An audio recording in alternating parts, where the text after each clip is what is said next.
Morty's Diner. Hot coffee without the toxic sludge.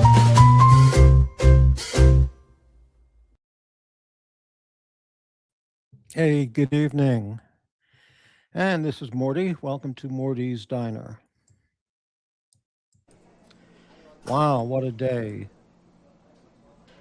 What an unbelievable day. What an unbelievable 2 days. Anyway, let's go ahead and get it started. And earlier there was Rich Mitch and Aaron, hello. Davey Smalls. And hello, Gampers. Good evening from icy New York City, birthplace of the world-famous Gampers sardine sandwich. I'd sure get one. If I was at Gampers restaurant, I'd sure get one. All right. Blaine. Hello, Blaine. I miss Crappy Luxury. How about a hybrid show? Morty's Crappy Diner. You know, no, I never liked the name Crappy Luxury, and I always wanted to get rid of it. So I like Morty's Diner. It's just a fantastic name for my channel. And but that, you know, that reminds me of a story, Blaine, about living in Texas and how crazy some native Texas people are.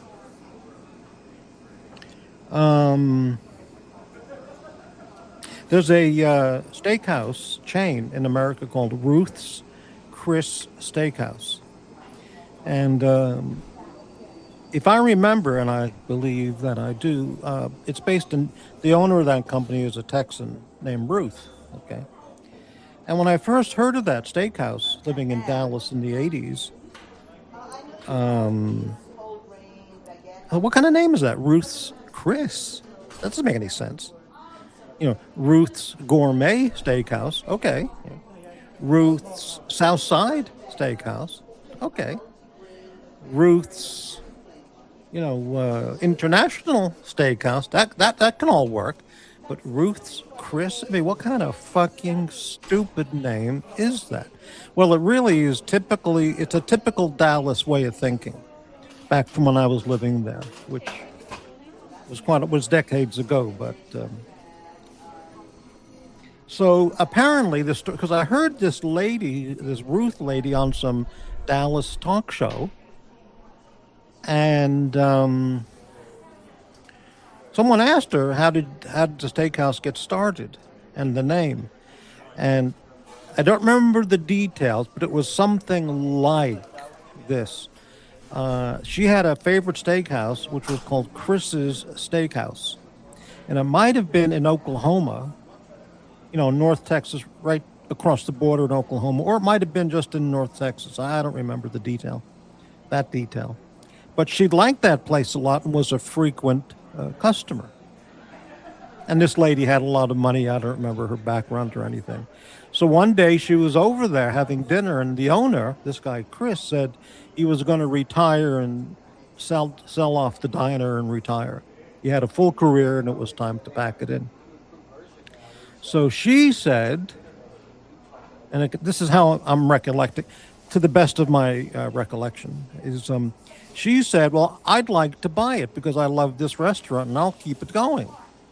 And then this guy, Chris, said, okay, I'll sell it to you under one condition, that you keep my name as the name of the diner, Chris's Steakhouse. So she said, okay, but I'm the owner. Now, when I buy it, I'm going to be the owner. So I'm going to call it Ruth's Chris's Steakhouse. Now, that is so unbelievably stupid. It doesn't make any sense. But she could have bought it and just kept the name Chris's Steakhouse. But, you know, and the guy insisted contractually that it be called Chris's. So she couldn't just call it Ruth's Steakhouse, and she wanted to, you know, inherit the goodwill in the transaction on taking over the new business. So she called it Ruth's Chris Steak, something like that. It is so stupid. But, you know, that's not the only stupid thing I ever heard of or saw in Dallas. Admiral, right? Campers, I think the DOH shut down Crappie's. What's the DOH? Department of what? Oh, Department of Health. Right, okay. Campers, I was at Gallagher's recently. Got the Dover Soul. Sounds nice. Blaine, talking with Davey, who's still in the Navy and probably will be for life. Yeah, I just saw a photo. No, it was a video, a very short. It was a short on YouTube. Some U.S. submarine, a Virginia-class submarine or something, called the whatever. It was just leaving Groton, Connecticut, heading out to sea. And it said that it's a nuclear-powered sub, and it said it has enough. It can generate enough power for 33 years before having to go in for service. Which is, you know, it's kind of like the USS Enterprise, Starfleet. It's just amazing. All right, Morty, how do you feel about people who perpetuate their name through their children? George Foreman comes to mind. You mean like someone having George Foreman Jr., the third, the fourth, the fifth? I have Mickey Rooney Jr.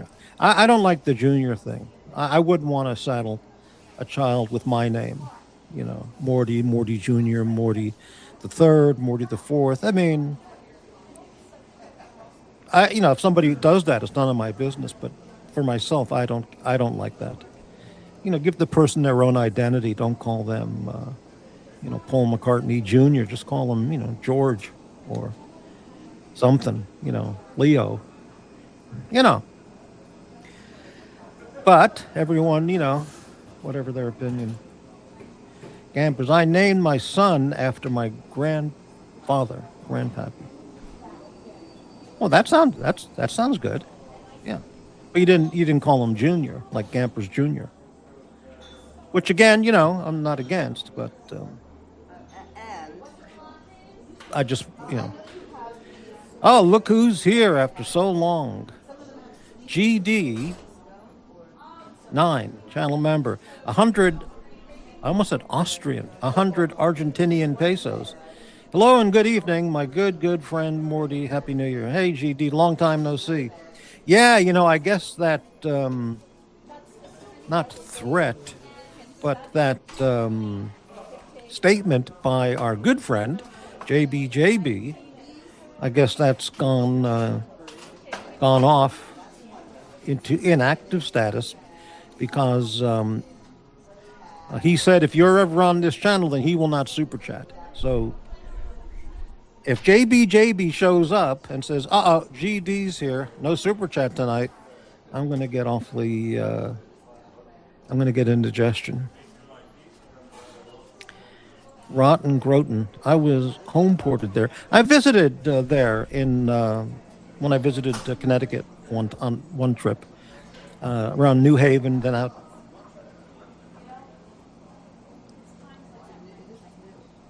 I've got to play a clip. I'll be right back.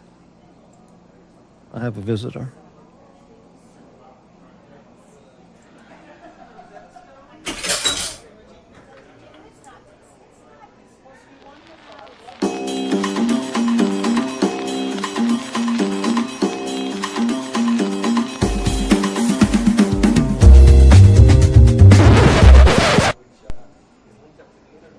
The time has come. Why give your money away to people that don't need it? Morty needs the money. It's time to make it rain, bitches.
Morty's Diner. Why give your money away to support a lifestyle? Give it to someone that needs it, appreciates it, and respects it.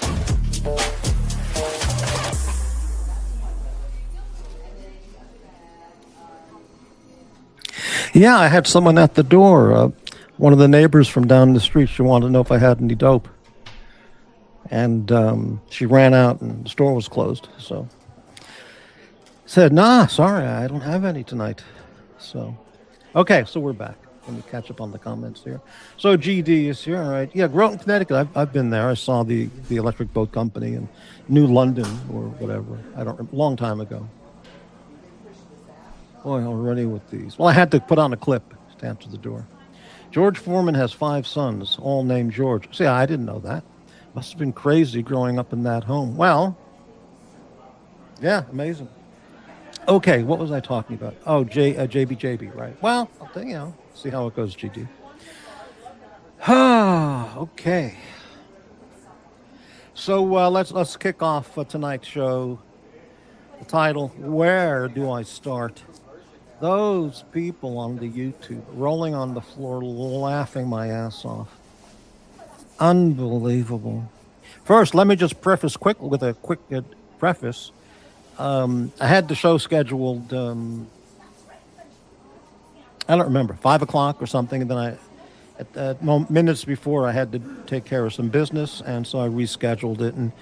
And then on the Doc's show, which was on, System of a Clown, he was very, with the put downs that I rescheduled my show. I lack discipline, integrity, and civility. And then Doc's kind of chimed in on that. If the show was set, the show was set. And my response to that is, well, until, System of a Clown or Doc's or anyone is paying my salary, until I see their name on my paycheck, thanks for the input, but, whatever. I'm not under contract with CBS where I have to be on at 6 a.m. Monday through Friday, no matter what. You see? So, okay. And then, of course, Davey Smalls, gave me one of those insulting names that he picked up from that guy, which he said is not an insult. But, of course, it's a put down. It's not it's not a compliment, I'll tell you that. But, what should I? All right, so let's get into the content. Where do I start? So, I think it was 2 days. Yesterday, I didn't do a show, if I recall correctly. And, yes. 2 days ago, I think I did a show. I think it was 3 days ago or 2 days ago, I did a show. And I announced my displeasure at my longtime good friend, AD Never Calling. I told him, I'm absolutely sick of these put downs. They just go on year after year after year. Stop it. And I keep asking him, stop it with the fucking insults and put downs. And he doesn't stop. So I put him on the penance list. Okay. Wow. When he saw that, he went insane. He went fucking ballistic. And he goes, he went on the warpath. And I knew he was going to go over to his friend, that guy, and do a hate show about me, which he did. Well, anyway, I saw that show was on. So the hate show. So I recorded the show. I moved the cursor to the beginning of the show. And then I went out for the night. Came back 4 hours later. This part is true. I came back 4 hours later, walked over to my desk where the computer is, and I could hear, that guy's screeching coming out of my headphones, which were laying on the desk.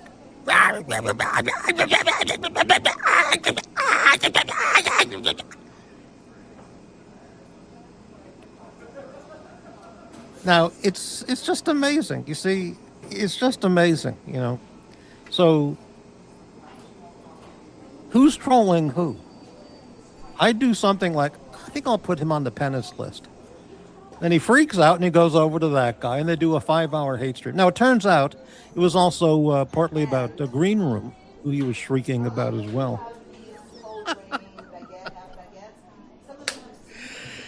Because on the 12-hour Green Room show, which I think was 3 days ago, which I did see good, pieces of here and there, good chunks of pieces here and there.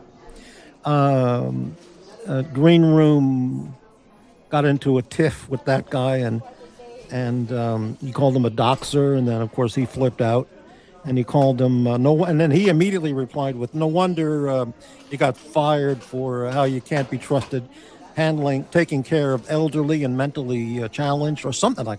I heard that, as everyone did, and went, "What? What the fuck?" And the Green Room handled that little tete-a-tete very, very well, and it was very, very funny and just classical. So just classic. I mean, and I didn't watch the 5-hour Hate Fest. It was 5 hours or 6 hours. I didn't watch it. I saw it for a minute when I set it up. Then I went out. When I came home, it was still going. So later I checked back and it was off. So it was over. So I ended the recording function and then put the show in my library, and it's there. Because he removed it immediately. He deleted it immediately after. He might have removed it or put it into membership. I don't know, but poof, it was gone. And I knew he would do that because he is so predictable. So absolutely hysterical. So I've got it. I didn't watch it because, who gives a shit? But I did see in the comments when I sat down, when I came back, the hate comments that he was stirring up all the lemmings in his audience, the haters, the insulters. It's just classic. And 80 Never Calling was having a good time getting his childish revenge because I put him on the penance list. Can you believe this? You put me on the penance list? Me? Okay, I'm going to go after you. He contacts his buddy, that guy, and they do a 5-hour hate show. I mean, you haven't seen, that is what you see in first grade or kindergarten, that kind of behavior. 55, I don't know how old AD is, 55, a 55-year-old man, you put me on the penance list? Oh, you're going to regret that. Absolutely hysterical. So predictable. These people are like, just pulling the strings, and they do exactly what I plan out. So who's the troll? Who's trolling who? I mean, it's just hysterical. I had a very nice evening, very relaxing evening, hanging out with friends. And in the meantime, he's on his channel screaming for 5 hours about this. Now, I heard on the Watch Nicholas show, I think it was the next day, which would have been yesterday, I think yesterday, they were talking about that he did a 5-hour hate show on Green Room and myself. And Narc, who I don't talk to anymore, Narc goes, you did a hate show on Green Room? Yeah. And Morty? He goes, Morty? 15 viewer Morty? Jesus. Isn't that hysterical? Because that guy says I only get 2 people watching my channel. Okay? And Narc called me 15 view Morty. And this guy spends 5 hours screaming about a guy like me with 15 viewers or 2 viewers, screaming, name calling, insults, name calling, lying, screaming. It is just so hysterical. The paranoia, the schizophrenia, the psychopathy, it's just absolutely extraordinary. The sadism, the hate. It's absolutely amazing and hysterical. I can push my little button here, boop, and they'll do exactly, what they just follow through. It's just amazing. Jesus. Man. But I don't know what that comment was about. He goes, where he said something about Green Room being fired for not being able to take care of the mentally challenged or elderly. Like, what? Well, I mean, look who's accusing who of bad behavior. That's another classic thing. Isn't that hysterical? It's just hysterical. Okay. So when I watched that show for about 2 minutes total and heard the screeching coming out of my headphones, I just laughing my ass off because I say something or do something, and then it's so predictable. I can control them. I can control their moves by what I say because they listen to everything, and they are filled with so much hate and viciousness that they just look for anything to jump on and go into a 5-hour hate frenzy. It's extraordinary. Hello, Hurritan. It's all hot air, right? It's all methane. Yeah. Has anyone paid the piper yet? Morty, Hurritan, Morty, did the traditional egg cream use seltzer water? An egg cream, if I remember, was seltzer, Fox's U-Bet chocolate syrup. It had to be a brand called Fox's U-Bet. I mean, you could use Bosco or anything, but it was Fox's U-Bet, seltzer, and I don't remember. And milk, was it? I think that's what it was. Then they fizz it up, and it doesn't sound like it would be interesting, but it was great. Yeah. I missed a super chat. I did. Thank you. GD, 100 pesos. JB is my good friend. There is no beef between us. I'm only passing by, enjoying an extended vacation in an undisclosed, beautiful, warm water tropical beach. Sounds great, GD. Hop on the show if you'd like, you know. Anytime. Hey, Hurritan, I got a bone to pick with you. So,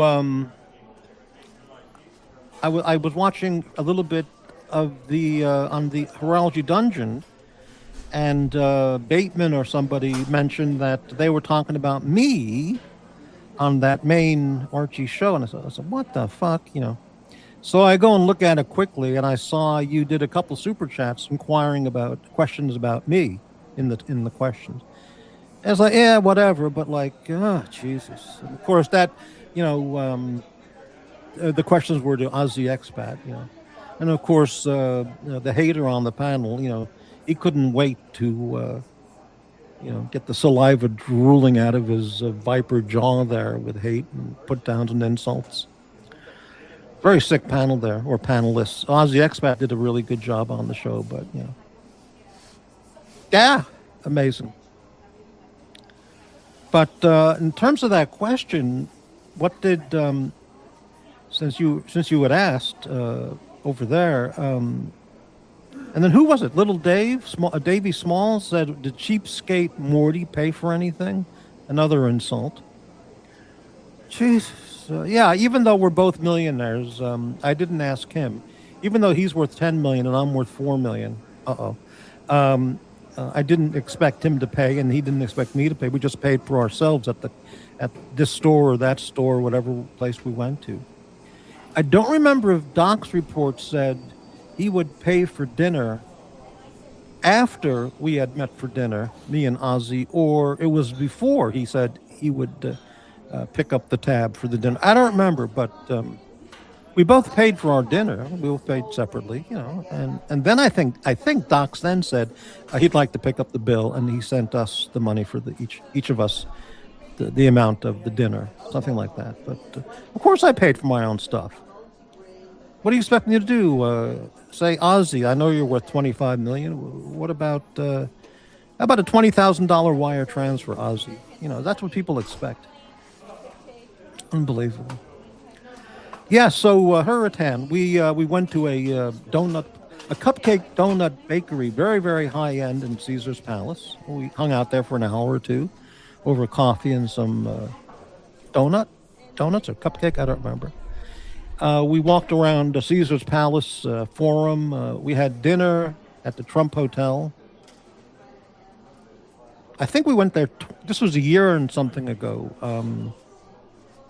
I think we had lunch there and dinner, or dinner 2 times. I can't remember, but it was both times Trump Hotel. And we hung around Caesar's Palace for a while, and very nice time. Yeah. And yeah, Doc's report. If I remember, he was very. He really wanted us to hook up when I went to Las Vegas. I probably would have contacted him somehow anyway. I don't remember. It was a year and 4 months ago, I think. October. Yeah, but yeah, it worked out very well. And campers. So it'll be Dutch at Katz's Deli. Well, I guess. I don't know. Anyway, so, yeah, but I saw that guy, you know, not that guy, but that other guy there on Archie's panel. He was just waiting for something because he's filled with so much hate and twisted, perverted hate against me. And he was just sitting there waiting for something to leap in on, which he tried to drop a couple things here and there, but yeah, it's unbelievable. Incredible. All right, so let's go over some photos here that I put together for the show. Welcome to the audience. These two pictures represent my viewers out there in the YouTube. There they are. Face blast. Some people enjoy being humiliated. They enjoy the S&M and the face blasting. They just can't get enough of it. And it's true. Now here's that Seiko watch, the SPB 525, $940 on the Seiko website. Indigo dial in the Presage series. I definitely would enjoy having this watch, but I'm not going to buy it. Why? Why not? Well, I don't have any money. But if I did have any money, I would buy this watch, even though it's absolutely unneeded. I really like it. And I have a special connection with Japanese indigo, which, I'm very interested in. So I would definitely get this watch and make it my ED watch, my everyday watch. Not my erectile dysfunction watch, my everyday watch. And here it is, the SPB 525, $940 on the Seiko website. I don't even care about the dates on a watch anymore. Who cares about the date, I never used to like a watch without a date, but now I don't even care about the date. Just take it off.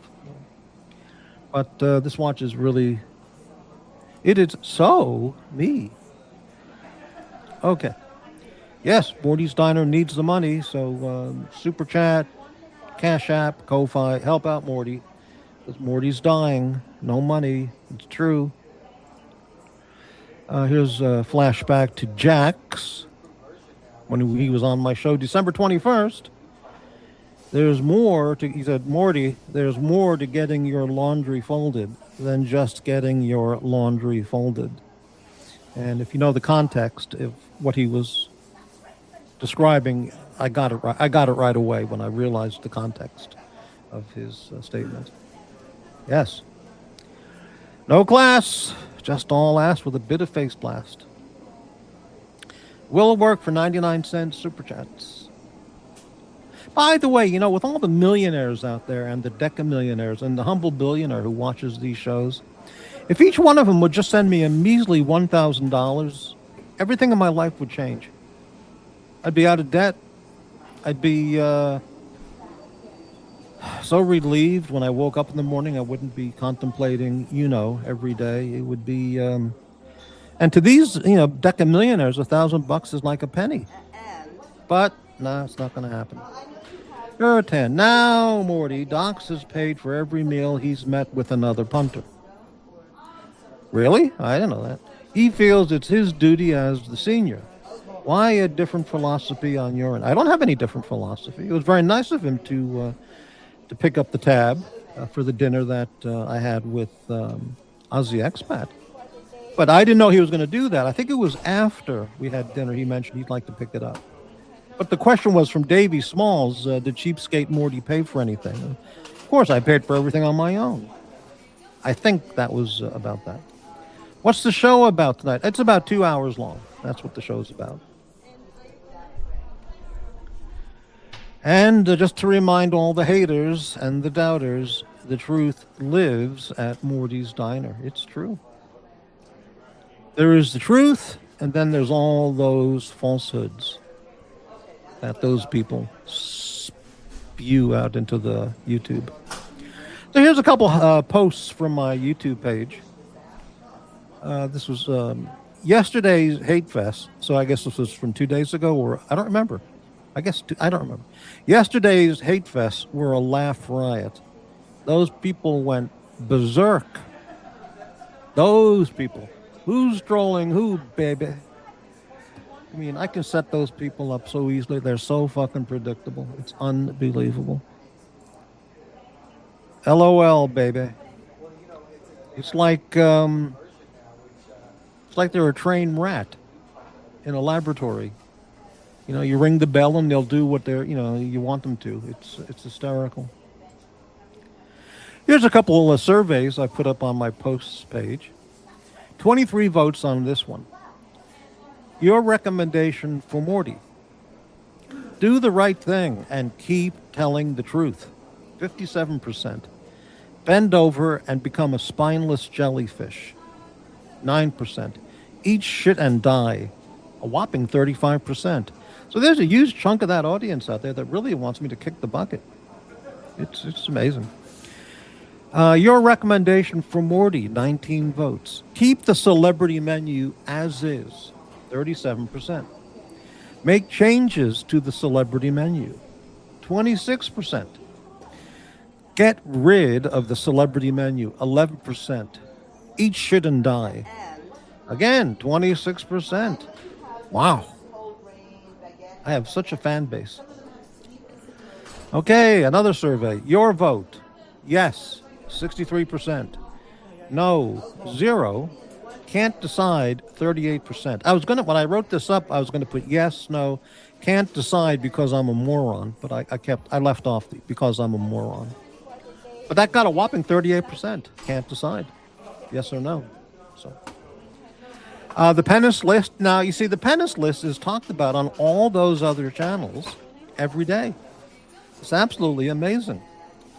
Another way Morty manipulates and pulls the strings.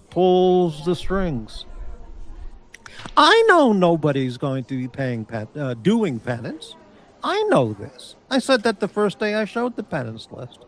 I don't expect anyone's going to pay. Nobody's going to pay. I know this. This is content. See, I create the original content, and then all those other people talk about my original content with the insults, of course. And as I said, the volatile market fluctuations change. These figures change almost daily because of volatile conditions in the market. So as of today, the numbers are showing AD never calling, $350. See, he's gone down. It's kind of like, I lost 3 yacht masters. Now watch, Nicholas is down from 91,000. He's up to like a negative 20,000. So now the best he could say is, I've lost 2 Jacob and Co's. AD never calling at 350 penance. Dr. Bob 450. Golden Baba 450. Narc 2,100. Watch Nicholas. See, it had gone down. Volatile conditions in the market. Watch Nicholas 5,250. Tow Truck Man 5,250. And that guy 21,000. I removed the exorcism condition because there's just no way I can verify it. And especially with this new Pope, not that the Pope would be involved, but with the Pope being a Chicago guy, I don't know what kind of machinations go on there in the Democrat power machine in Chicago, where they could just issue a exorcism certificate with the Vatican imprimatur on it. So I removed the exorcism requirement or condition. But yeah. Speaking now, here's this exorcist looks like Herman, by the way. But so here's an exorcist from the Catholic Church, Roman Catholic Church, and I guess this is his exorcism kit. And from the picture here, it looks like he's talking to a very friendly conversation with a guy who has exorcised and has regained his true self again, free at last.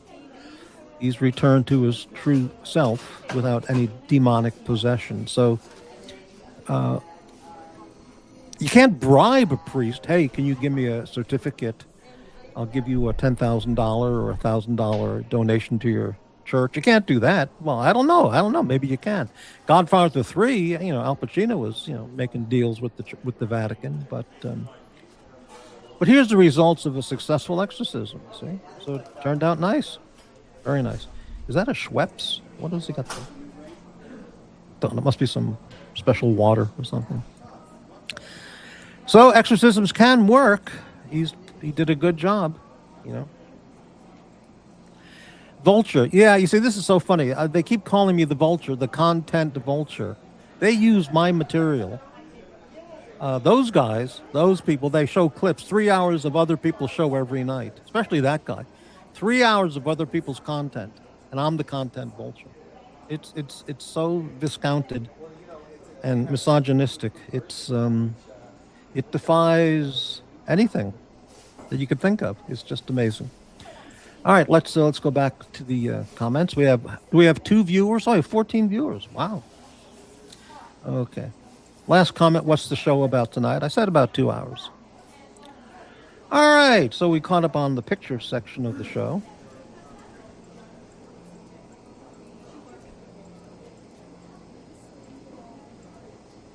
Yeah, that's a really nice watch. Wow, nice. Okay. All right, let's put up the invite. They call you a super chat vulture. No. They were calling me content vulture. Content vulture. How am I a super chat vulture? Like, look at tonight's show. 0. Nothing. Last show, I got, what, $5? But I'm the super chat vulture. Unbelievable. Unbelievable. 66666 people. Okay. Let's get the invite link up if anybody wants to come on, like Smiley Dave. Or Davey Smalls, whatever he calls himself. Or Hurratan, or any of the lurkers out there. Or nobody. Well, there's the link. I do the original content. Whether it's good or bad, that may be either way, but I do the original content. They don't. They do the copying content. They vulturize. They vulturize other people's content, not only my own, but that guy and that guy and that guy. Every night. They're the content vultures. But it doesn't matter. Okay, now what does that mean? I don't know who that is.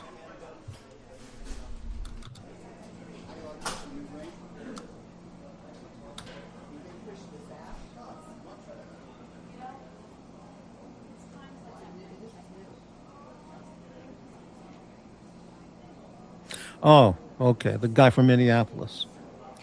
See, Max, you want to talk about that? Right. Okay. Right. You're not praying for the... I'm not even going to get into the commenting on that because, fuck around with law enforcement while they're doing their job. What do you expect's going to happen? These people stand in front of a moving car trying to stop a moving car. This guy gets involved with the ICE performing their law enforcement duties. Not only that, but he's carrying gun. Yeah, he had a concealed permit to legally carry, but you don't fuck around with that and, get involved with police when they're, in the middle of making arrests and doing their duty. I mean, how fucking stupid can you be? Why don't you pray for the officer who had to shoot him? Davey, why are you praying for the officers who are risking their lives every day enforcing federal laws? Constitutional laws? Are you praying for them? Our brave officers in immigration and customs and border patrol? Dealing with gang members and, cartel drug dealers and human smugglers. Are you praying for those officers, Davey? Nope. Incredible. Yeah, well, what can I say? All right, that's a nice tone we set there on the show. A lot of cheerfulness. FAFO is what it comes down to. Are you praying for that innocent woman in the January 6th thing on the Capitol who was shot by that Capitol police officer? Totally an unjustified shooting. The woman had no weapon, no handgun, no weapon at all. She was behind a glass divider separated by a locked door. Zero threat to that Capitol policeman. And he shot her right through the window. Shot and killed her. And he was cleared, of course, in the Pelosi, run Congress. Absolutely incredible. That guy should have been in prison. You know, they put that police officer, Derek Chauvin, in prison. And that Capitol cop got off scot-free. Davey Small, another white. Unbelievable. All right. Davey, you want to come on and talk about these things? Probably not. Pavel, how you doing, Pavel?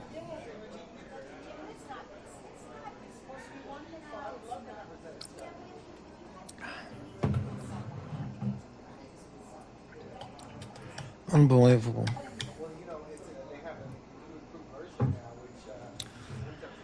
So Doc's report, he was talking about maybe he's just exploring, the idea of maybe getting a new car. He's just exploring it, And he's got a thing about when you go to a car dealer. I haven't looked for a car in over a decade, so I don't know what goes on there. But he's saying that when you go to a car dealer to take a test drive, you have to give them your license, which of course they have to verify you have a license. But then when he doesn't want to do that because then they've got the license and you got to get it back because he wants to get the hell out of there. And they're holding on to the license. And then they bring over the other salesman, quote, the closer guy. And they hammer you to death trying to buy the car now. Let's make a deal now, And he just wants his license back in his own pocket and get the fuck out of there. So he's, wow, you can't buy a car if you don't give him your license to take a test drive. But maybe he can make a deal where he says, all right, I'll give you my license. But the second we come back from the test drive, you give it back to me. The second we get back. Otherwise, I'm leaving. Otherwise, I walk. And see what the salesman would say then, But Davey Smalls. what does he say here? Hold on. I'm on the wrong page as usual. I'd come on, but I have a high-pitched, squeaky voice that I'm self-conscious of. I don't see why that's a problem. Most of the people on, well, I'm not going to say anything.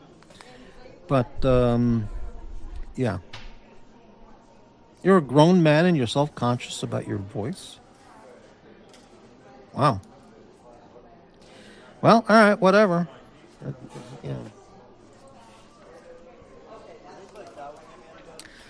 Yeah, incredible. All right. So what else is going on? Yeah, the haters. Just incredible. I have so much power in my little fingertip. So much power. All I have to do is make a statement, make a comment, a pre-planned, thought-out comment, toss it out there, and they go like bait. They get the hook in them. I'm not going to use that catfish analogy, but they hear that. Their ears get all perked up. The saliva starts running, and then hence comes the 5-hour hate fest. It's just incredible. But anyway, whatever. Let's talk about something new, totally different. I'm running low on my my benzos. I hope I have enough to my next refill date. I'm kind of concerned. I went to Costco, bought some stuff, but I didn't buy the cognac that Doc's report was. He gave quite a good review of, but he said it was $50-something, and I can't afford that. So I didn't look for the liquor department, but if they have it at the store here, I have to ask when I go there again. But I can't pay $50 for a bottle of cognac or anything. It's too much money. I'm the poor. All right, 12 viewers. We must have one or two lurkers in the background there just looking for content where they can, spew more bile. All right. I've been watching Tubi. I watch Tubi sometimes. Tubi's a very good channel. I find Pluto TV, and I'm not being exact about this, but I think I find Pluto better than Tubi. Not necessarily because of the content offerings, but they have less commercial breaks on Pluto, I think I've experienced, than on Tubi. Commercials on Tubi are unbelievable. They just keep popping up, popping up. I mean, it's just annoying as hell. I think Pluto has less commercial breaks, which I know it's you're getting to watch it for free, but, when they throw all those commercials in, of course, it's not for free. You watch a 1-hour TV show with 20 minutes of commercials. I mean, nothing free there. But, yeah.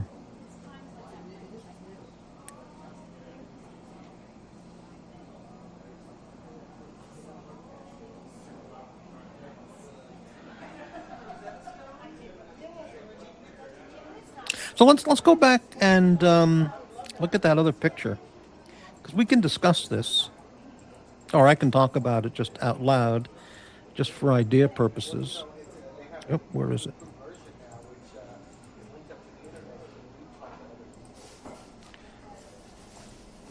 Yeah, the YouTube celebrity menu, because I was talking about maybe making some changes. I know nobody gives a shit, but it's, it's kind of important to me and the channel. So I have made some changes to the YouTube celebrity menu. A couple of people have been deleted. 2 or 3 people have been removed from the celebrity menu. And I've been thinking of asking some other people, some very nice people, if they'd like to be on the menu. They're certainly menu material. So I might contact them via their email or Instagram or however they're, contactable, and ask if they'd like to be included on the menu. They're certainly, would be a great addition. But you see, that's only 26% of the 19 votes even care about that. 30 people seem overwhelmingly, not overwhelming, but 37% just say leave it alone. But no, I have removed 3 people already. And I was thinking of changing the menu offerings of a couple of the people, redo their selection. And no, I'm definitely keeping the celebrity menu. And of course, Eat, Shit, and Die is always a strong contender in every one of my polls to the audience. Yeah. But somebody asked a question, I forgot who it was, on one of the shows yesterday or the day before, said, can I make a super chat to be on the, can I make a payment to the diner? Can I make a donation to be added to the menu? Which I hadn't thought about that. I mean, you don't, being on the menu is something the owner of the restaurant, asks the celebrity who comes there frequently, and, and you're on a first name basis with the celebrity kind of thing. I never thought of asking, I don't think Jerry Seinfeld goes to the deli and says, "Yeah, I'd like to be on your menu board. I'll give you $1,000 if you put me on the menu." I think the diner owner would ask him, "Hey, can I put you on the menu?" But I don't know about that. But Pavel, Jax has a lot of spare time for commercial watching. Really. Well, Tubi's good. I mean, they've got lots of good stuff on Tubi, but I think Pluto has less commercials. Has fewer commercials. Davey Smalls, I'd like to be on the menu. Really? Well, that's like System of a Clown, but the insults and put downs, and he wants to be on the menu if he wanted to be. Maybe, Davey. Let me think it over. Don't know. Let me see how it goes. Thank you for your interest. Oh.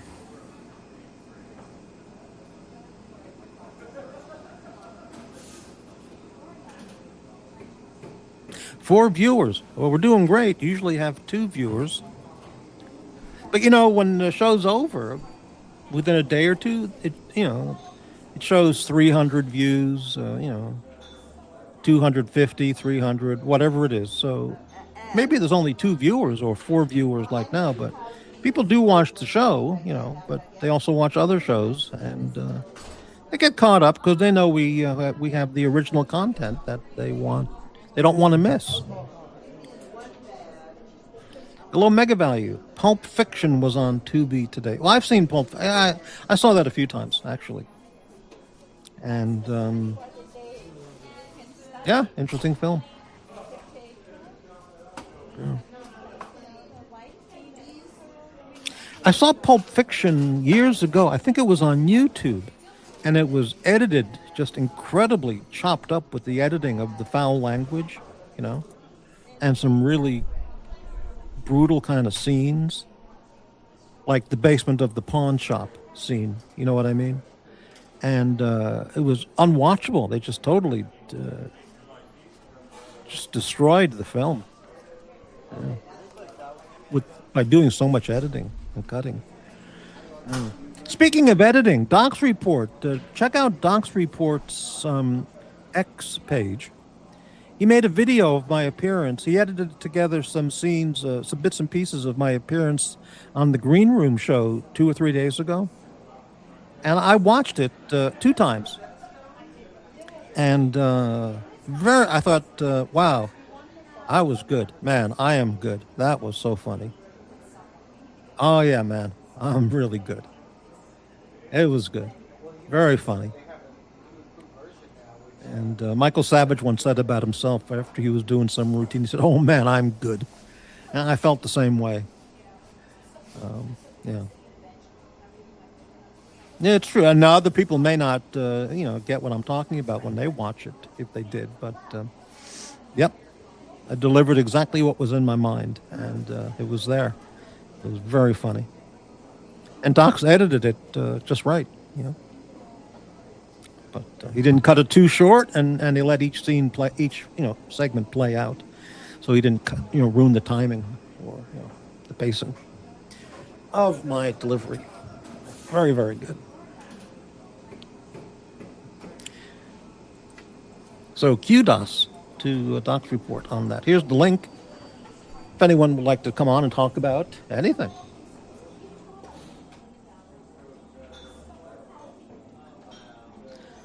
Let's change that picture again.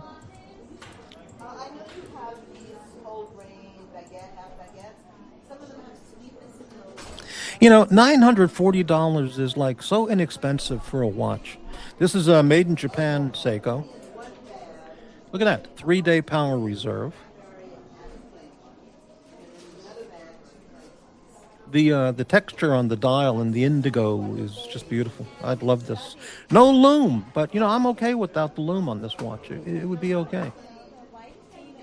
And I don't have a watch to wear with a suit. I don't wear a suit anymore, but if something came up where I needed to wear a suit, I would wear this watch. I certainly could not wear my Victorinox Swiss Army watch with a suit. I mean, that just doesn't fly at all. But this watch I could definitely wear with a suit. And but I'm not paying $940 for another watch. I don't have it. It's too much money. And but this came out 3 months ago. It's a new permanent collection. It's in there. It's a permanent model in their series Presage lineup. If it does wind up at some point on a Joma shop or a store like that, where it's like 30-40% off, I still wouldn't be able to afford it, but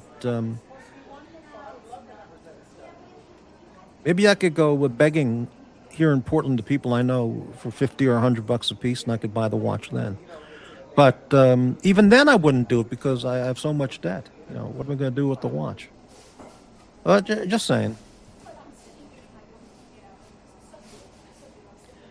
Davey Smalls, the other guy in Chicago was foaming at the mouth today when your name came. Yeah, I saw that. Oh, he has... I don't talk about him at all. 7 years ago, we made a deal where, just leave it alone and move on. But no, he talks about me. He can't resist. He can't resist hating on me. He's, he just can't hold it in. He's just filled with so much... whatever. Foaming at the mouth is the right way to put it, if you know what I mean. Yeah, and I know that you do.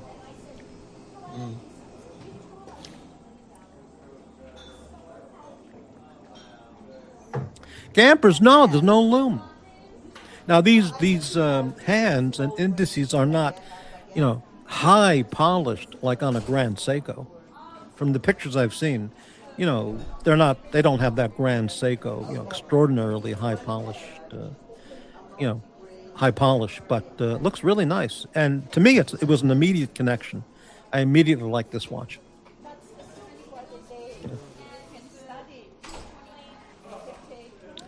It's a nice piece, except for maybe two or three issues.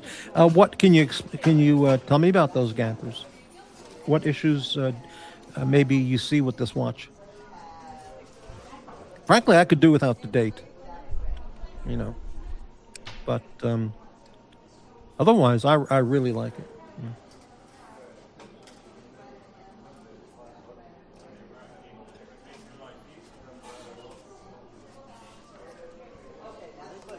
Well, Gampers, are you saying it's not a precious metal, so that's one of your issues?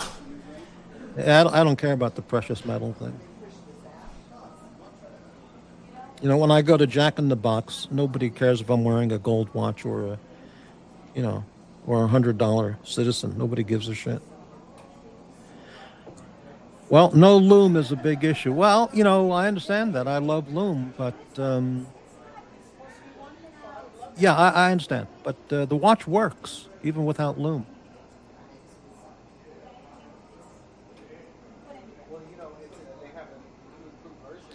No loom is a big issue.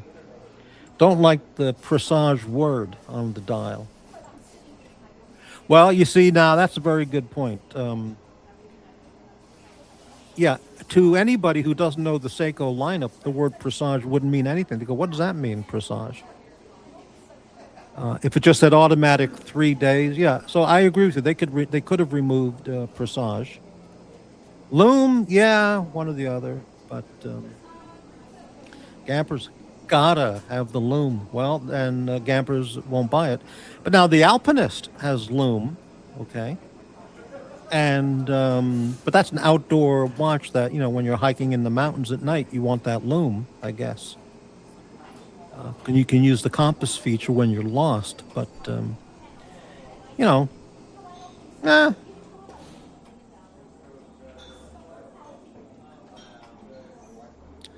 What about the King Seiko line? Don't know what to make of it. I haven't looked at I'm not a watch guy, but I haven't looked at King Seiko in maybe 5 years. I don't remember anything about it. Hey, Brightling, good evening.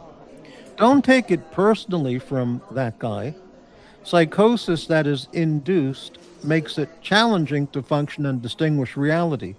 Paranoia is often an issue. Yeah, you know what also cracked me up?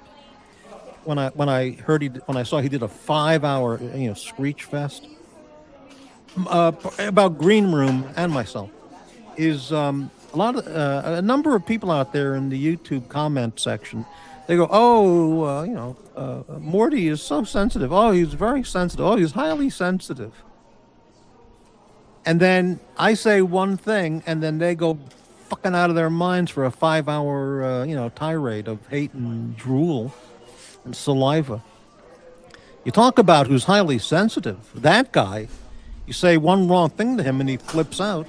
Watch Nicholas. You ever hear Watch Nicholas flip out? Go into a screaming, yelling, emotional outburst? I've never done that. I don't do that.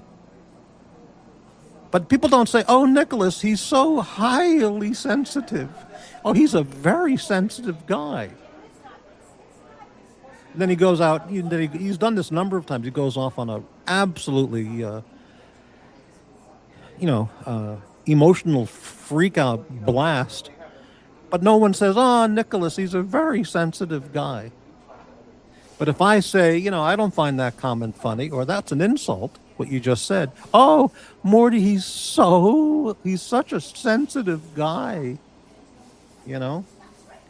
Or if someone says something to me that's not true, I don't flip out and start screaming for 5 hours and, say I'm going to rape your daughter. I'm going to rape your children and come in their face and that's all that stuff is on clips. I'm going to rape your kids. I'm going to have sex with your kids and your wife and come in your ass and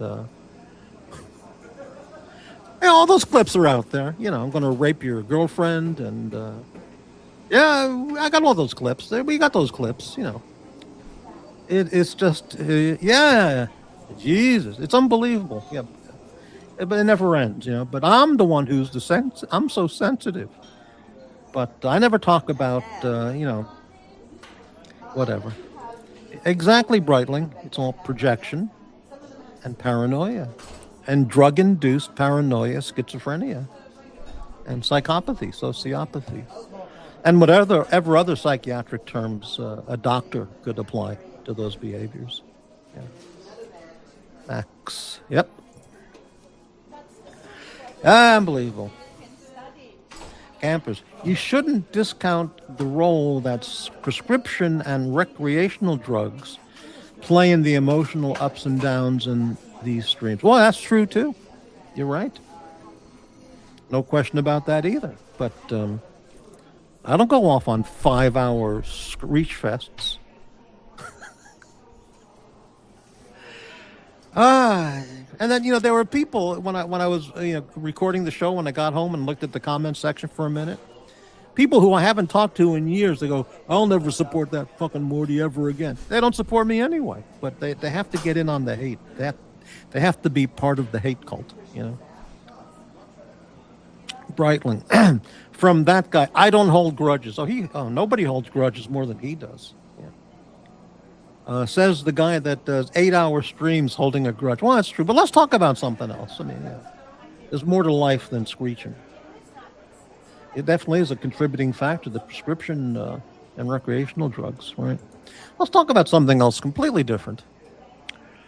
There's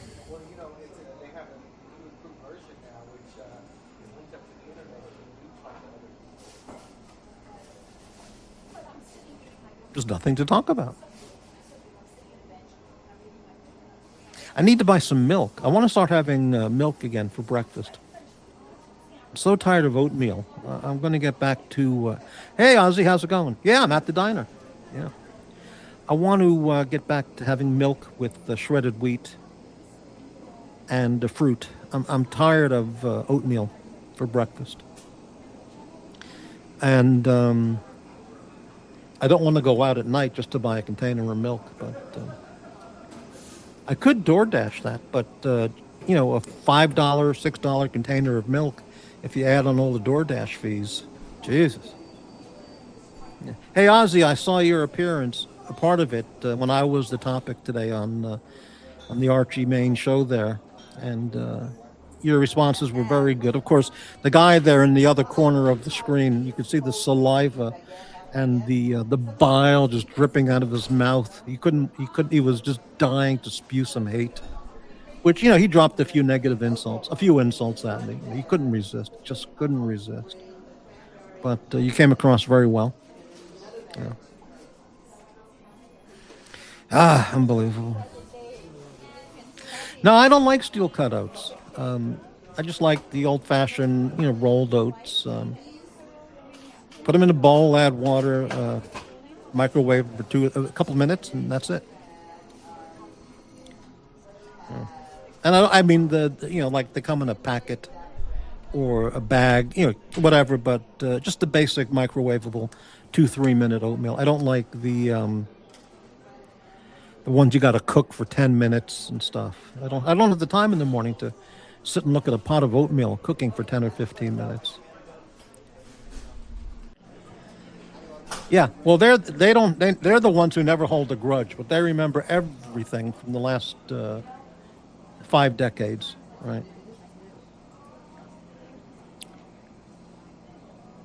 Remember to get a fresh bottle of lactate. I don't have lactose intolerance to milk or ice cream or dairy, but I have, when I do buy milk, I do buy the lactose-free milk by this ultra premium brand they sell here, and it's really, really good. I think it's even better for me.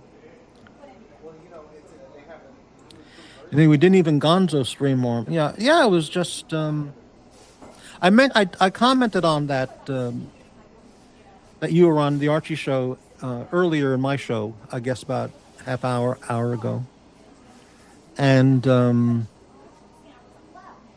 because Smiley, what's his name? Davy Smalls had to ask, did Cheapskate Morty pay for anything? Meaning, did I mooch all the meals and everything off of Aussie Expat? Unbelievable. Yeah. But we went to a bakery coffee shop place in Caesar's Palace Forum. Very, very upscale cupcake donut bakery place. Yes, I paid. He paid. I paid. It never occurred to me to ask him, hey, since you're worth $25 million, can you pay for my donuts? It never occurred to me to ask him. And we had dinner at the Trump Hotel, which Docs paid for. He sent us both a PayPal, I think, afterwards, which was very nice of him. And we also met at the Trump before that one time, lunch or dinner at Trump. So we had 2 meals at Trump Hotel, and then hung around Caesar's Palace in the Forum the whole afternoon. Yeah, there were 2 Chinese, really, really wealthy, young 20-something. You could just tell they're dripping with Chinese mega value dollars. And they bought like, I don't remember, like 7 or 8 of these super expensive cupcake donut things. And they weren't really eating them. They were just taking pictures of them for their, for one of their social media thing, taking all these pictures of these fancy $15, $10 cupcakes, donuts. And yeah, I was very tempted to get the filet mignon at Trump Plaza, but I don't really eat steak that much. But I thought if I'm going to get a filet mignon or a steak, I should do it at Trump Plaza. But I got the fish and chips, which is just one of my favorites. Yeah. But if I went back to Trump Plaza again, the Trump Hotel again for dinner, I would get the filet mignon. Yeah, we did do it 2 times. Yeah, and we did have 2 meals at Trump, and then the afternoon at Caesar's, and the cupcake donut place. Yeah. Mm-hmm. Yeah, but they were fascinated with that. I don't know why Hurritan asked that question, but they're just looking for content, Yeah.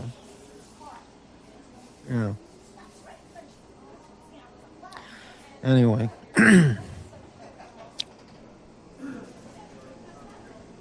Yeah. Any other questions from anybody? Any topic suggestions from anybody? Any hate? Any compliments? I'm not going to ask for super chats because then I'm going to be called, a vulture by those people.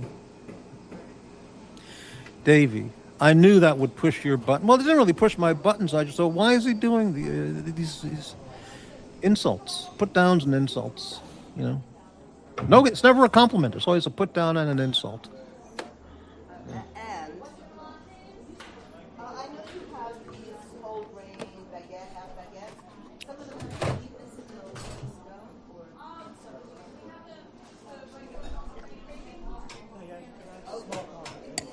Yeah.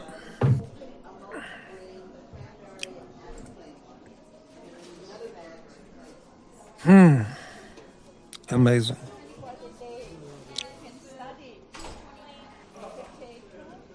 Ozzy, if you're still there, what do you think of this watch on the screen, the Seiko Presage SPB 525? $940. I know it's not a gold Rolex, but Aussie Expat, what do you think of this watch? SPB, type in the name. I really like it. If I were a EDMM, like Doc's Report and all the Deca Millionaires, I would buy this watch. And I really like it. Okay. Hey, Boris, 99-cent super sticker. Thank you, Boris, for the channel's support. They're particularly loud tonight. She must have had an extra coffee. Oh, really? Let me look at that. Okay. I just told her to lower her voice. Davey Smalls, a $4.99 super sticker. Hey, thank you very much for the channel's support. Ozzy, Presage line has many tempting That's a good word. Tempting pieces. Yeah, I really am interested in indigo. It's one of my favorite colors, just indigo. But Japan has a rich cultural tradition of making indigo from over centuries of the same practice they do it. And I learned about quite a bit about that when I was there. And I bought some indigo, truly handcrafted products. And so this is an indigo colored dial. If you read the Seiko page on this model, it explains all about it. And yeah, I'd be very happy with this watch. But it's not to be.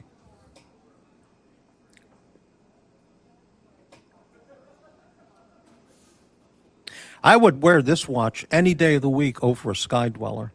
Who the hell would wear, or a Yachtmaster 2? Who the hell would wear a Yachtmaster 2? I mean, if anybody out there watching has a Yachtmaster 2 and loves it, well, fantastic. But why would anybody buy a Yachtmaster 2? I mean, Jesus. Yeah. Anyway, Breitling. Seiko makes some good dive watches. They always have, in my opinion. Although no one really needs a watch specific to diving to go diving anymore. That's absolutely correct. Right. You know, I met someone at an event. It was a very nice affair. And she was a pilot. And I asked her, I said, hey, do you have a watch that you wear because you're a pilot? Like a special pilot's watch, a watch made for pilots? And she looked at me like, what are you talking about? This watch is $940 on the Seiko website or at a Seiko dealer. And this woman looked at me like, what do you mean, special watch? So just wondering, just never mind, not important. So, Boris, the best denim. This is not denim, it's indigo, but okay. Best denim is coming from Japan at the moment. They purchased the pre-World War II USA machinery and are using it to make some of the best quality clothing. Well, that's very interesting. Yeah.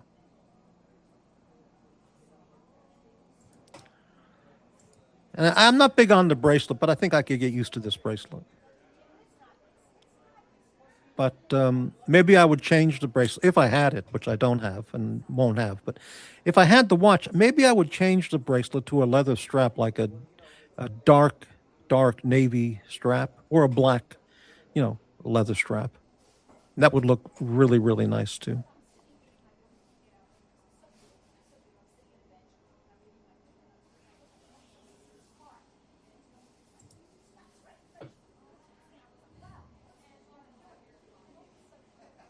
But anyway, let's put on some music.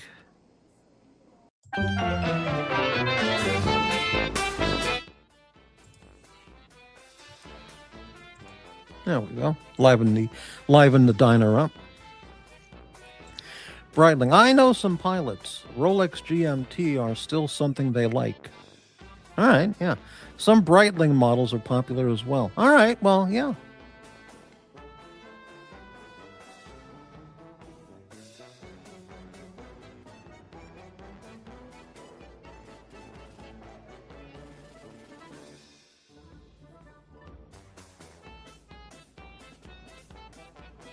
Yeah, I can see a pilot wearing a GMT. I mean, I guess that makes sense. Or a Breitling. Yeah, sure.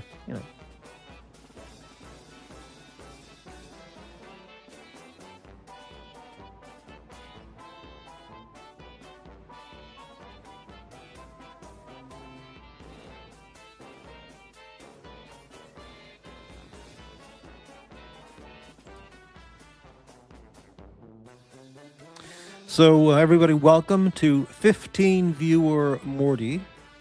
15 viewers Morty, the 15 viewer Morty channel, according to Narc, or the 2 viewer Morty channel, according to, that guy, who he can't stop talking about. 2 viewers, $2 a night in super chats, and he's obsessed.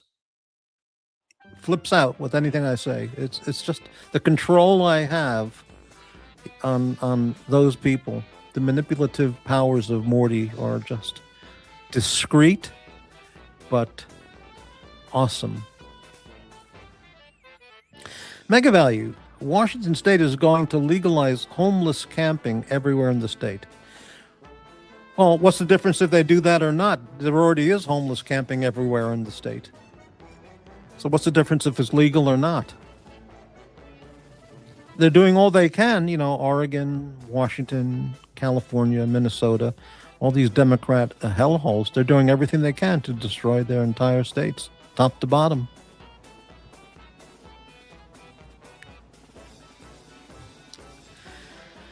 Pilot. Breitling is a decent career with a good airline. They are starting to experience a shortage of pilots. All the tenured captains are retiring. Oh, well, I can't imagine who the new pilots are going to be. The next generation are going to be all DEI pilots, probably. Or probably half of them are going to be DEI pilots. Shit. I'd rather take a train. I mean, if you got to go cross country, you can't really take a train. It takes a week. And you'll be wiped out. 5 days on a train, whatever it takes. But you have to take a chance that you get there safely.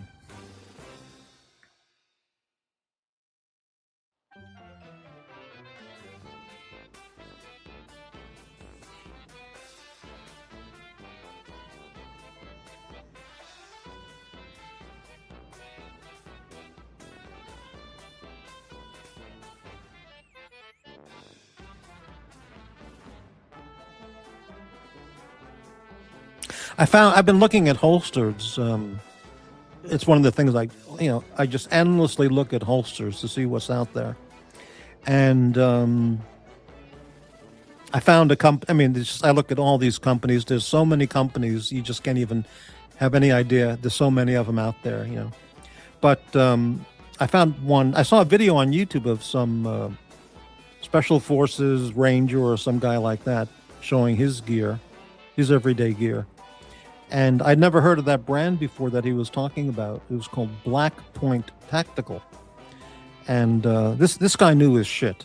Clearly, he's at a different level than me, obviously. But beyond obviously. But so he showed what his daily carry is, everything he carries, and he carried a P365. He looked, he examined everything, and that was his choice. A P365 in a Black Point Tactical. Forgot the name of the model. Yeah, me neither, Oz. I never heard of it. And so I looked up the website after the interview because this guy was the real thing. He had real credentials in that. And very interesting company and the products. And I found two that I really like more so than some other companies I was going to make a purchase from.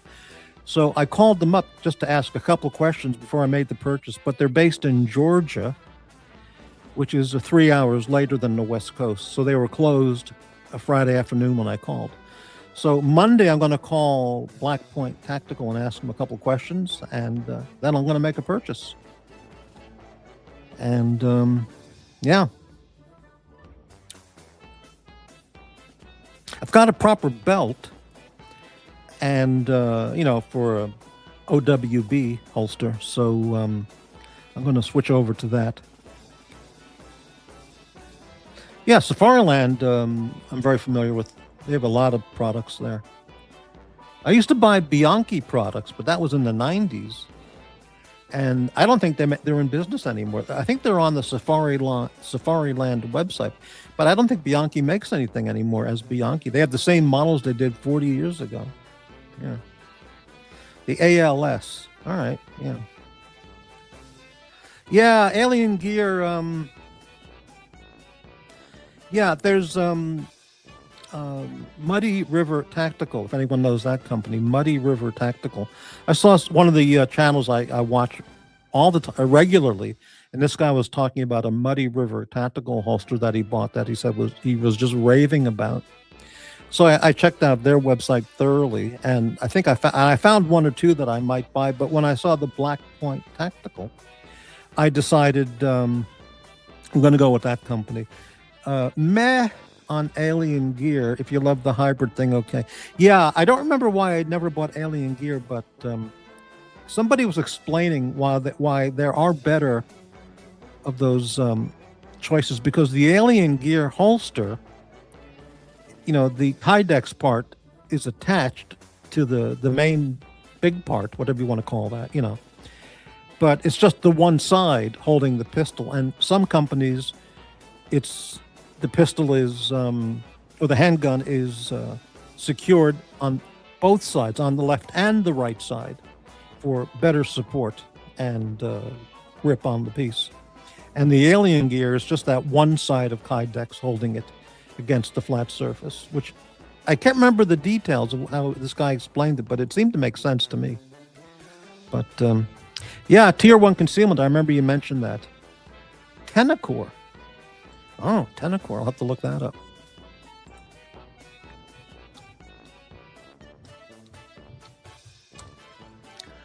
Tenacore. All right, Tenacore concealment holsters. There it is. It's unbelievable how many companies out there manufacture holsters. It's unbelievable. Tenacore products are designed for the discerning professionals. Well, that's me. All right, let's save this page. I'll look at it after the show. New holsters for the Springfield Echelon. The Echelon is a very interesting. If I was a Deca millionaire, I would buy the Echelon Compact just to have it, because I've seen it go. Some videos of it undergoing torture tests, and man, the thing is incredible. All right, Aussie Expert. I've got one Alien Gear holster. It's okay. It doesn't conceal that well, but it is comfortable. Right. Well, this I hate returning things, but this Black Point Tactical, well, all these companies, they have like a 15-day, full guarantee. If you don't like it, just mail it back and you get a refund, as long as it's not fucked up, with scratches and rips and all that. The SIG P211 GT4, I don't know that model. IWB can be very comfortable. I used to do IWB for a decade when I lived in LA. I had my IWB was a PPKS, Walter PPKS, in a suede leather kind of thing. Was it suede? It was a Bianchi IWB holster. The PPKS is unbelievably flat and concealable, and I carried that every day in an IWB, no problem at all. But I'm going to be carrying a full size. And I don't want to carry a full size in the waistband. Comfort is definitely the reason I like Alien Gear. Well, okay. Well, listen, lots of people like it, so that works. Leather, sure. Kydex, well, yeah, I never had a Kydex before, so I'm going to buy a Kydex and see how it works. I like my Tier 1C Appendix IWB are comfortable. Right, okay. That's correct. You have to have a proper belt. I have a proper belt, which I haven't used in quite a while, but so I don't need to buy a belt. I'm gonna get the Kydex and see how it works. But I'm gonna carry a full size now, and instead of a compact, because I like it so much. I want to carry it and just. It's a lot to think about, I could carry an 8-round, which I do, okay, with an extra mag, okay, or I could carry one full size with 17 without an extra mag, so I have to, it's complicated. I mean. You would imagine 8 rounds of 45, not for a street riot, a city burning down kind of riot, but 8 rounds of 45 is going to get you out of any situation where, you have to defend yourself. All right. But then I have to carry a backup mag as well. And now it's like, why don't I just carry a little bit larger pistol and just carry the 17 and 1 without an extra mag? with premium, 9mm, ultra premium 9mm, and yeah, it's all a matter of weight, comfort, and concealability, and yeah, we'll see how it goes. Davey, Morty, you were right about that guy being the real cult leader, not AC3. Oh, that's absolutely true. There's no question about it. Yeah, AC3 was the Bhagwan, but he's no longer the Bhagwan. There's a new Bhagwan in town, baby. That's for sure. McLopter, I go for the Velcro holsters in a man bag or a sling bag, much nicer. I have I've done that for years as well. A shoulder bag kind of thing, not a gay looking thing, but very, very common here in the Northwest. Not a fanny pack thing. It slings over your shoulder, and people just think you have meth or voodoo donuts. People think you have a couple voodoo donuts and a bag of meth crystals in your shoulder bag thing. So, and I would carry that, a piece there with a couple mags. But I'm going to try out the belt holster. I'll order it Monday. With the concealed holster, it's all preference. Well, that's correct. One holster comfortable to one person might not be to another. Correct. I think the size of the person and firearm have a lot to do with it. Right. Dirty Harry can carry the 44 mag Model 29. I'm not going to, most people can't possibly carry that, Yeah, but some holster makers don't know what they're doing. There's a Frontier. Alien gear is on it, but it's mostly comfort. T1C and Tenacor are all about concealing big guns well. I'll go back and look at those websites after the show, yeah. McLopser, what would you use to blast a poorly made Reuben sandwich? You mean at somebody else's diner, not my diner. You want me to blast a Reuben sandwich? Jesus. I would imagine number 6 birdshot would demolish it, but yeah. Even a shield in my alien gear prints badly. Oh, that's not good then, because that's like the number 1 carry handgun, just about as a shield. Yeah. I was looking at the HK website because I love my HK. I absolutely love it. I love it. And I was thinking of trading in my 45 Springfield and getting an HK 45C. And not at this point in my life, not like I need to be switching and exchanging guns and buying guns and stuff. But they have it now. It's a black, the HK 45. Not the compact, but it's 31 ounces, like the size of a Beretta 92. So I don't need it. It's too big for carry. But the current lineup includes a black with an FDE slide, and it looks really, really cool. And Donald Trump was asked by some parasite reporter from CNN, "Do you own any guns?"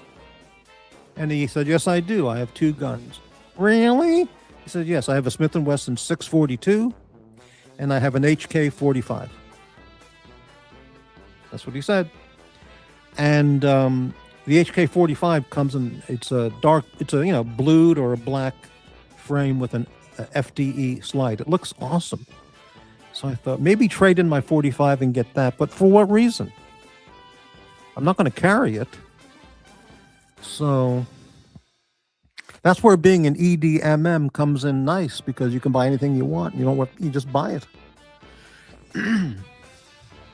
Yeah.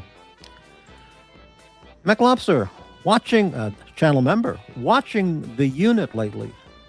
And the Snake Doctor carries in a leather speed holster like the camp shooters use. That would be a nice carry option with a retention loop. The Unit, I don't know. I guess that's some show. The Snake Doctor, I don't know. I guess that's a character. Carries a leather speed holster like the camp shooters use. Competition shooters. Really? Okay. Yeah, the HK CC9, I was looking at, that comes in that color combo too. It's black with an FDE slide. Really cool looking. It does not come with a thumb safety. But that could be a very nice choice. Very nice. Ozzy, I have not seen a leather holster at a competition in all the 9 years I've been shooting competition. Wow. Amazing. Davey Smalls, channel member. I only have 2 guns. Well, 3 if I count my dad's old gun. Well, then you have 3.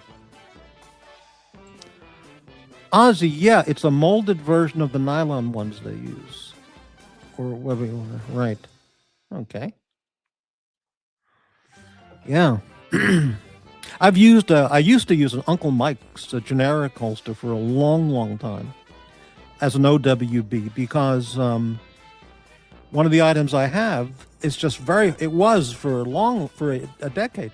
I couldn't find any holster companies that made anything for that model, which I liked. And that's the problem, as has been discussed. You know, sometimes you buy a piece and then you can't find a holster for it. It's just not a popular seller, or, you know, and so I used an Uncle Mike's for like 5 years. It worked out fine, you know, but you know.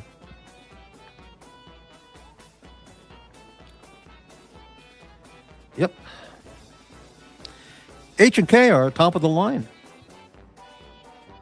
Yeah, that's what I got. I'm going to make that my carry now. Give up the 45 and switch to the HK. The unit. Let me look that up. Especially in the wintertime. Not in the summer, but for wintertime carry, I can handle the HK on a belt. The unit. Let me see what this is here. Created by David Mamet.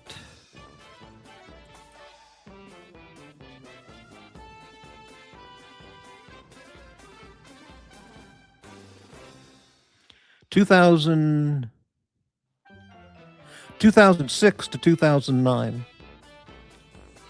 A secret U.S. military group conducts covert operations across the world, facing several life-threatening situations during their missions. And it's on Amazon. It's on Prime and Hulu. Prime Video, Amazon, and Hulu. Which I don't, I'm not going to pay for that. I don't have any money to pay for that. But maybe it'll show up someplace else later. 8.1 rating. Wow. Some good reviews and some bad reviews, right? You know, it's typical Hollywood. They make all these movies that feature guns, guns, guns, killing, killing, killing. All these, you know, libtarded, leftist, fanatic actors. They all star in these movies about guns, guns, guns, killing, killing, killing. Special forces, you know, Rangers, Green Berets. And then they go around the country on these talk shows talking about, we have to, you know, we should restrict all gun ownership. We have to cancel the Second Amendment, you know. These people make their millions with these exploitative gun-based movies. And, yeah, typical. What's this? It's free on Prime. Let me look this up. The unit. I can't afford $3.99 an episode. I don't have that money. To quote Watch Nicholas, I'm the poor. All right, let's look it up here on Prime, see what it says. Episode 1 is free. It says go ad-free. What does that mean? It's $2.99 a month if you want it without ads. Okay. More purchase options. So they're giving you episode 1 for free. Otherwise, it's $9.99 per season. Too expensive.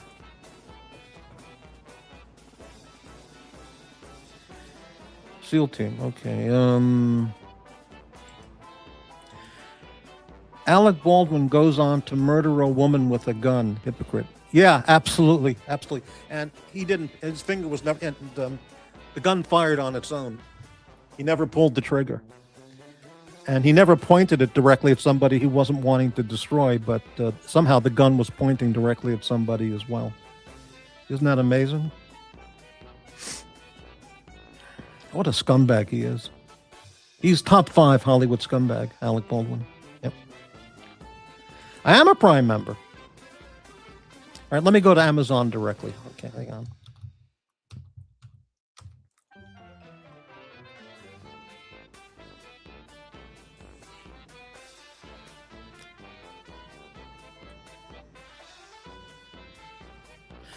Okay, the unit.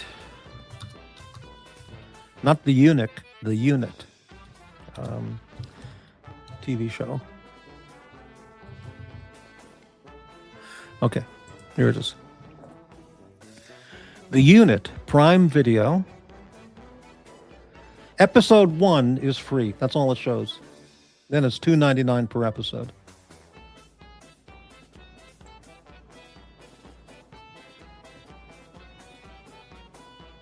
What can I tell you? Okay, let's get back to the comments from the two viewers. Right.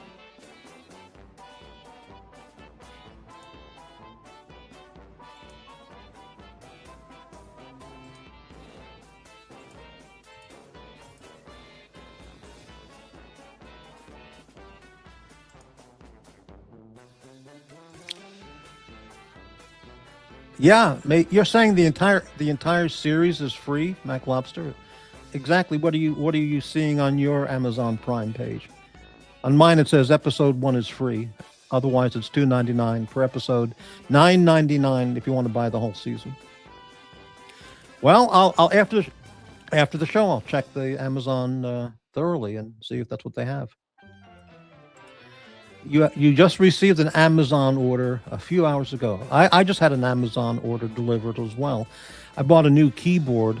My keyboard is starting to act up. Many of the keys are very, very sticky, and sticking. And I know what the comments are that those people will make.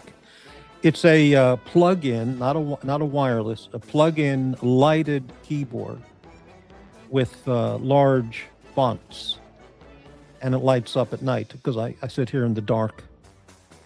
And it's a Chinese, made in China piece of shit keyboard, but it's very, very good. I've had this for about 4 years, I think. But I think it was $39 to buy a new one. So I'll plug in the new one. It's just plug it in. That's all you have to do. Breitling, Baldwin has a lot of anger issues, and he enjoys putting others down. Exactly. Wait, does he live stream? Yeah, he'd be perfect for live streaming, right? Yeah, I have 380. I've had 380 for 40 years. When did I start? 1990. So 35 years. But I have the LCP Max, and which is, I'm going to trade it because I don't do pocket carry. I just I don't like pocket carry. That's what I thought I would do with it, is pocket carry. Because it comes with a little nylon holster. You just put it right in your pocket. It's very concealable, but it's flopping around in your pocket, and then if I put it on a belt as an IWB, well, then I could get something a little bigger. Instead of a 3.5 inch barrel 380, not a 2 3/4 inch barrel. And I had the PPKS. Those are like $8.99 or $9.99. It's unbelievable for the Walter PPKS. I had a Bursa Thunder 380 Plus for a long, long time, but I got rid of that. And that's 15+1, and it's unbelievably concealable. And I'm really interested in the Ruger 380, Security 380, I think they call it. And maybe I'll trade my LCP Max for one of those. Because I'm not using it. Well, in the wintertime, I wouldn't carry it anyway. But summertime, it's ideal. But I don't know. It's I'm not into the pocket carry thing. Yeah. Really happy with my P365 macro. Shoots really flat. Right. Everybody likes the P365. Everybody. Well, I have the equalizer, which I really, really, really like. And I bought the equalizer because I couldn't find a P365 at any store here. Nobody had it. It was too hot, and everybody was buying up everything because of Biden and shit. So I decided, well, I'll get an equalizer, but I really like the equalizer. But anyway, Davey, Morty, was Green Room on a stream with Blondie last night that got deleted? The answer is yes. I heard it was a real barn burner. Well, I watched that show. I don't know if it was deleted, but I watched the show. And I don't think I copied I don't think I recorded the show. I mean, made a copy. I don't think I did that, but I did watch the show, and yeah. Yeah, you got to be quick, when these shows pop up. Many of them they remove them or put them in membership or, That one, I'm glad Blondie took down, actually, because Breitling, Alec Baldwin may find validation with like-minded people on certain channels, as he is only socially accepted in small quantities in his immediate world. Well, the guy's a piece of shit, But, yeah, I mean, the X Macro Legion is superb. Wow. Yeah, P365, I mean, it's like the go-to choice for so many knowledgeable people. There's so many videos I've seen of, former military guys, special forces or whatever you want, those kinds of guys. And a lot of them, they don't carry a Beretta 92 anymore. They carry a P365.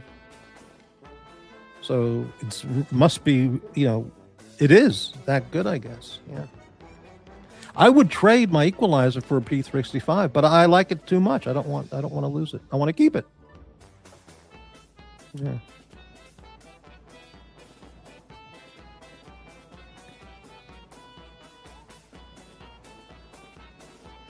Yeah.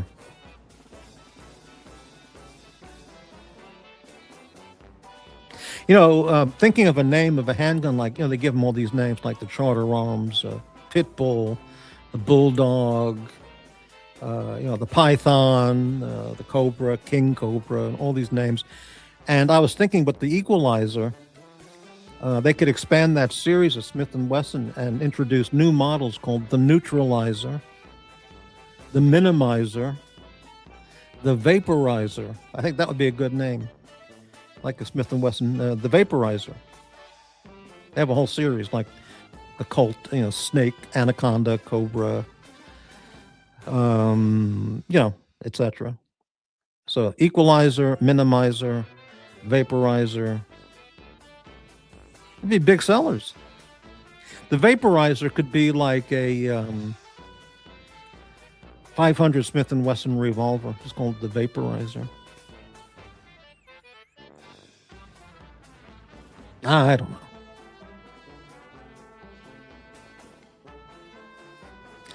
Davey Smalls. Oh, McLobster, channel member. Seems like staccato is the hypest thing in town. Yeah, it's heavily hyped, and I've never touched one or seen one, or I don't have any interest in that kind of 1911 style. If I was an EDMM, I certainly would buy 1911s. But I'm not an EDMM. B is friendly with me on her streams, but in the back of her mind, she's thinking, I wish this creep would get lost. Really, you think that? I don't know why people have issues with anybody on these channels. I've never had one issue at all with Blondie.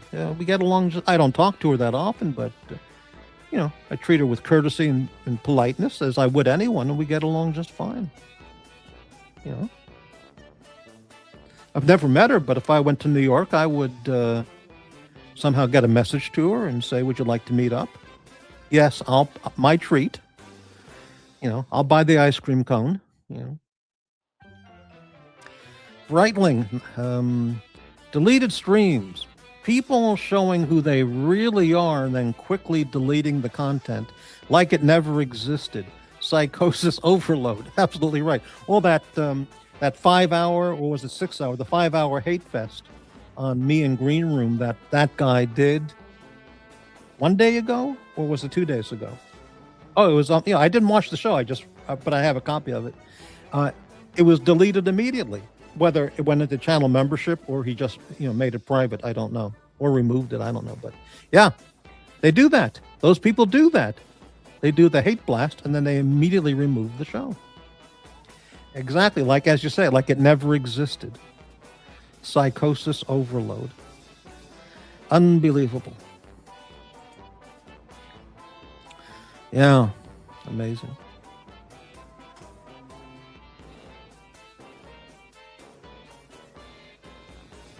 So when I was at Costco, I bought this bag of chips. They're sweet potato chips. And the brand name is Jackson's or Jackson. Man, they are really good. It's a huge bag. Like 3 times size the bag you would find at a supermarket of potato chips. And man, they are really good. So I recommend that for any Costco people out there. Jackson's sweet potato chips. Holy cow. McLobster. Yeah, I caught part of his stream and he was giving you a full face blast wave. Yeah, why? I have 2 viewers here. I don't make any money. I make 2. Like tonight's show, 0 super chats. This channel's irrelevant. I'm obsolete. But he can't. I know why he is just so taken with me and my channel. I know why. And Nick called my channel, 15 viewer crappy, when he heard that the guy was doing a 5 hour blast on me. He goes, crappy? 15 viewer Morty? Yeah. Incredible. Yeah. Because I tell the truth. And he hates that. And I don't suck up to him. I'm not one of his lemmings. He'll laugh at every one of his jokes. And he can't stand that. I had never joined his team. Not team, what's the word? His gang. He can't stand it. Can't stand ya. And yeah, I mean, that's it. Nobody over there speaks the truth. No one over there ever challenges the truth. It's like he says, just make it up. Doc's Report's got that clip he plays. Just make it up. Just make it the fuck up. So, can't stand ya. Davey Smalls. They delete them because they're afraid someone might report the stream for hate content and ruin their money grift. Well, that's also a consideration. Yeah. Gilden. Hello, Gilden. Morty and Crappy are EDDMs. Everyday decamillionaires. You think so? Really? If I were an EDDM, I'd buy that Seiko watch for $940. And I can't do it because I don't have the $940. So if I have that deck of millions, I don't know where it is. Maybe it's in my wall safe. I don't know.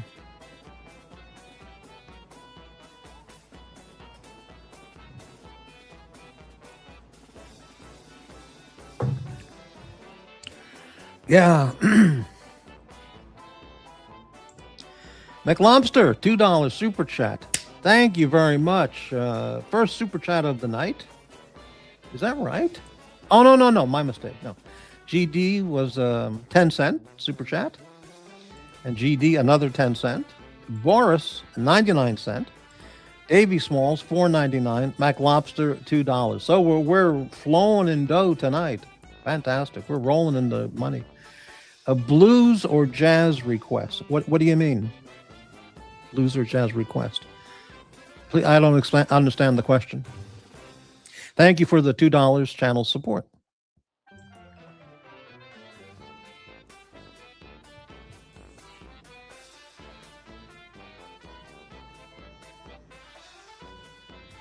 Blues or jazz request. I don't know what you mean.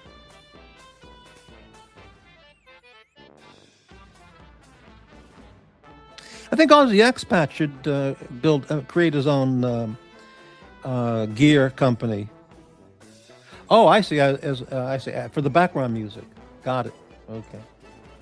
You don't like the carnival music? Fair enough. What's this? Oh, this is good.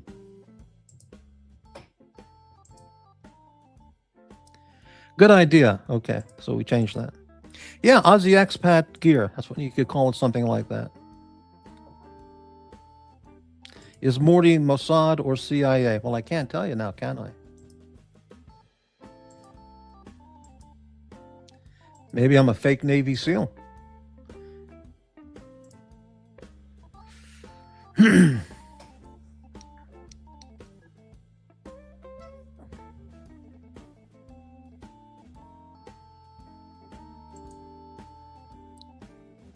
Yeah, that Don Shipley channel, the guy's amazing. Him and his wife. The people he encounters who are fake Navy SEALs. It's just he's gone through. He's exposed. He says over tens of thousands of these assholes. I think he said like 20 or 40,000 fake Navy SEALs he's come across on his channel. In his, exposing these people. Tens of thousands of them. Every day he gets new requests to do checks on people. It's beyond unbelievable. Okay, if you say so.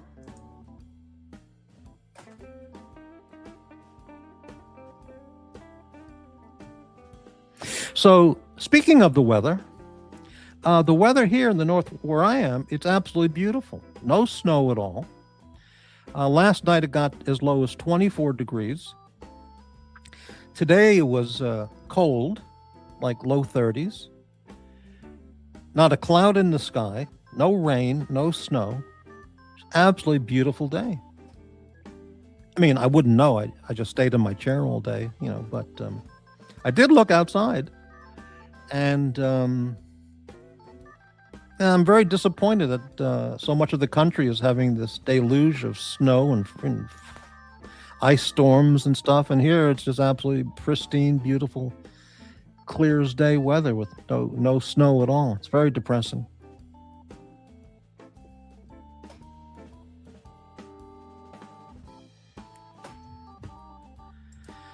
Davey Smalls, channel member. The fake Texan is freezing his ass off tonight. Well, yeah. I wonder what he's thinking. I wonder if he's on one of the shows tonight complaining about me. Because he's on the penance list now. Because I called him out for his incessant, non-stop, multi-year harassment and insults. I mean, enough is enough. Now, even though we get along very well, I mean, I today's penance list, by the way, market conditions, a lot of fluctuation in the market today. 80 never calling is now 350, down from 750. And I think Baba went down also to 450. But and yeah, there is an asterisk here. These must be these are only acceptable by Cash App, Ko-Fi, or PayPal. Super Chat would not be acceptable because it's not the whole amount. Google takes 30%. But this penance list is great because all the hate channels, all those other channels, not only the hate channels, they all talk about it. And they say, I'm the greedy vulture.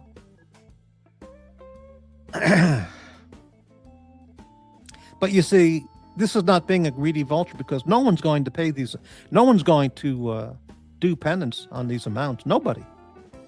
And I'm not expecting anyone to. And no one's going to. So it's not a matter of greed. It's a matter of original content. He just likes to poke and prod. There is still good in him. Well, I'm tired of being poked and prodded. Now, look, if I lived in Chicago, up there they poke and prod all day and all night long, and they enjoy that kind of shit. I don't. So, If you know what I mean regarding poking and prodding. You know.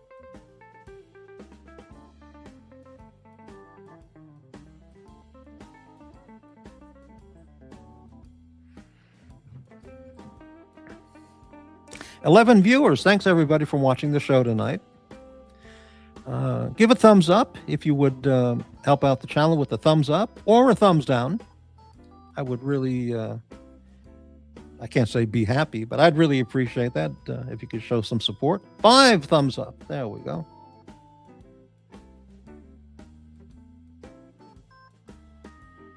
You know what it's like to me? It's like, say your spouse is in the hospital dying of leukemia and they're terminal, you know?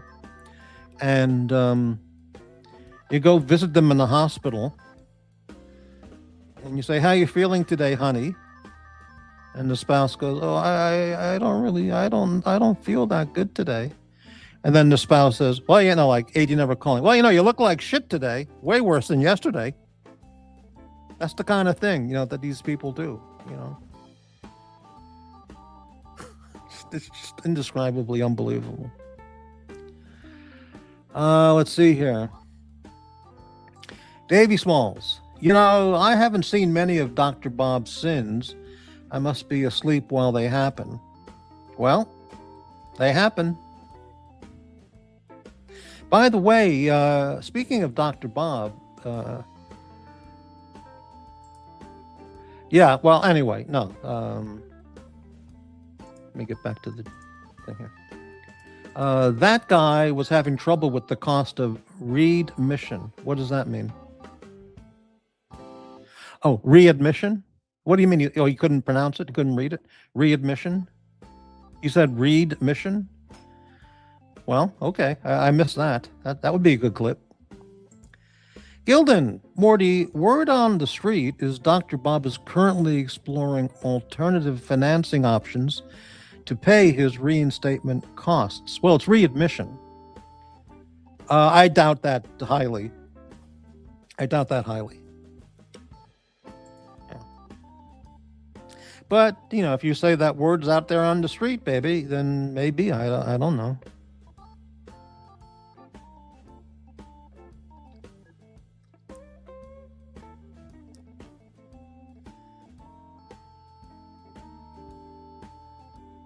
So when I heard Aussie Expat, I don't know if he's still out there watching, but when I heard him on the AC3 show today, I haven't looked at the AC3 show in a year.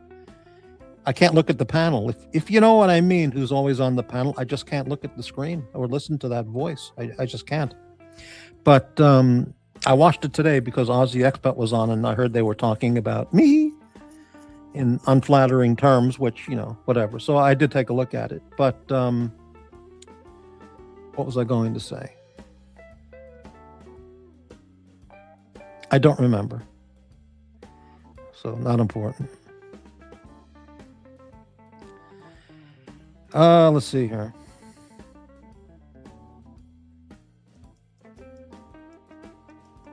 But it's a shame about Dr. Bob because we got along just fine, you know. Well, I get along with everybody just fine. Well, you know, but doesn't work out because it's, you know, those people, other people, you know, twist everything around.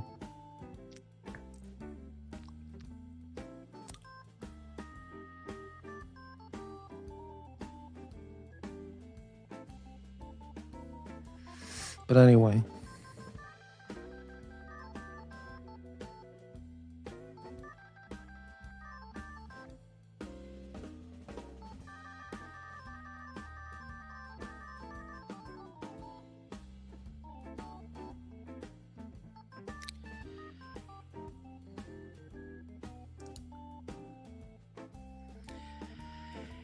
Yeah, I just looked over at the hate channel for a second, and yeah, the hate is going on. The insults, the hate, the anti-Semitism.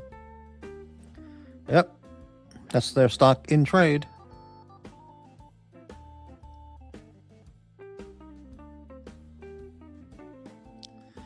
Yes, indeed.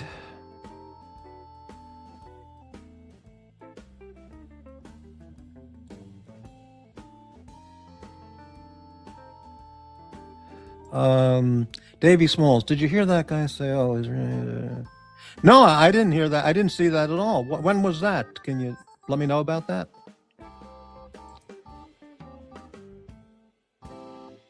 I heard him say he has a picture. I didn't hear him say the real name, but he's done that before because he's just filled with hate and anger.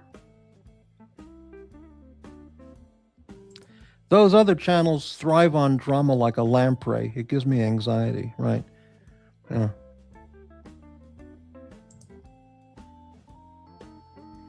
Yeah, no, he's doxing. He does the doxing. Yeah, and he laughs about it, and yeah. But he's done that in the past on a number of occasions because, you know, that's who he is.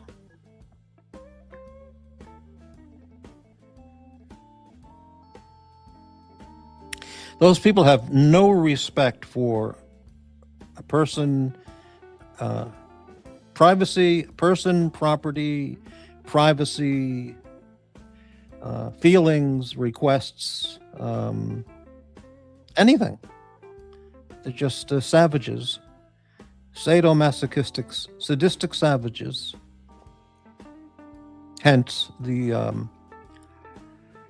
you know, the exorcism situation. But, you know, whatever.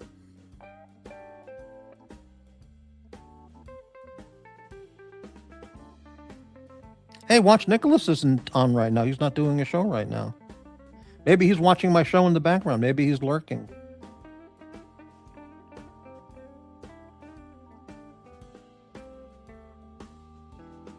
Yep.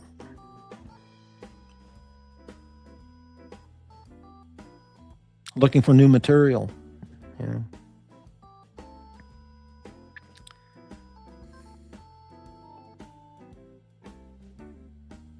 Yep.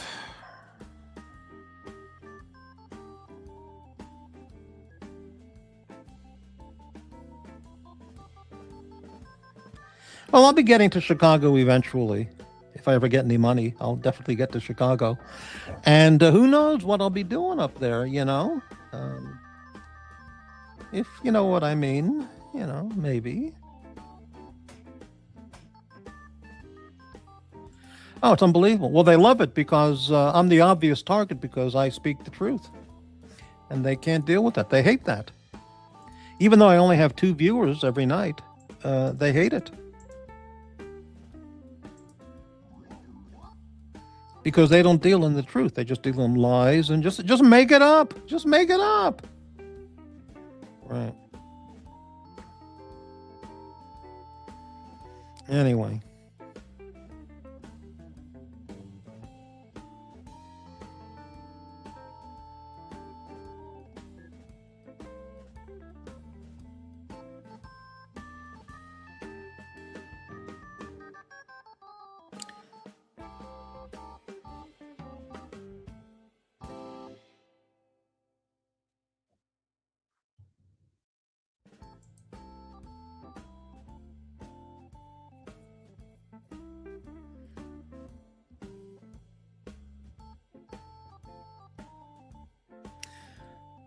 The lurking is a result of the paranoia. That's absolutely correct.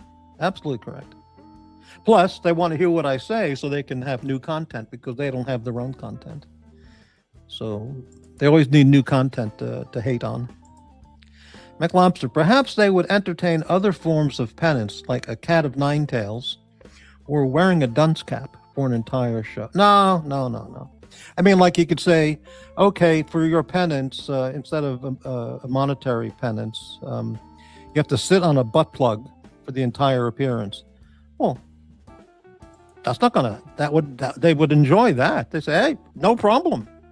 6-inch or 10-inch, no problem. So, yeah, I mean, no, the penance is a monetary thing. Can you imagine the butt plug collection some of those people have in their home, in their bedroom, or in their kitchen?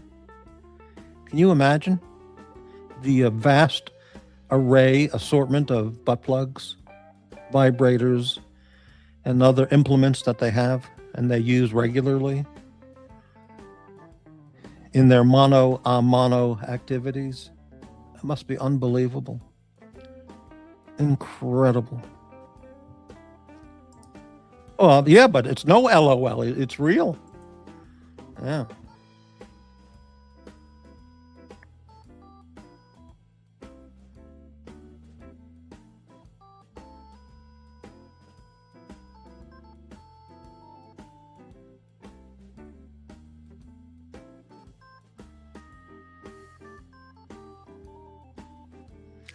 Ah, it's my good friend Morpheus. How are you doing, Morpheus?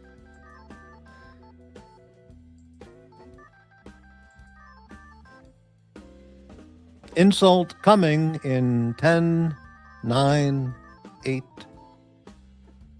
Yeah.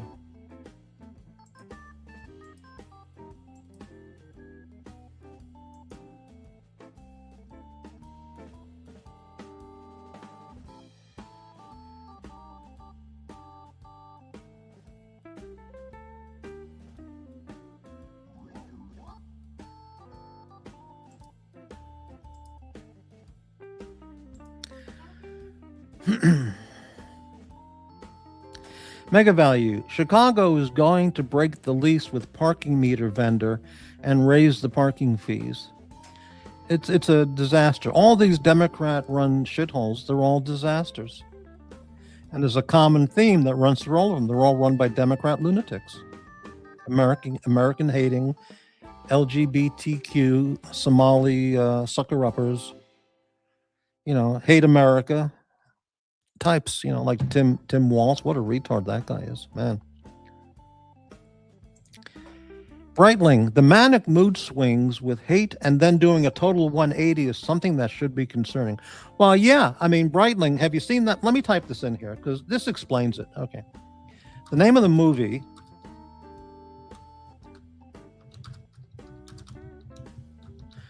is St. Valentine's Massacre, and it's let me see what year that was.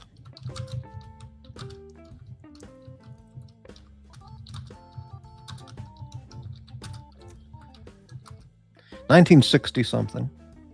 It's got a very good cast. George Segal, Jason Robards. Okay, 1967.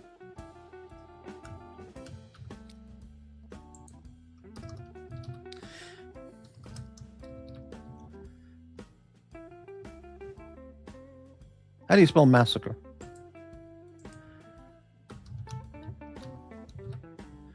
Yeah, I had it right. Yeah.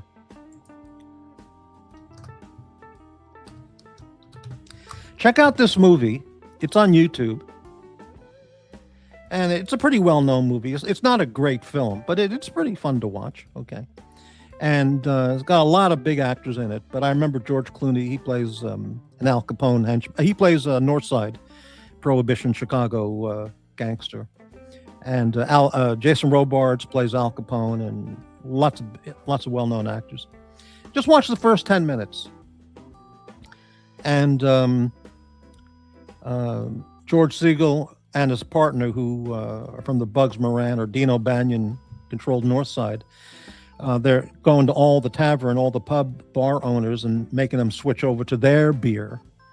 And even though they're already buying Al Capone's beer, so they can't possibly switch, because you can't, you're buying 20 cases a week from Al Capone's gang.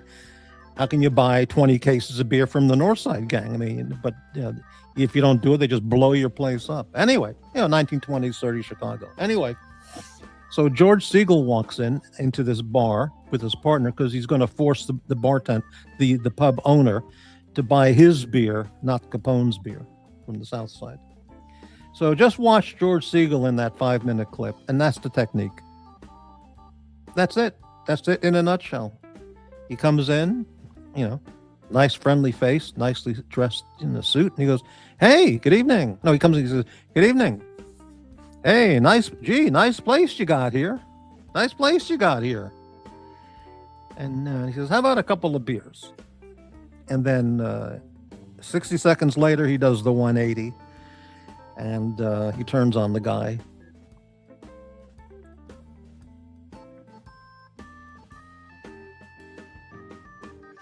Amazing. Yeah, unbelievable. Yeah. McLoster, do you think they just throw the butt plugs in the dishwasher with their other cutlery? Yeah, I wouldn't be surprised. Yeah, they're all made of silicone or stainless steel, or they're certainly dishwashable. They're suitable for the dishwasher. A herd mentality seeking validation and hate has a history of yeah, right, exactly, right.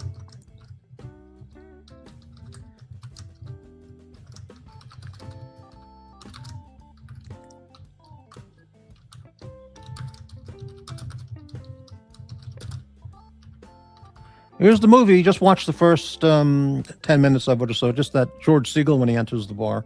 It's like a 5-minute scene or less. And that explains the whole technique right there.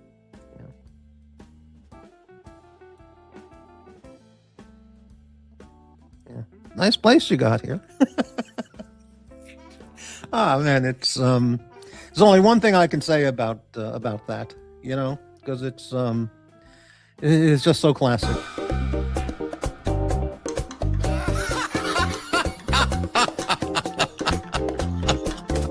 Oh, man.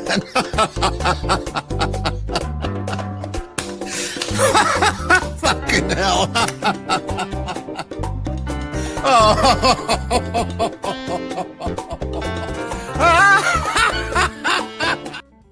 Yeah, anyway. Yeah, right, okay. Breitling. Turning a 180 is also a common manipulation tactic, commonly referred to as the love bomb. Yeah, that's it, Matt. That's it. That's it. Well, that's what George Siegel does in his the way he deals with the bar owner, who's gonna. He says, "I can't do that. I'm getting my beer from Capone." Well, you're going to be buying from us now, but I can't do that. It'll kill me. Well, yeah. So just watch the first 10 minutes of that movie. You might like the movie and watch the whole thing. But yeah, that's the technique. Happens on YouTube all the time with certain people.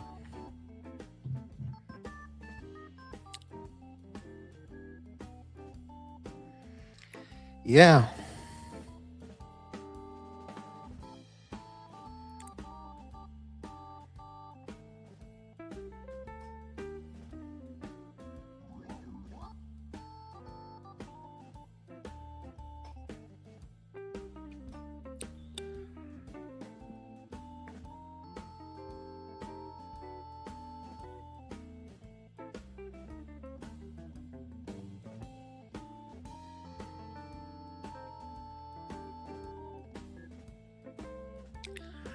Boy, the anti-Semitism is really hot and heavy tonight on the Hate Channel.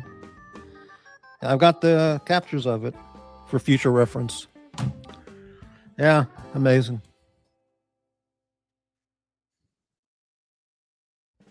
But that's what they do,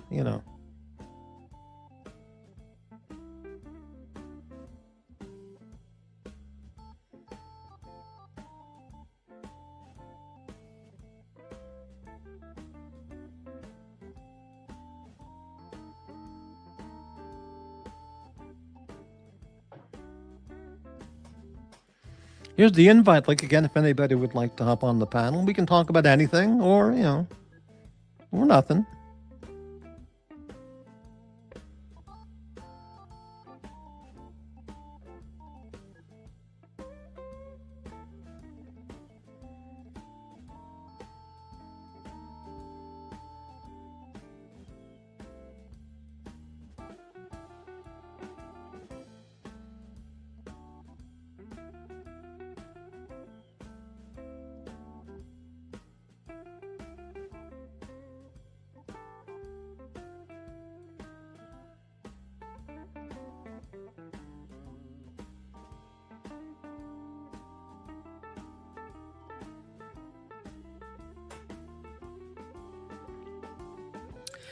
Sheep that blindly follow in a herd of hate is understandable. It's okay. They aren't very smart animals. Well, young sheep, lambs are just, so cute. But when they get older, they're not the brightest, I guess, And they don't, and then as they get older, they're not as cute. But, I don't live with sheep. I'm not a Kiwi or an Aussie, so. Okay, here it comes. Here it comes. I thought it would come in 10 seconds, but it took 5 minutes. Okay, Morpheus. Aiding or calling bankrolls you like a patron saint, and you still slap him onto your evildoer's penance list for public humiliation. That's not morality. That's pure unchecked extortion. You think so? Well, you know nothing about what you're talking about. How's that? You want to come on the panel, Morpheus, and talk about it?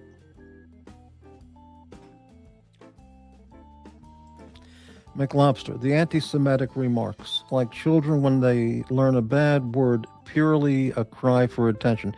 Yeah, right, yeah.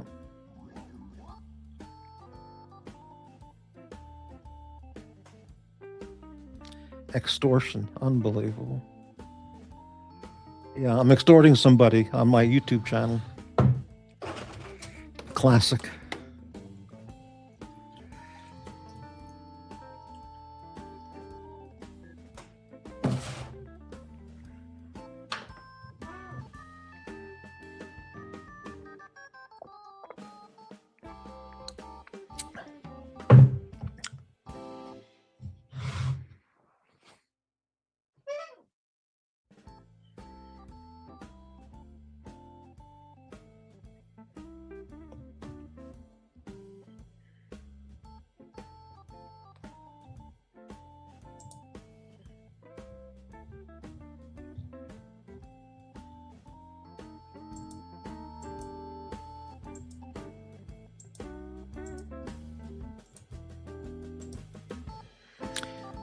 Morpheus, here's a video for you, okay?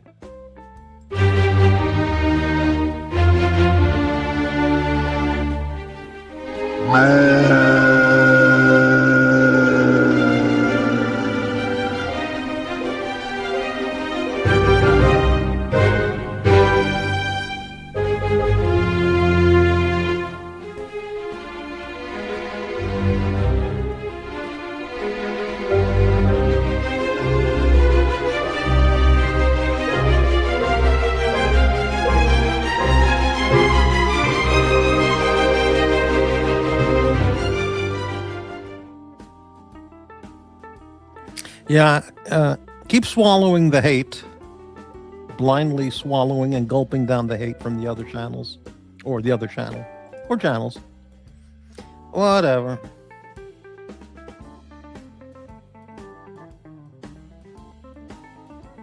Oh, it was like McLobster. It was like kindergarten children. You did that to me? Hey, I'm gonna slap you. It's exactly the reaction we get.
This represents the YouTube Watch community viewers.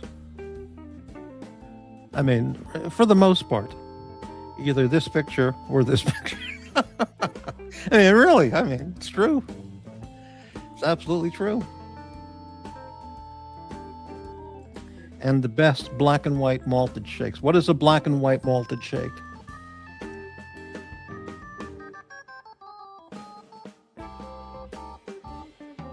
I never heard that term before.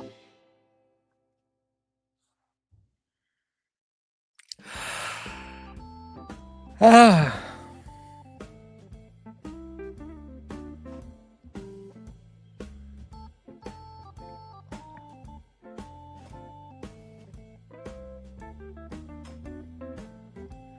All right, we've been here for 2 hours and 22 minutes.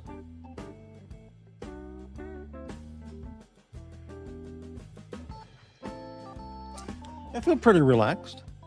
I could have gone for some a whiskey tonight, but I'm on the benzos, double dosage tonight, so I can't really mix the alcohol with that.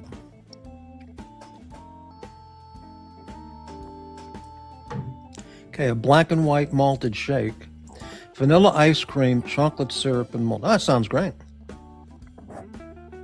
It's the non sequitur shake at Dairy Queen. I went to Dairy Queen once in the last 20 years. It was in Seattle, or a suburb of Seattle, like Lakewood or something like that. And, or Shoreline, some high-class neighborhood like Shoreline or something. And I got a hamburger and fries. Oh, it was the worst quality hamburger beef imaginable. It was like, it was inedible. I mean, I don't know if I finished the meal, but oh, it's just the cheapest crap. I can't believe people go, well, I believe it, but why would anyone choose, of all the fast food or hamburger places, why would anyone go to Dairy Queen for a burger and fries? Jesus.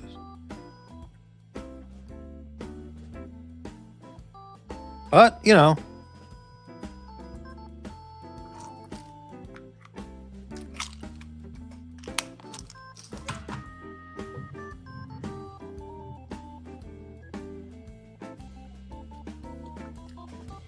my new down pillow is working out great. It was a very good purchase. And I didn't even have to pay $2,500 for it. Speaking of beef, where is MT? MT85? I don't know.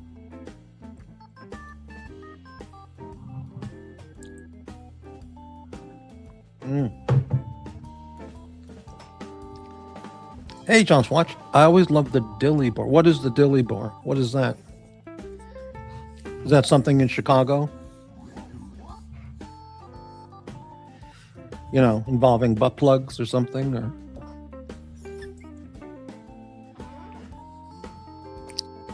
I went with a lady friend of mine when I lived in Los Angeles.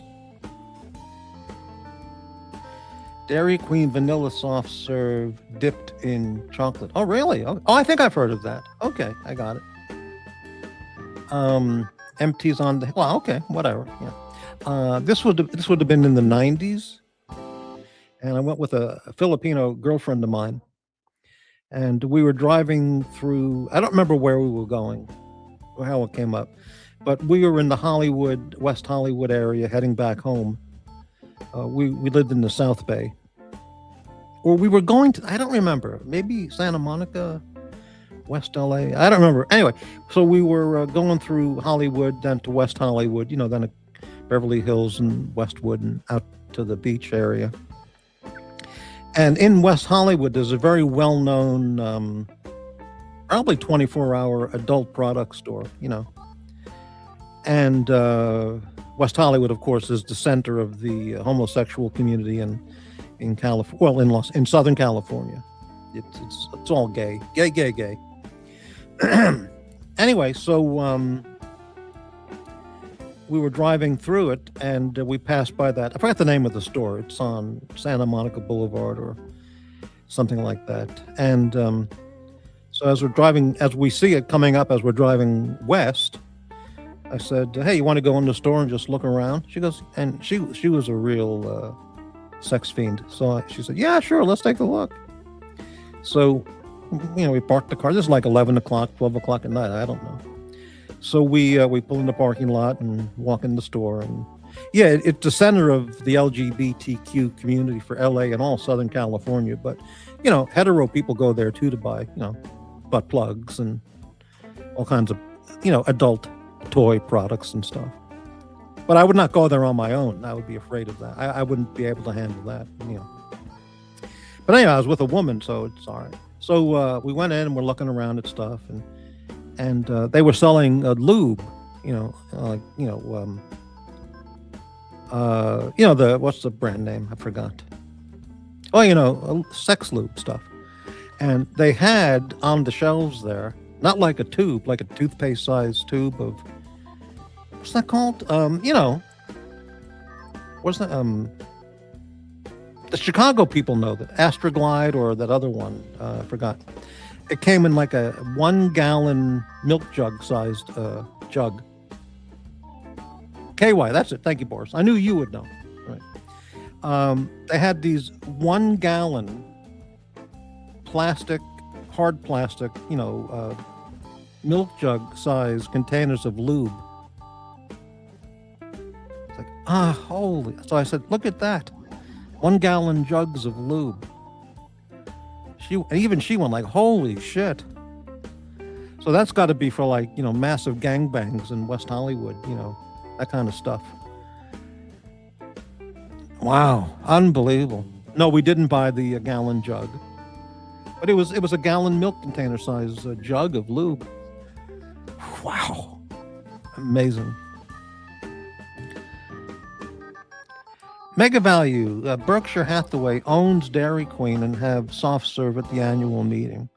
Okay, well it's nice. It's a famous company. Yeah,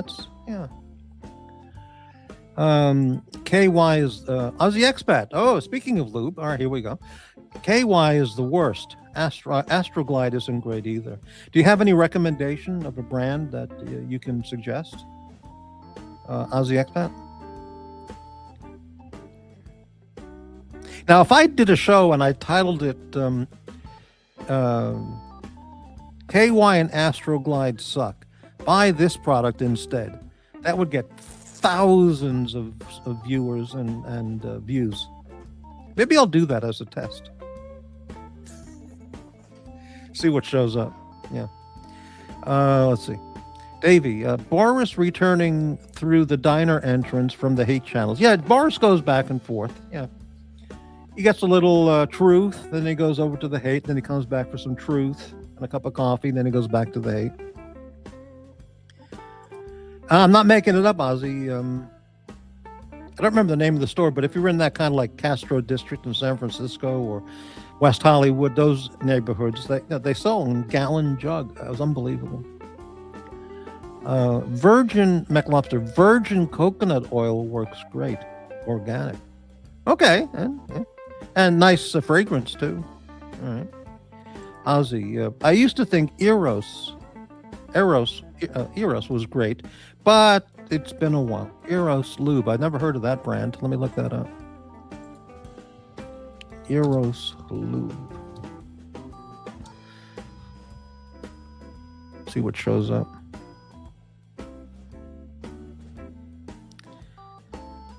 Here it is. Oh, that's not it. That's something different. Oh, yeah. Oh, here it is. Massage products and lubricants. Eros water-based lubricant. Okay, I never heard of that brand. All right. I guess, you know, you could go to one of those stores and ask the guy at the counter or the LGBT, they, them at the counter, say, what lube can you recommend besides KY or Astroglide? And get some expert opinion from the salesperson.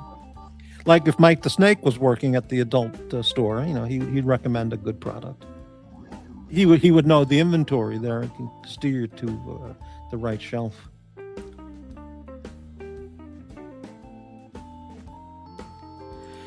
Morris, to Davey Smalls, they have some regard Eddie on the panel who's an anti-Semite and complete idiot. Well, that's what they do. That's what they do. That's who they are, and that's what they do. Yeah. My goodness. the creatures really do come out at night on some other channels. That's one way. That's how you put it, right? The worms, they crawl out of the dark dirt, and the caves, and they come out at night and inhabit those hate channels.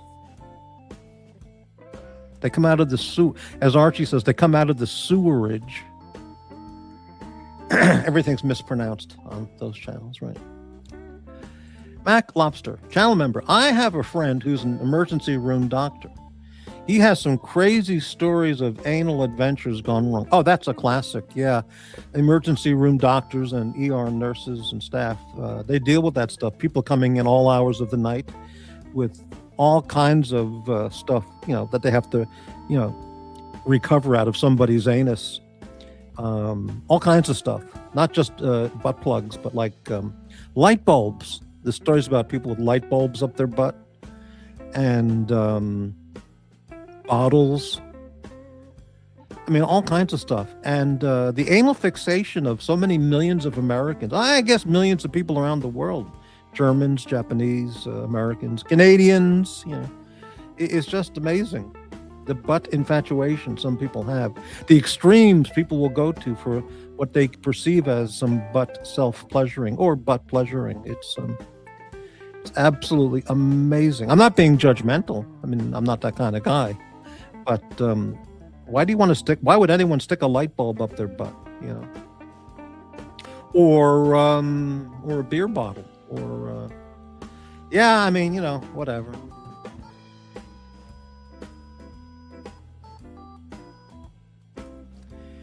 Yes, a Michigan one, not the Chicago. I see. Okay.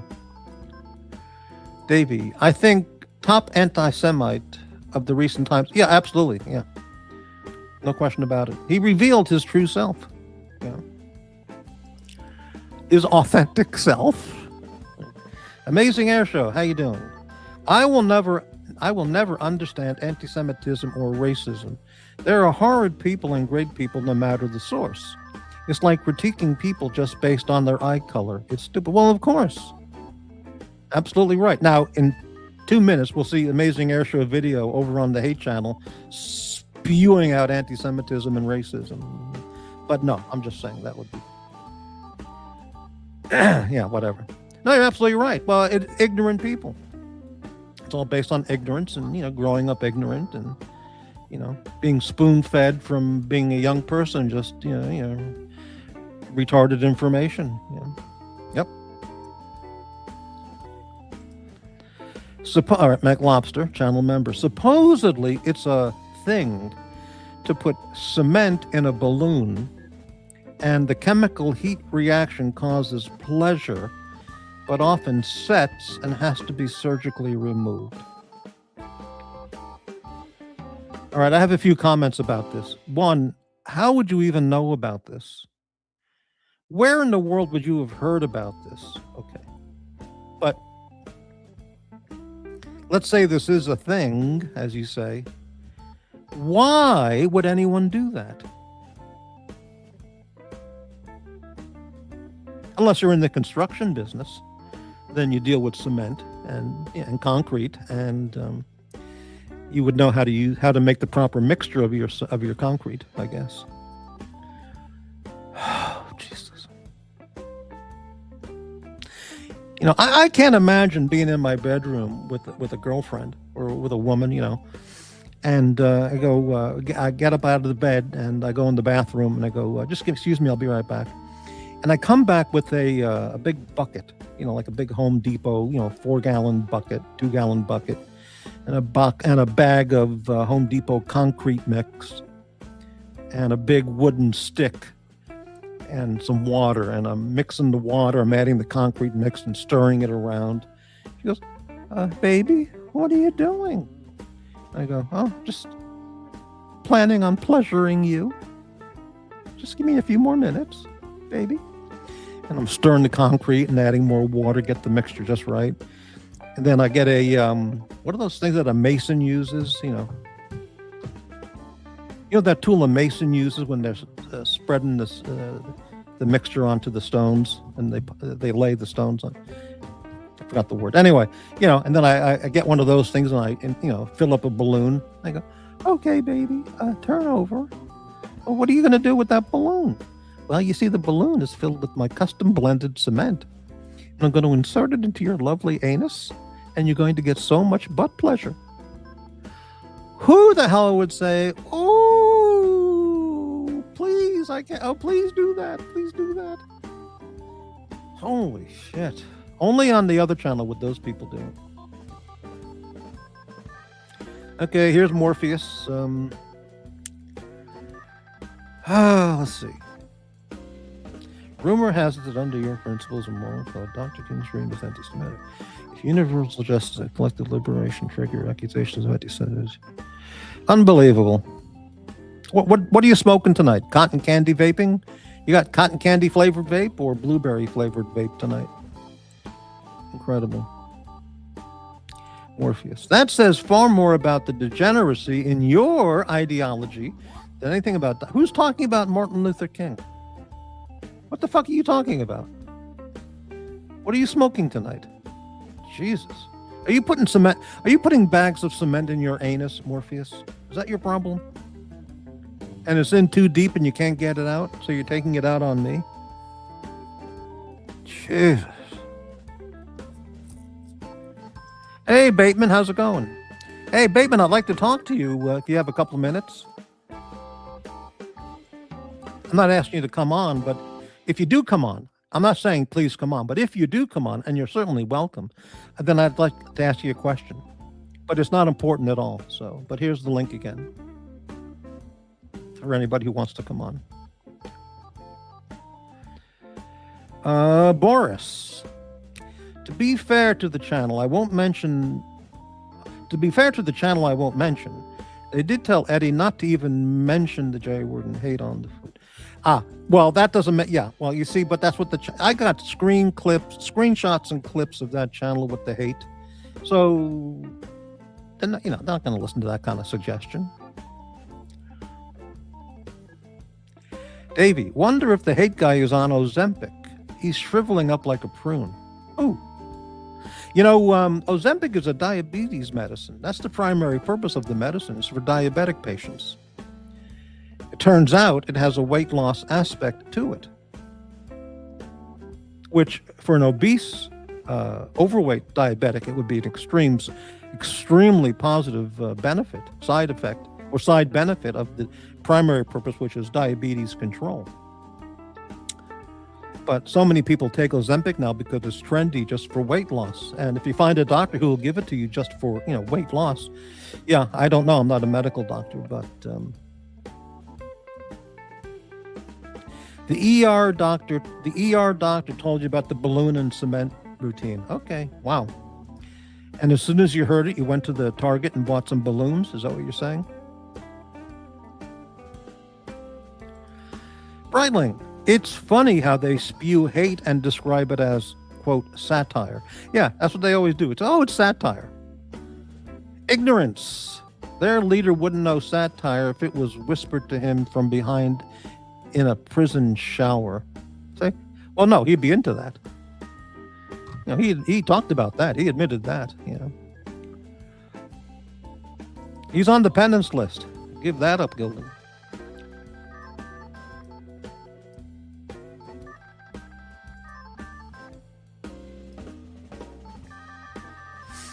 Oh.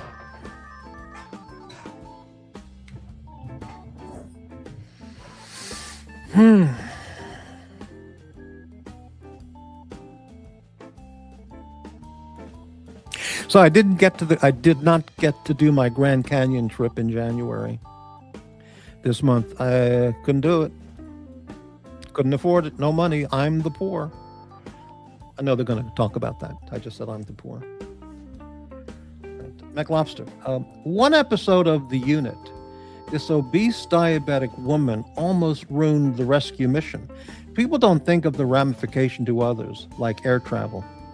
Oh, yeah, I mean, that's a classic. Somebody who's like 500 pounds, 400 pounds, and they buy a seat in coach class, but they're taking up 2 whole seats.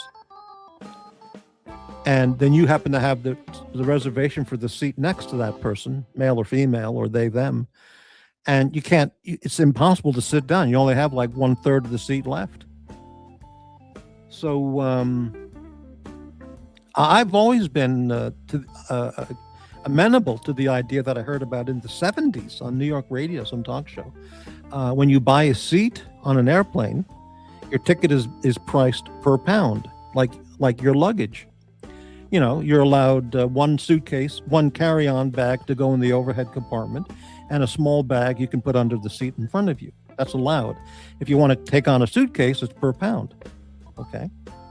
So passengers, since airplanes fly on pound weight for their gasoline fuel, calculations and all that, the weight of the passengers is important. So you buy a ticket according to your weight. If you weigh 120, you pay this. If you weigh 500, you pay that. And of course, it's more money because you're using more fuel and you're taking up a whole extra seat that can't be sold. So I think that's a fair or a reasonable thing to consider for airplane pricing. Passengers pay per pound. I'm not saying I'm giving it 100% approval, but I'm saying it's an idea that seems reasonable to consider. Right. Breitling, there is no place for anti-Semitism, racial slurs, and denigrating people that truly have disabilities. You mean like that one-eyed grifter, that kind of comment? Just despicable. But there is a place franchised on seeking validation from like-minded people. Well, that's correct, right? Oh, here's Morpheus again. I brought up Dr. King because Uzi and Nick exposed your hate for MLK Day, which was this past Monday, because MLK Day celebrates those people you hate with a passion, let alone their sacrosanct culture. Those people refers to those people on the hate channels. I don't know what you're talking about, Morpheus. And if you're listening to anything that Uzi says, then you really need to get off the cannabis, baby. Incredible.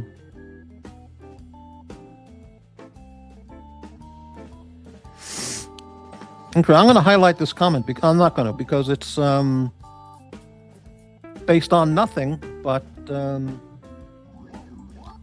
your comment is based on hate, not my comments. Morpheus.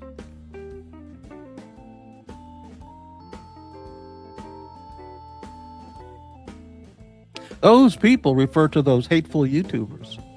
That's who those people, that's who that refers to. But anyway, enjoy your hate. McLobster, absolutely. If they charge us for luggage based on weight, they should charge large marge. Well, listen, if you're Barney Fife and weigh 120 pounds, you get a good price for a ticket. If you're, 500 pounds, sorry, but you have to buy the ticket's more expensive. I don't see why that's unreasonable. Now, maybe it is. Look, maybe it is unreasonable. If I were involved in a roundtable discussion on that, maybe I would be persuaded to say, okay, that is not fair. Okay, that's not a good solution. But I'm open to the idea.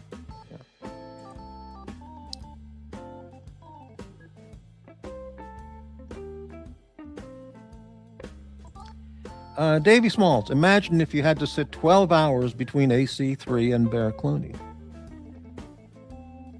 You imagine that. Yeah, okay. Exposed the Crip Walk hate. What does that mean, Max Carter? Can you explain that comment? Oh, Nicholas and Uzi saying I hate the Crip Walk because of those. No, that's not my comment at all about the Crip Walk. My comment about the Crip Walk, which I don't need to repeat, but I'll repeat it for Morpheus to not listen to, is to be a performer, one used to have talent to put on a show, to get applause and sell out a theater. And in the clip that I mentioned, you got these two guys on stage, dressed in basically, they're just not dressed for, show business, in my opinion. Yeah. And they got like a 20,000 seat arena they're performing at. And they're doing the crip walk for 30 seconds. One guy's doing the crip walk and the other guy's going into the microphone. Keep it gangsta dog, keep it gangsta dog, keep it gangsta dog. I think that's what he said. And the audience is screaming and yelling. It's like the greatest thing they've ever seen. And there's no talent. There's no artistry. There's nothing. Anybody can do that. So what does it have to do with great artists of the past? I mean, real talented performers. You know, Sammy Davis never did that. You know, Fred Astaire, Gene Kelly. These people had to learn and discipline themselves to be dancers, not do the crip walk, which anybody could learn in 1 minute. You know, keep a gangster dog, and it just mainlines gangster culture into American culture and society of impressionable teenagers who think it's really cool. You know, heaven forbid an entertainer comes out dressed nicely in a suit and does real dancing, you know, and gets a round of applause for, you know, real artistry, real talent, real dancing, black or white, you know. And I mentioned, you know, you got the Hines brothers, you know, Maurice and his brother, I always forget the guy's name, Maurice, and really talented dancers, you know, and the Nicholas, you know who the Nicholas brothers are? Look them up. Brilliant, talented dancers, you know, from 30s, 40s, 50s, and endless number of great tap dancers, Sandman Sims and Bojangles Robinson. And it's got nothing to do with hatred or racism. It's talent or no talent, you know, class act or bullshit. That's all it comes down to, you know. It's no different with white. I say the same thing about white performers or anybody. If it's garbage, it's garbage, you know. But look, if somebody wants to buy a ticket and go see Snoop Dogg, you know, do the crip walk and scream and yell and smoke dope all night long during the show, have yourself a great time. Enjoy it. Yeah, but it's just a bunch of nonsense. Oh, that's going to be clipped. They're going to talk about that. Incredible. Yeah, Mac Lobster. I've been enjoying a chai tea in the evening lately. Very gangster dog. Really? Chai tea is very gangster dog? All right. Well, keep it gangster dog. Keep it gangster dog. Basil's. Hello, Basil's. $2.99 super sticker. Thank you for supporting the hate channel. Thank you, Basil's. Thank you for supporting the racist channel. Thank you. Thank you very much. I mean, dancing is one of the arts, you know, and takes years of training, and it's one of the hardest, one of the most hardest professional dancers are among the hardest working and least and the most low paid performers in all of showbiz. This is well established. Unless you get up to superstar status like Paula Abdul, dancers are among the lowest paid and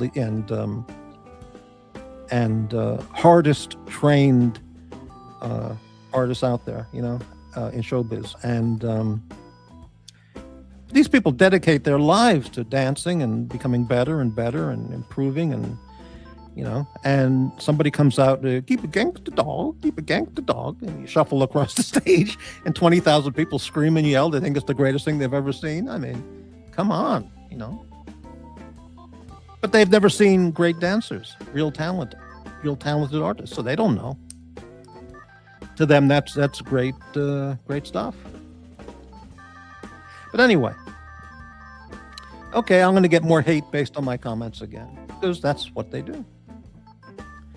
Breitling, I know. By the way, I just figured out who Morpheus is.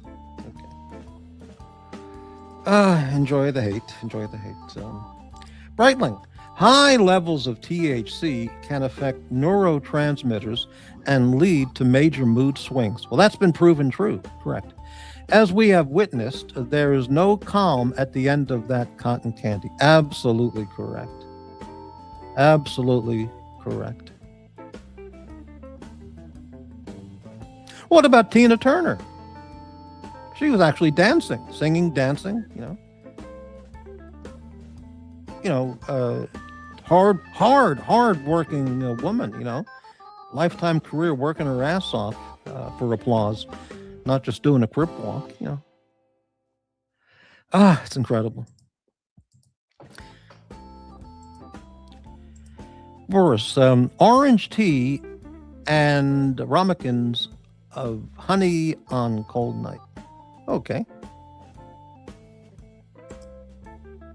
Boris, you haven't come on any shows that I haven't seen on anybody's show yet. You're always welcome on the panel here.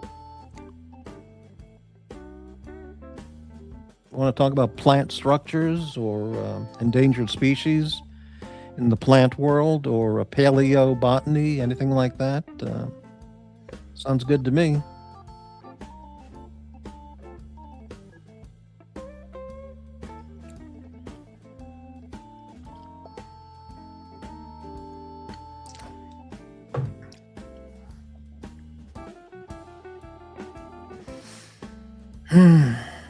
I need a snack.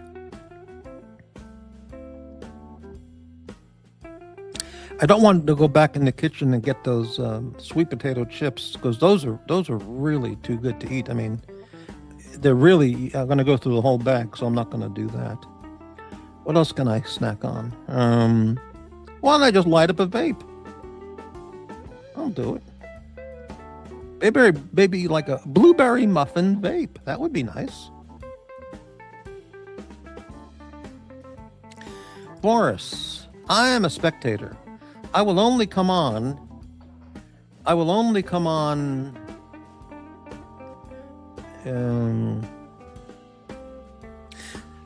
me put this into English here. I will only come on if I were to go on a channel, I would only come on your channel, and it would be from a mountaintop or somewhere unknown in the woods. Why? Do you think you're being tracked? You think we have NSA technology here to track you down from where you're located? Wow.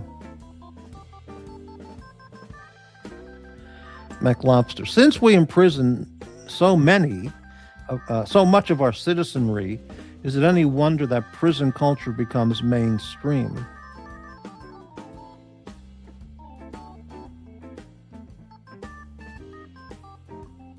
I'm sorry, I don't necessarily agree with that.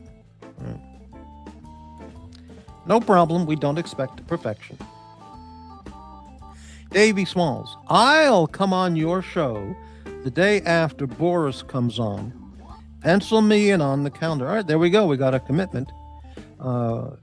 If and when Boris ever comes on the show, Davey will come on the day after. There it is.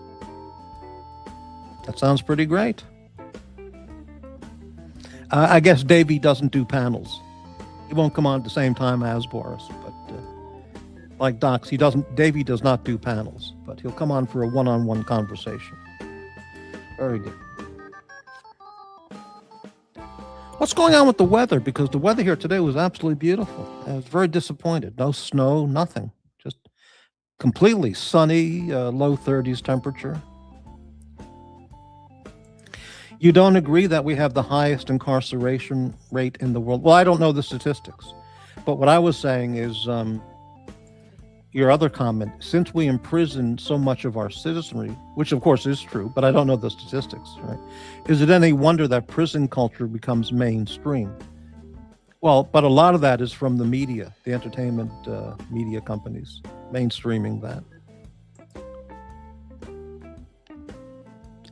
Partly comes from that, yeah. We'll look up the weather here, see what's going on. Here in Los Angeles, I mean Portland, it's 34 degrees. And tonight, overnight, it's going to go as low as 22, 21, 19. It's going to be 19 degrees early morning. Oh, fantastic. I'm going to have the windows wide open for a fantastic night's sleep. And what's the weather say in Ohio?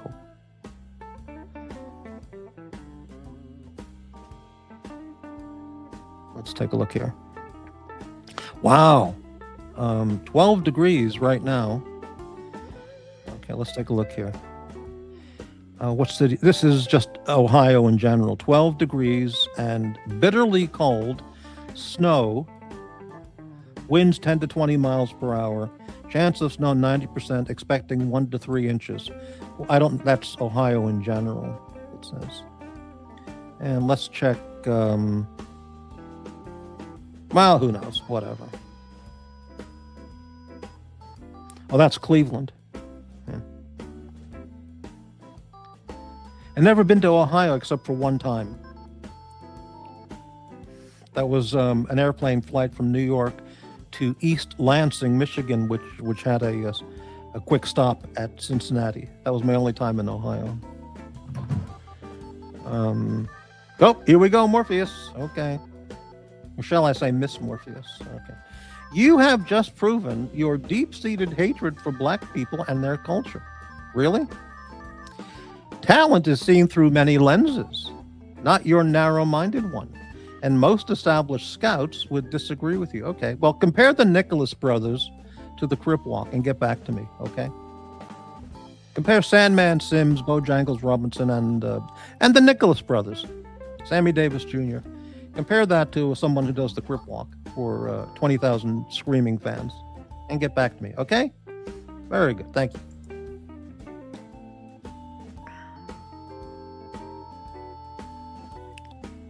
Morpheus, big friend of Uzi and Nicholas there. Very nice, very nice. Very good. Davy Smalls, it's 48 down here. Really, very nice. Mac Lobster, we have 5% of the world's population and 20% of the world's prisoners. Shocking. Okay, and what do you make of that? You want to come on the panel and talk about that, Mac Lobster? We have 5% of the world's population and 20% of the world's prisoners. Shocking. So what does that mean? What does that figure mean? How can you want to talk about that, explain it and talk about it?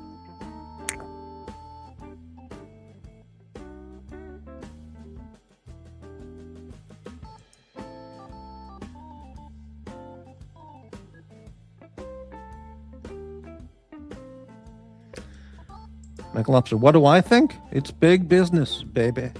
Well, that's a part of it for sure. But look, if there weren't a necessity, or if there weren't that many prisons, in big business, if there wasn't the necessity for so many prisons, those people in the prison business would probably have to find another area for a career, like maybe working at a Dairy Queen or opening up a franchised Dairy Queen. So, yeah.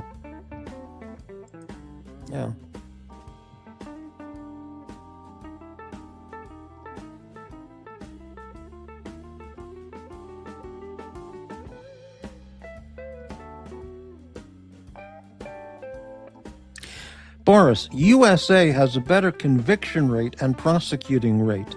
Also, most of Middle East and Asia just unalive you, so the prisons aren't as full. I was going to say that many countries don't even bother with sending people to prison. They just eliminate the person. They just unalive them and throw them in the ground, you know. That's true. And what about on Star Trek, that episode with a great episode with the penal colony that was run by some doctor who went total nuts in the head. He had this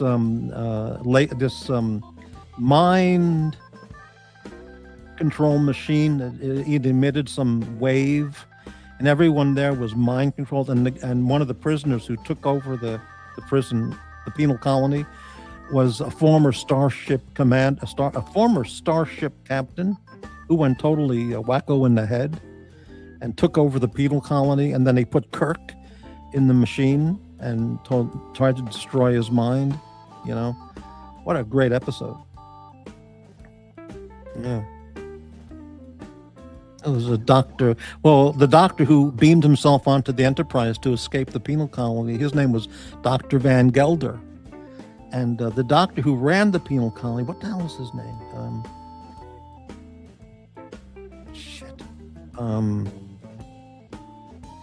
But I remember that episode, Kirk and Spock and McCoy, you know, he's on the medical table in the sick bay, and he goes, they go, "What's your name? Who are you? What is your name?" And the guy goes, "My name? My name is..."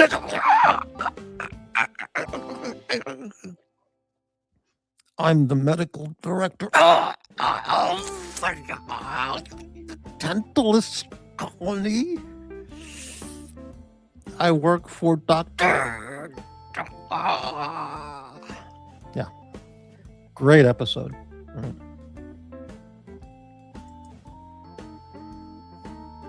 I did a better impression when I was 15. Mike Lobster. Well, popular music is a big part, comes from black culture, 100%. And they are disproportionately affected. I'm drawing a line to the Seawalk dog. I don't know, but I'm drawing a line to the Seawalk. So you're comparing the Seawalk to great moments in Black American music? Really? Diana Ross and the Supremes are as good as the Seawalk? Requires as much artistry and talent and training and discipline? Okay. Hey, whatever, you know.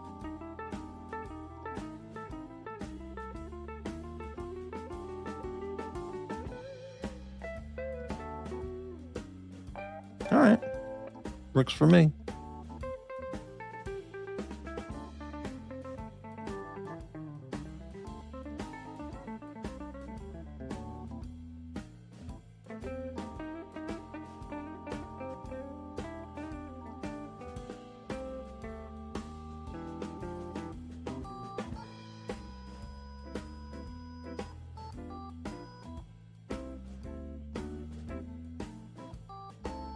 You know, that's when Uzi turned on me, in fact. If I recall correctly, that's when Uzi turned on me, since Morpheus there is convinced I hate black people, is when Celeste was a guest on Nick's show.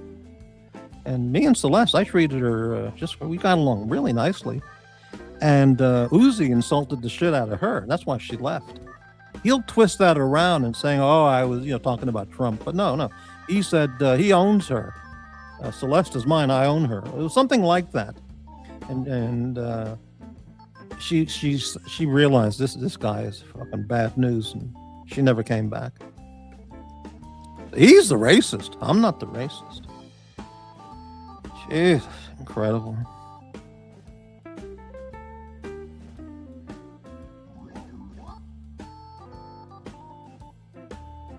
Oh, that's going to be clipped. They're going to talk about that. Bezels. The Fonz had that Russian dance he did back on Happy Days. I don't know about the Russian dance. I think I watched maybe 2 episodes of Happy Days. I never cared for it at all. I thought it was not for me.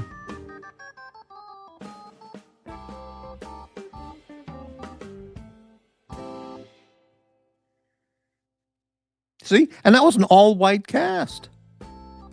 But I didn't care for the show.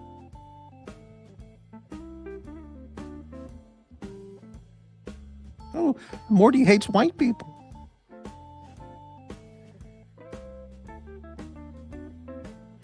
Okay, here's your last shot at it, Morpheus. A blatant racist toward blacks, yet quick to cry anti-Semitism at everyone else. Okay. The hypocrisy is almost poetic in its sheer, shameless audacity. Uzi's clips exposed you to the core. Okay, Morpheus, I'm glad you believe everything Uzi tells you. Very good. Very good. You want to come on the panel, Morpheus? You want to talk to me in person? You want to reveal us? You want to reveal us with your you want to illuminate us with your intelligence on the panel? Here's the link. This will make good content for them to clip and talk about. There you go, Morpheus. Hop on the panel. Instead of calling me a racist. Instead of listening to brain damaged Uzi, talk to me.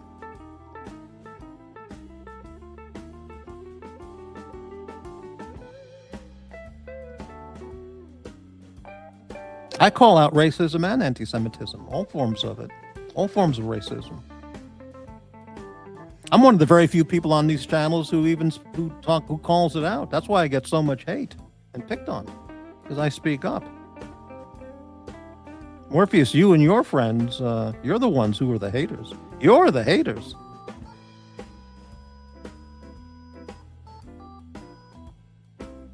Morpheus obviously here on behalf of Uzi. Yeah.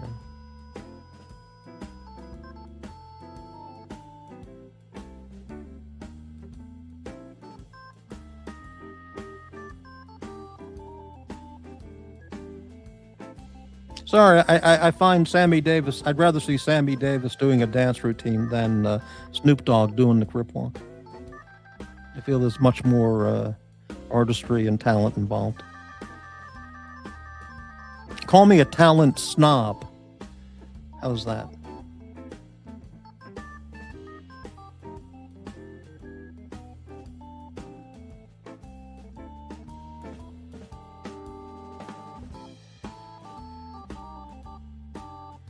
Wonderful show we got going here tonight.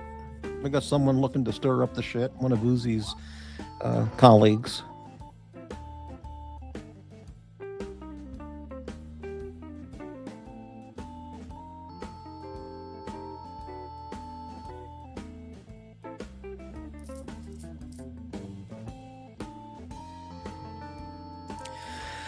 McLobster, Uzi hasn't done a good job lately of trying to infiltrate the show. I find it kind of funny, actually, of when he does that. Yeah, well, Uzi says he never watches my show. He's not subscribed. He couldn't give a flying fuck about me. He hates me. And it's almost, for a while, almost nightly, he tried to get onto the show with fake alias avatars and the most insulting, negative, insulting, racist, oh man, racist comments that Uzi would type on the backstage of my show. Morpheus, you want to see the kind of comments that your friend Uzi sends to me? All kinds of racist shit stuff. I'll do a show about that. I'll put all those together and then you tell me all about your friend Uzi, okay? Yeah, I'll feature those on the next show, Morpheus. Check out the next show. And you see who's the racist. It's all documented. I don't make these things up. He's the racist. They're the racists. Crybaby, I'm stunned that someone like Uzi I'm stunned that someone likes Uzi enough to carry water for him. Well, I mean, all kinds of people have, people that hang out together, like attracts like. Morpheus, I'm merely the messenger. It's Uzi's brainchild, and he's universally respected as a lyricist who speaks unflinchingly to the truth. Oh, okay, well, there you go. He's a lyricist. Outstanding. He's universally respected. Thanks, Morpheus. Morpheus, check out my next show, and I'll show you behind-the-scenes Uzi content. And you tell me who's the racist, okay?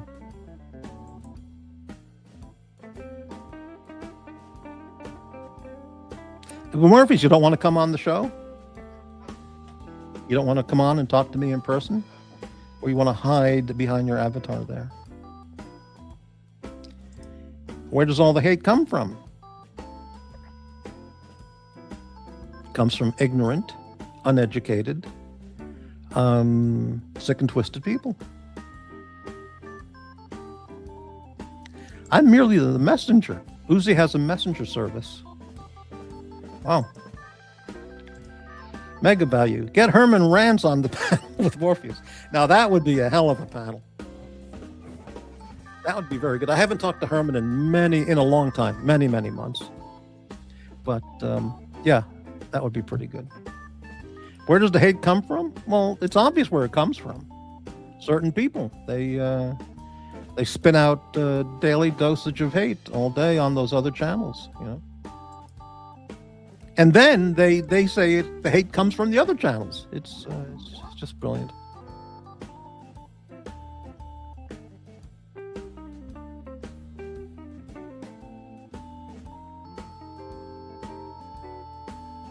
Yeah, I've got the screenshots and clips, baby. I'll put them together.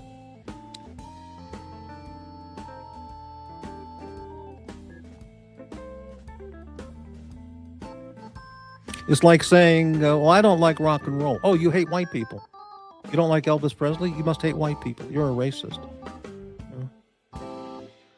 Amazing. You don't like Beethoven? You hate Germans. You're anti-Teutonic.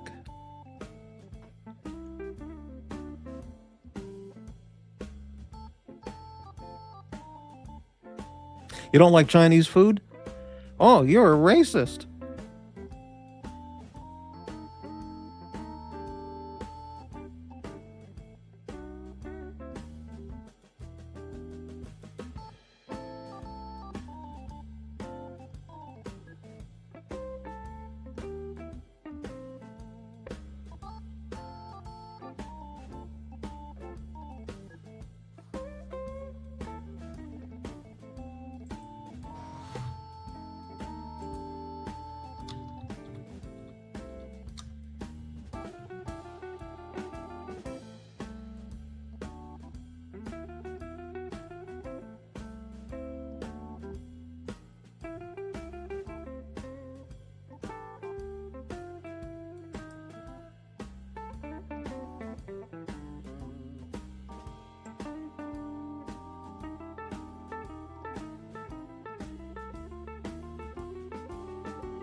Yeah, this is a common thread that runs through all these haters and their hate channels, is they can't stand people who speak the truth. The truth is anathema to them. It's like poison. They just have to, go into all kinds of mental contortions and spasmodic, maneuvers to, spew out hate against people who speak the truth. Or, opinions that differ from their, hateful, narrow-minded opinions. Crybaby saggy skin.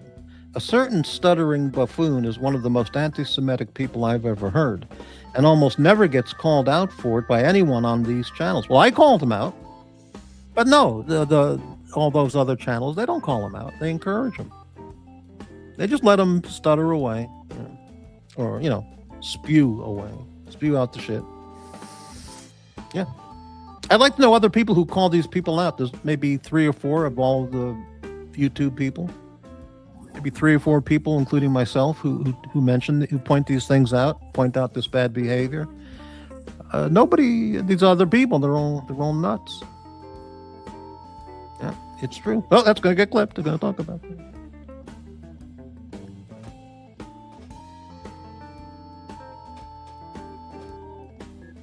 I'm going to go in the kitchen and find something, a little snack. Keep my energy up here. So I'll be back in less than a minute. In the meantime, enjoy a clip.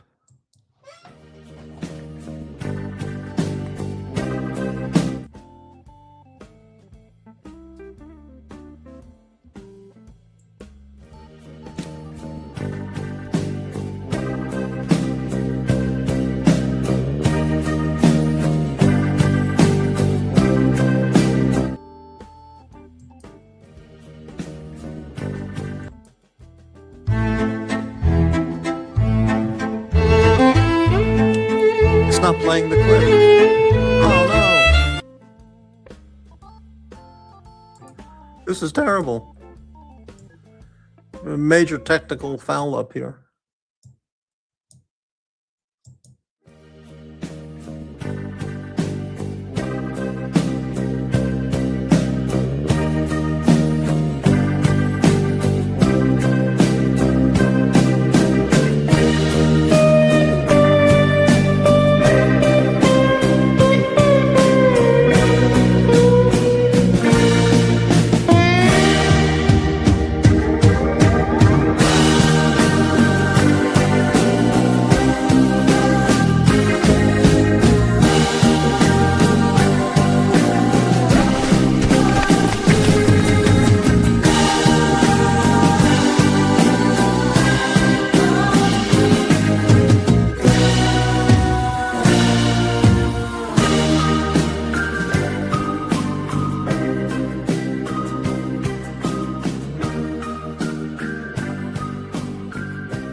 Okay. Thanks for the hanging on there.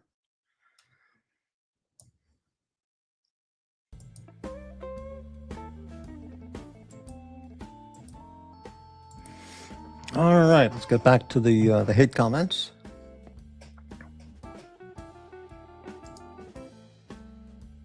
Okay, very good. It works. Very good. All right, 14 viewers. 14 viewers, 3 haters / lurkers. That's good.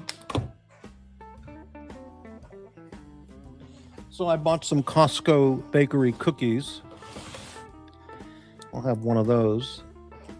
Because, you know, it's hard. This is hard work. I have to keep my energy up. I will have an oatmeal raisin cookie.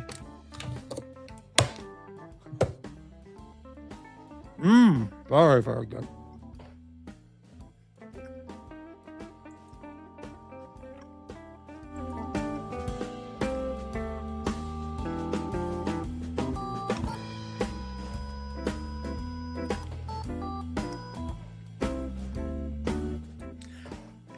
Notice how Morpheus didn't want to come on the panel? Gee, how about that?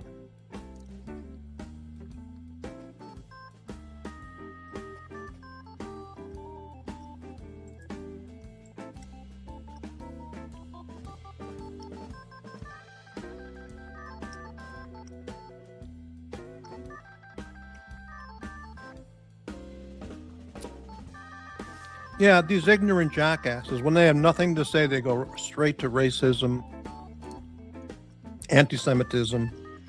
You hate black people. But they don't know how to communicate. So they just go right to that. So they can get attention.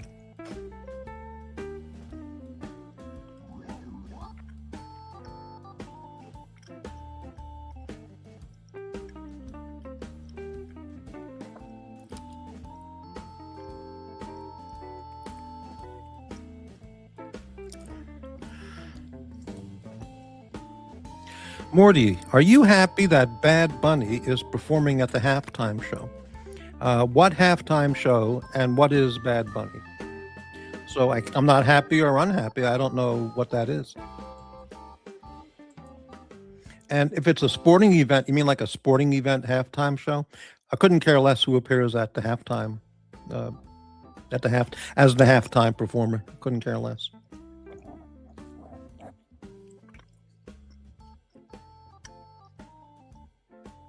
Though I did see a clip of Ted Nugent playing the Star-Spangled Banner at some sporting event. And man, I couldn't believe how good he was. I was really impressed. It was not like his usual stuff like Stranglehold. I mean, he really played beautifully. I was really impressed. Super Bowl. Yeah, I couldn't care less about the Super Bowl. Oh, Ms. Morpheus is back. Can Uzi appear on the panel in my stead? I doubt it. Because you clearly can't handle the truth. Well, I said I invited you on to the panel so you can speak the truth. But you don't want to come on the panel. You want Uzi, so you're chicken. I'm unqualified anyway. Well, you've just been spewing out your stuff for the last number of comments. So, what, you were qualified in your comments, but you're not qualified to come on the panel? All right. I'm unqualified anyway. I don't grasp the full nuance and details of your depravity The way Uzi does. Watch my next show, Miss Morpheus. And look at the screenshots, the clips I'll show you about your friend Uzi, who's a total racist. And I can document that. You can't document jack shit. And no, Uzi cannot come on the panel because he's banned. He's banned because he's on the penance list. Now, Uzi can come on the panel if he wants to do penance. And Miss Morpheus, here is the penance list. Uzi is $5,250. He has to do $5,250 as penance, and he can hop right on the channel. Even though I don't like talking to racists and nincompoops, I'll allow him to be readmitted to the channel. But what? 10 minutes ago, you were qualified to make those comments, and all of a sudden, you're not qualified. You're unqualified to come on the panel. Gee, that makes a lot of sense. That's logical, brilliant thinking right there. That makes a lot of sense. Uzi hates my channel. He says he hates me and he hates my channel. Why would he want to be on the channel? That doesn't make any sense either. If Uzi could tap dance like Sammy Davis Jr., wouldn't that be an acceptable penance? No. This is a classic right here. Can Uzi appear on the panel in my stead? No. He's been banned for quite a while because of his egregiously awful behavior and anti-Semitic and racist comments, which are all documented. Okay. I doubt it because you clearly can't handle the truth. I've invited you on, so I'm more than happy to, oh, I don't know, but happy. I'm more than willing to discuss with you. You're the one who can't handle it. You say you're unqualified, but then you just been making all these statements about how evil I am and awful and racist I am. All of a sudden, you're unqualified. I don't grasp the full nuance and details of your depravity. Well, because you're an ignorant person, Miss Morpheus. That's why. So I'll tell you what, Miss Morpheus, it's been a pleasure. But you've had your time on the channel. I offered you a place on the panel if you wanted to chat and confront me or talk to me, and you didn't do that. So take yourself elsewhere. Bye-bye. I'm sorry. Bye-bye. All right. Moving on.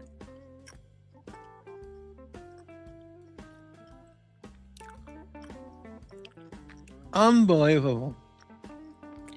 Poor Uzi, home alone, wearing a solid gold Rolex, drinking a big gulp from the 7-Eleven, using those nicotine pouches.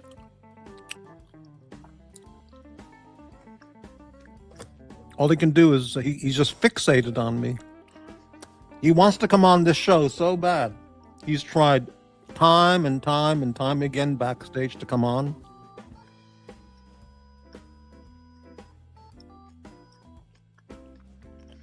He has his friend there trying to come on, speaking on his behalf, but all of a sudden she speaks and speaks and speaks about how bad I am and how she listens to Uzi. So I invite her on the panel, and all of a sudden she's unqualified to talk on the panel.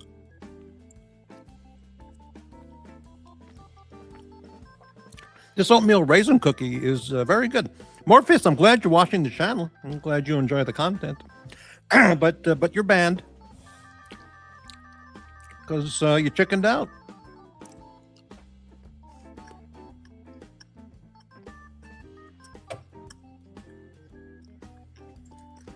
Was that Baba trolling? No, that wasn't Baba. No.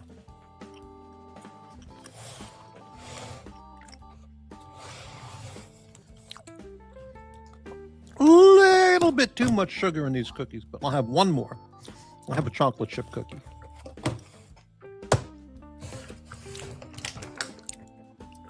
If Nicholas was here right now, I'd offer him some of these cookies. He could have a couple cookies and a monster drink. What's it called? Monster drinks? Yeah, he'd be feeling good.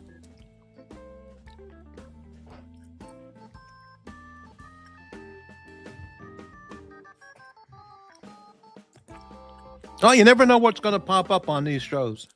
You know? You never know what's out there. Flip-flopping around out there in the YouTube world.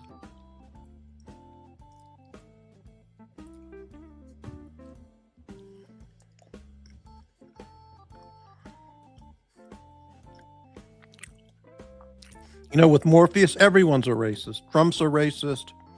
People on YouTube are, everyone's a racist.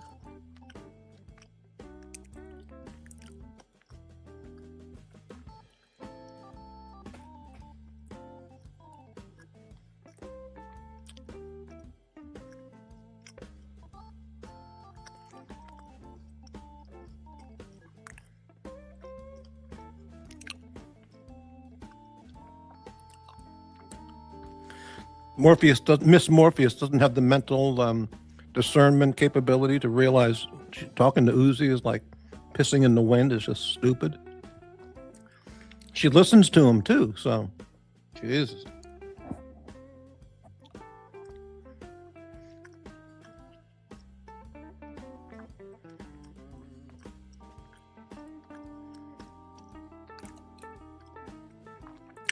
I don't know how things work in detail regarding penance in the Roman Catholic Church, but I'm not aware of ever hearing a priest saying during confession to the person on the other side of the booth, the confession booth, the confessional, okay, for your penance, dance like Sammy Davis Jr., do a tap dance like Sammy Davis Jr. for 60 seconds and say 3 Hail Marys and 2 Our Fathers. I'm not aware of that.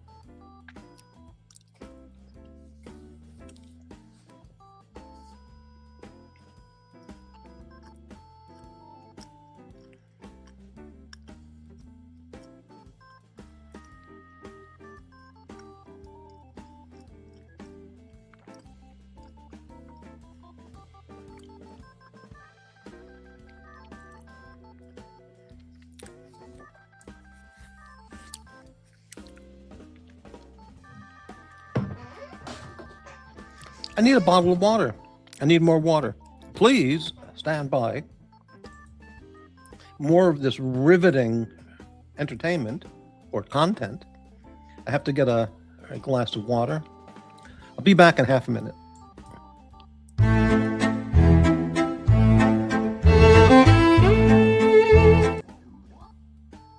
Oh, not this again. The clip isn't playing. I'll be right back. I don't know why the clip isn't working properly, but just give me a moment, please.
And we're back.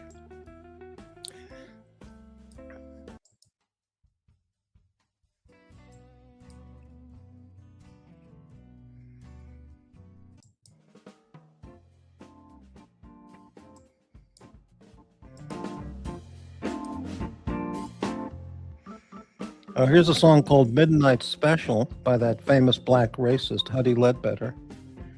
We'll play this for a while in the background. Unbelievable. That would be a church I could get behind. Dog. The Church of the Tap Dance? Okay. Boris, how's the sandwich menu going? Well, it's being revised. Some cuts, some additions. Any additions or changes during the seasons? Yes. Are you buying the supplies from Cisco Foods or using local mom and pop shops? We source our ingredients locally. We don't use Cisco products. We source all of our beef, chicken, vegetables, fruit, produce, grains, everything from local farmers, ranchers, etc. We're a quality diner. That, of course, means the prices are more expensive, but we're proud of our quality. Crybaby Saggy Skin. Is that your passport photo, Crybaby? Wow. We're all racist, sexist, misogynistic, homophobic, transphobic, xenophobic, and the beneficiaries of colonialism. Just ask any Democrat. That's correct. Just ask, yeah.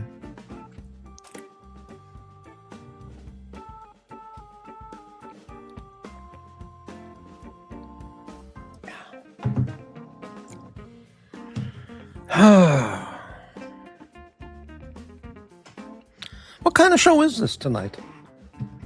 There's absolutely no common theme to tonight's show at all. Or is there?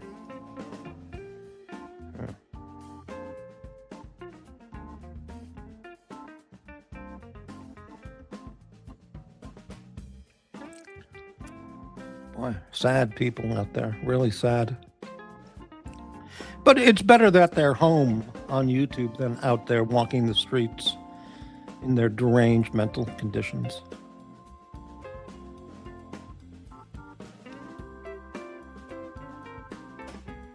It's Saturday night, 10:50 p.m. here in Los Angeles. I mean Seattle. I mean Portland. What's the weather in New York? Let's take a look. New York City weather. Right now, 13 degrees. Man, that's really cold in New York City. That's unusually cold. Flurries and a few snow showers throughout the night. Low around 15 degrees. Wow. Chance of snow, 40%. Temperature for the week in the 20s. All through the rest of the month, temperature in the 20s. And in the teens overnight. That is really cold for New York City. And that's exceptionally cold. And then starting in February, temperatures low 30s, which is typical. Wow. Yeah, I've got a sneeze. This is a racist sneeze. Hold on.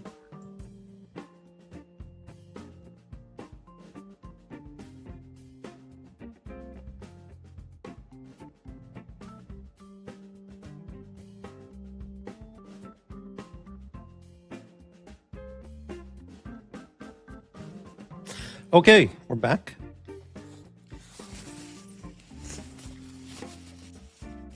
Oh, man.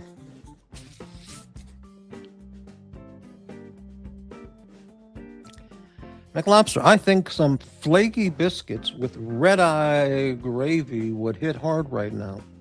You know, I don't know that term, red-eye gravy. Let me look that up. See what that is.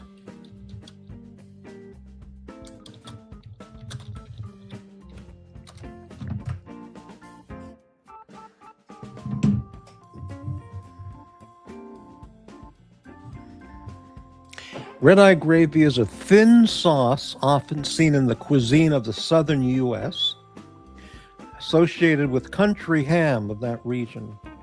Other names for this sauce include poor man's gravy. Well, that's something from Chicago, but we won't get into that. Bird-eye gravy, bottom slop, cedar gravy, and red ham gravy. The gravy is made from the drippings of pan-fried country ham, mixed with black coffee. I've never heard of this. Red-eye gravy is often served over ham, grits, or biscuits. Common practice is to dip the inner sides of a split biscuit into the gravy in order to add flavor and keep the biscuit from being too dry when a piece of country ham is added between the two halves, sometimes called the Southern ham biscuit. I've never heard of that. It's amazing. Thanks for letting me know about that. I would certainly try that.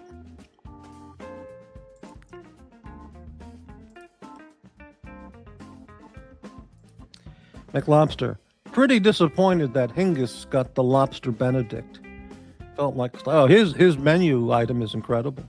Absolute class. Gilden, Morty, would you let Joe and his security eat for free at the diner? No, they have to pay up front. And I don't even know if I'd let him in my diner. It's my diner. I don't want him pooping in his pants sitting in one of the seats. Yeah. No, they got to pay the bill, of course. Crybaby Saggy Skin. Rumor is the Chicago guy had a lot of man gravy. Rumor? That's not rumor. Yeah. Rumor is the Chicago guy had a lot of man gravy in prison. Well, that's true. It's true. He's swallowing and slurping the man gravy. He admitted that. It's true. We got the clips. We all got the clips. Look, I'm not going to hold it up against the guy. You know, life in prison must be tough. Rough, you know. But, yep. That's why do you think he talks about that all day long? All he ever talks about is cum, penis, cock, dick, cock, dick, cum. It's, you know, it's in his head all the time. So you're absolutely right.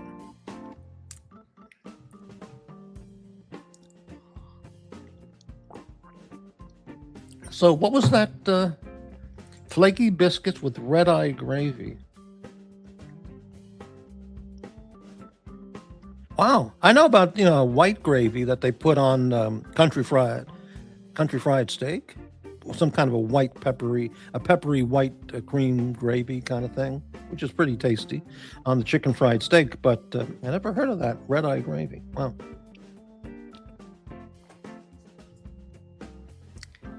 Yeah, let me tell you, Crybaby, apparently in Chicago, lots of people are into the man gravy. I don't know what's going on up there, but yeah, you know what I mean. Amazing.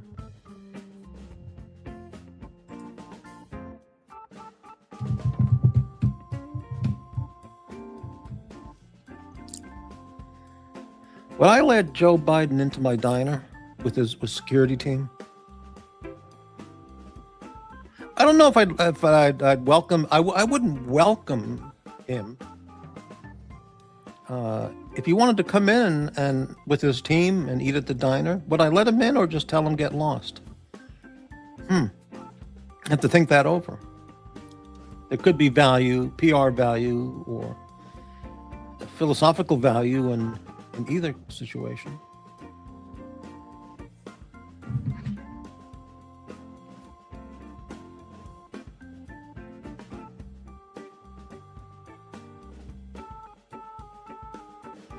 If he came in, I'd pass out MAGA hats to all the staff and MAGA t-shirts. I'd have them change their uniform. Red MAGA hats and t-shirts, Trump t-shirts.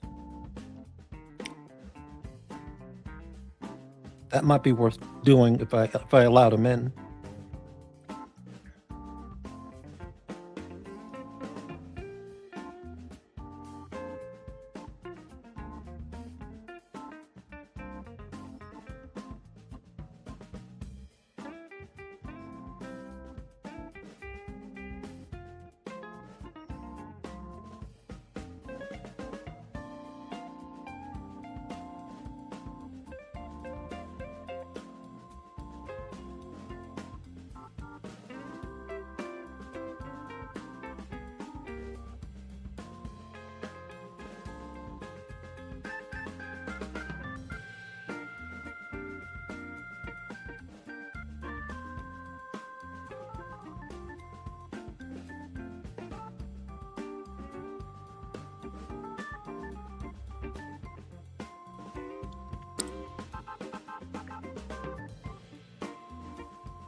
Yeah, Dementia Joe would sniff all the waitresses' hair. I just saw some video some guy made up on YouTube.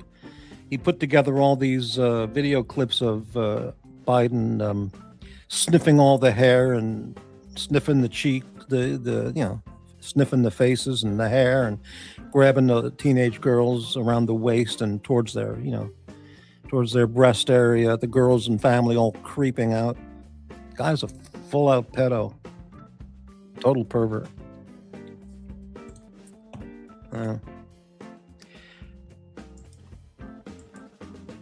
Mac Lobster roasted a massive winter squash today. It was incredible, like a cross between a spaghetti squash and a pumpkin. Only needed salt. Wow. You have any pictures of that? I mentioned this a few years ago. There's a kind of squash called delicato squash. I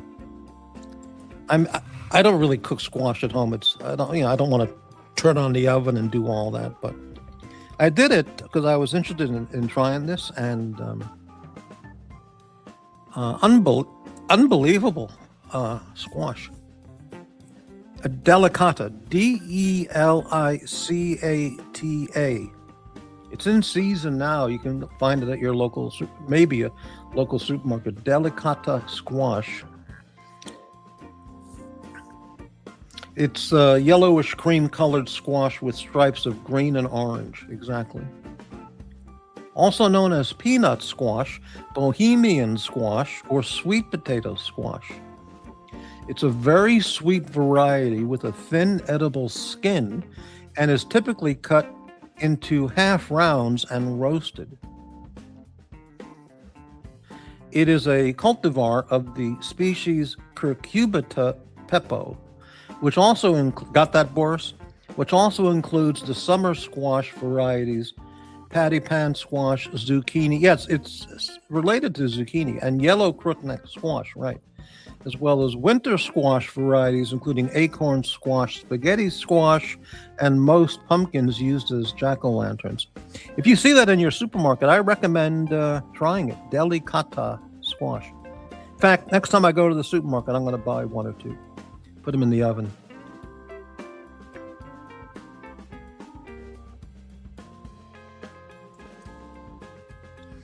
How do you cook it? Let me just see a quick recipe here.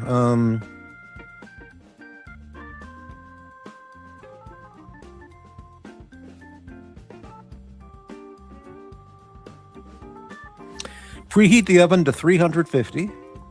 Place delicata squash on a cutting board, or use a sharp knife to carefully cut out the tips and tails off of the squash. Cut each squash in half lengthwise and scoop out the seeds and innards with a metal spoon. So scrape out all the inside stuff. Okay. Drizzle squash with avocado oil or olive oil or high temperature cooking oil of your choice. And use your hands to spread it all over the exposed flesh. Wait a minute, we're talking about squash here, right? Yeah. So it's well coated. Sprinkle the flesh with sea salt. Place the squash upside down on a large baking sheet. Bake 30 to 40 minutes until squash is very soft when poked with a fork. Once roasted, you can sprinkle cooked delicata squash with brown sugar or pure maple syrup and melted butter.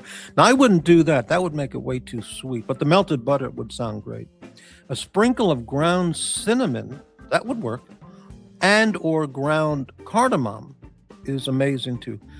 I'd have to smell cardamom because I don't know offhand. I don't recall what the fragrance is like, the aroma. Serve squash with your favorite main entree. So that's one easy recipe.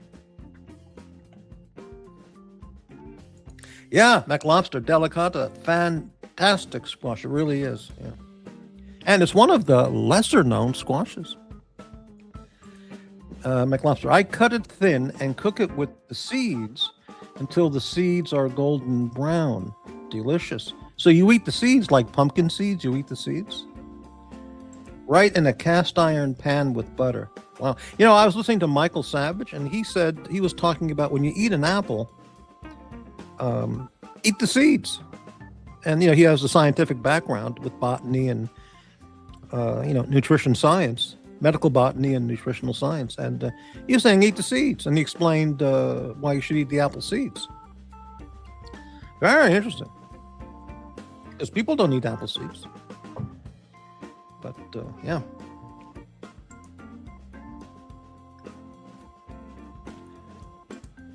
Cut it thin and cook it with the seeds until the seeds. So does that mean you eat the seeds, McLobster? Right in a cast iron pan with butter. I don't have a cast iron pan.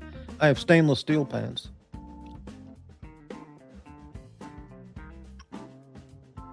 Some with and some without the Teflon type of coating. Some are just plain pure stainless steel. So I guess I could just put it in a stainless steel pan with some olive oil. I don't have avocado oil here. Some Costco Tuscany olive oil, and cook it up. Sprinkle with salt, butter, and maybe cinnamon. That could work. Yeah. Wow. Next time I go to the supermarket, I'll go to the spice section and I'll unscrew one of the spice bottles for cardamom and just, you know, see what that smells like, and then I'll seal it back up. You know. I won't buy it. I'll just open it up, break the freshness seal, and then put it back on the shelf.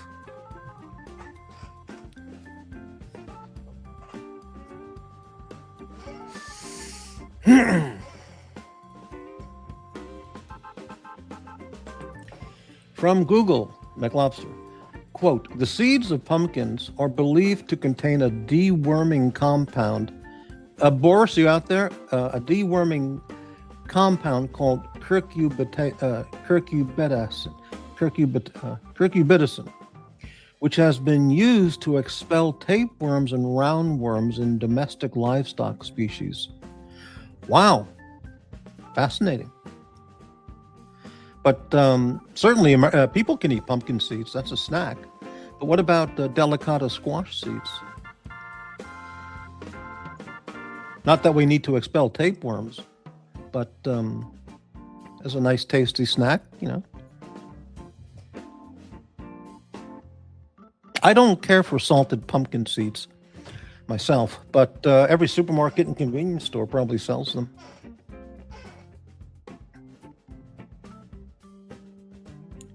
Yes, they taste the same as pumpkin seeds. Okay, I'm going to use your recipe, McLobster. Do I have to use an iron? What did you say? A cast iron skillet? McLobster, can you explain kind of briefly, since you're not on the panel but just typing in the comments, what would be the advantage of using of cooking this in a cast iron skillet as opposed to a stainless steel pan? Is there a taste difference? Or it cooks better or something?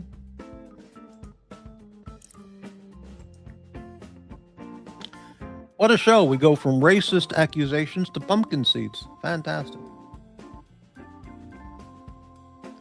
Okay, it's more non-stick, but stainless is fine. Okay, very good. I've never used a cast iron skillet that I can recall. I mean, if I ever did, I don't recall ever doing it. But I may have, but I don't think so. But that's not to rule it out. Oh, man.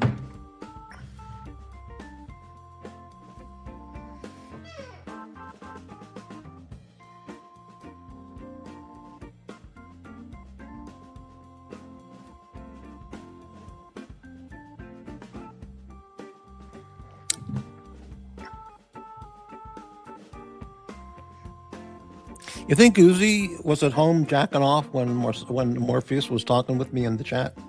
I guarantee you he was. He was getting his jollies for the day. Yeah, squash content's fantastic.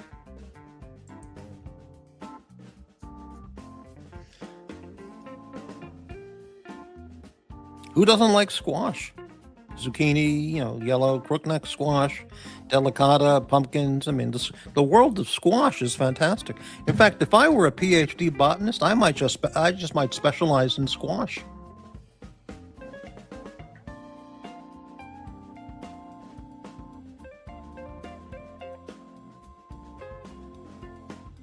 I'd be making bioengineered squash.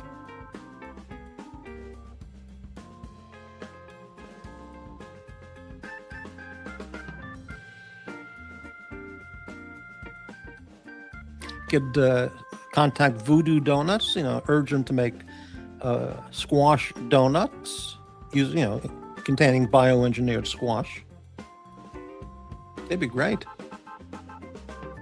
You have a donut filled with a squash puree, sprinkled with white sugar and white powdered sugar and cinnamon. Fantastic.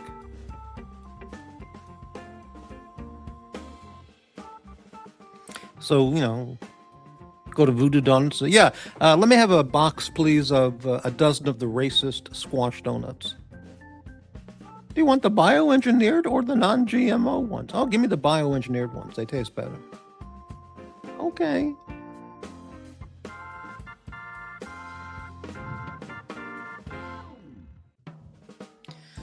McLobster, the American Indians always planted the three sisters together: corn, beans, peas, and squash, growing together around each other. I heard about that when I was a little kid, like in elementary school. That sounds familiar. And it makes a lot of sense. Well, you've got your corn, you got your beans, you got your peas, and you got your squash. Catch an occasional chicken or quail or pheasant and an occasional fish. And you need some apple. You need an apple tree, and you're in business. You've got it all, and nothing bioengineered. How did people live like that without bioengineered food?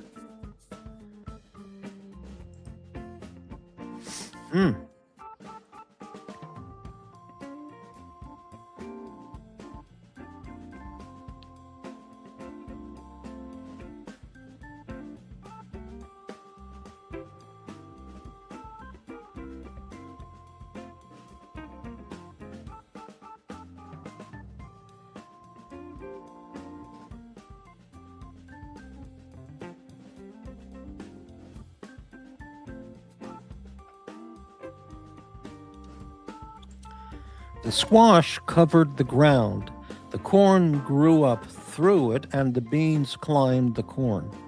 Oh, man. Fantastic.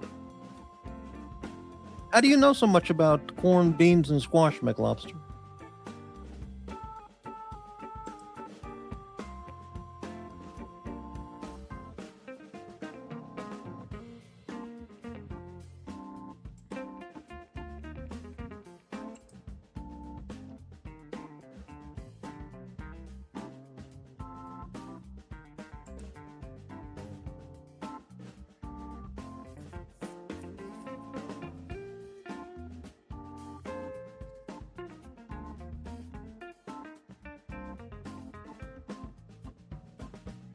Ah, fantastic. I'm an avid gardener. That's great.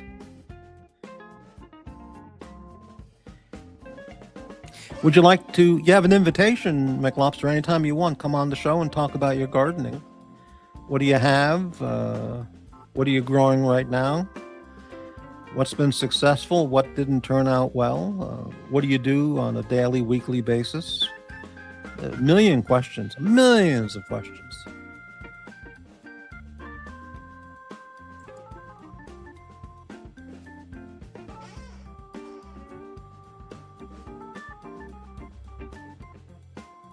Holy cow. This has been a 4-hour show so far. I had no idea. I was having so much fun, I was oblivious to the time. It's 11:13 p.m. and the show's been on 4 hours. Holy cow.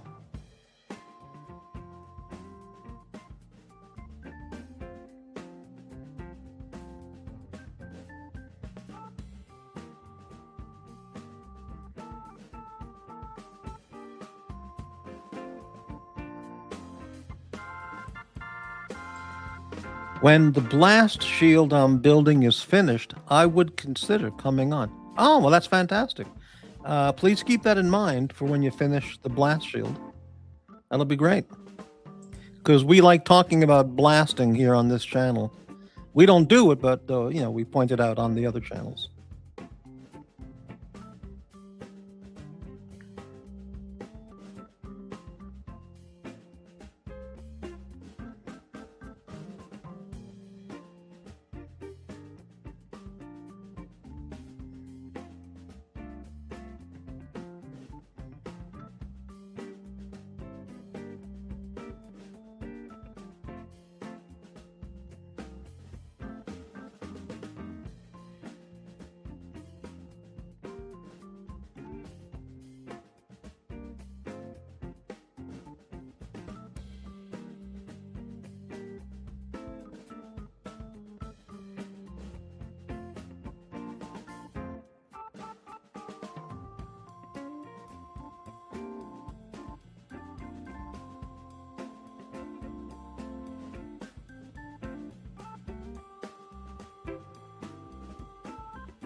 The show needs gas. The show needs gas.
McLobster, did you bring a samurai sword back from Japan? Always 101. No, I didn't.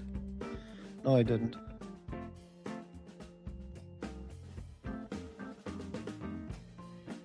A katana. No, I didn't bring anything like that back. I brought some girls back. I mean, over 18. But no swords.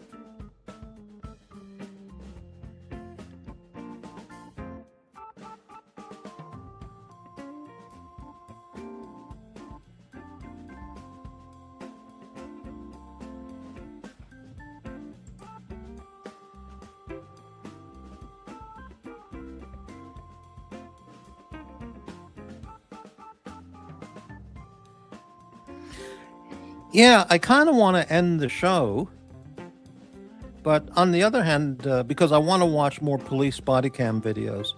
But on the other hand, I feel it's a public service to keep the show going.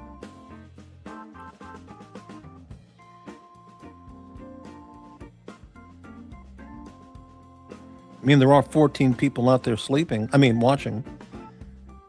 So.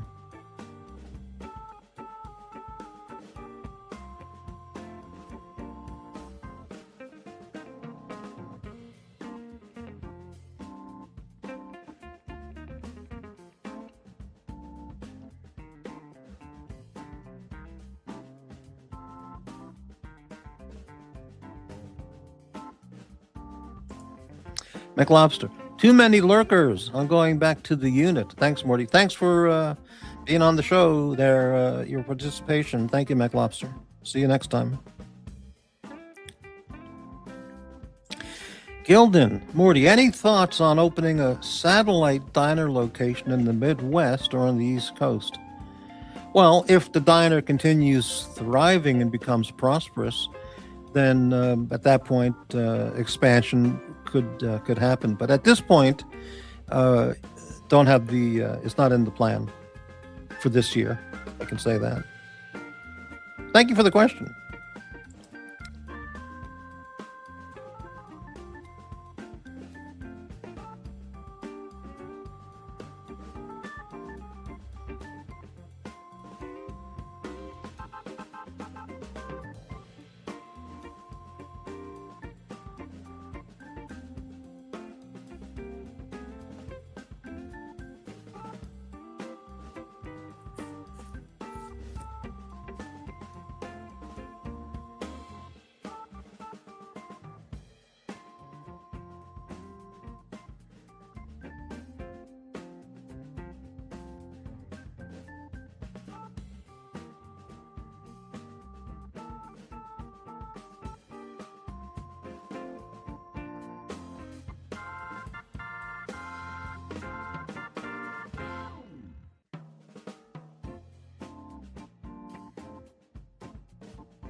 The diner company, we've been, since you kind of mentioned that, Gilden, we've had some discussions on the board of directors of opening up a gay bathhouse.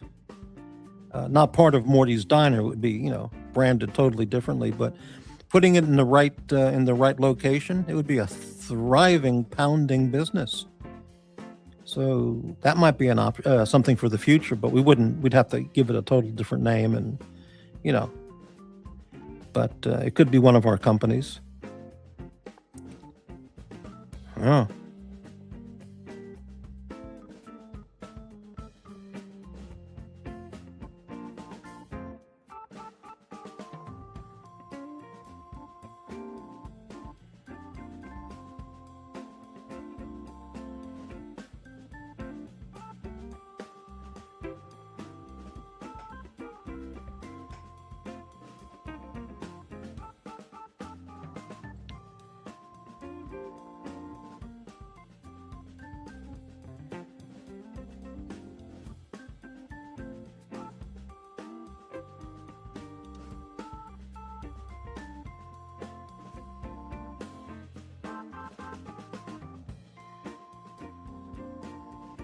I mean, just from the YouTube audience alone, on all these channels, I mean, it would be a hit from day one.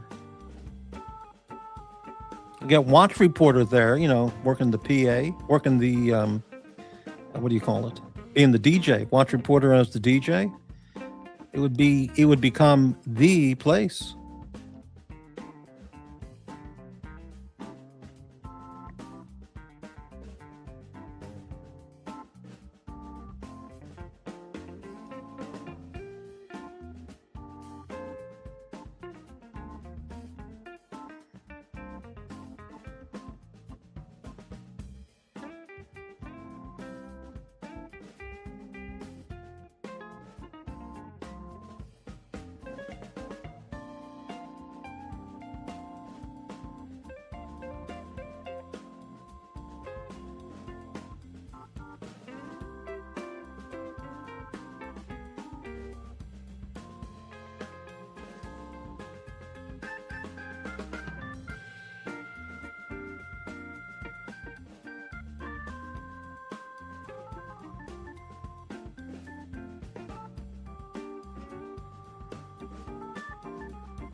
Well, I'm just looking at what movies might be on to watch.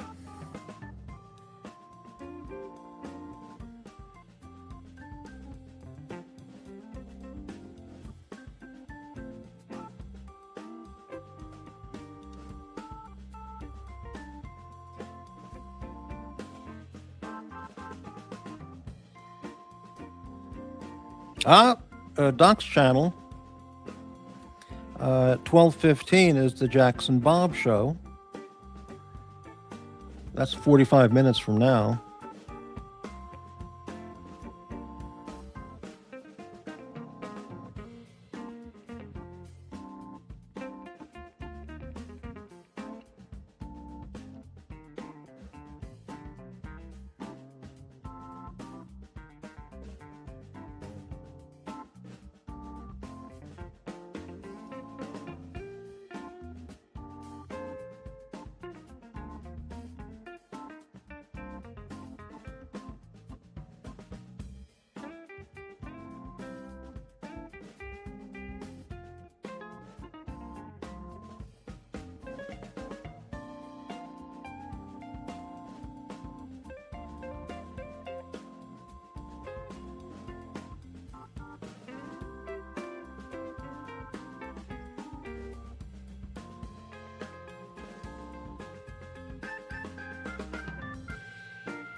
"11 people asleep watching the show.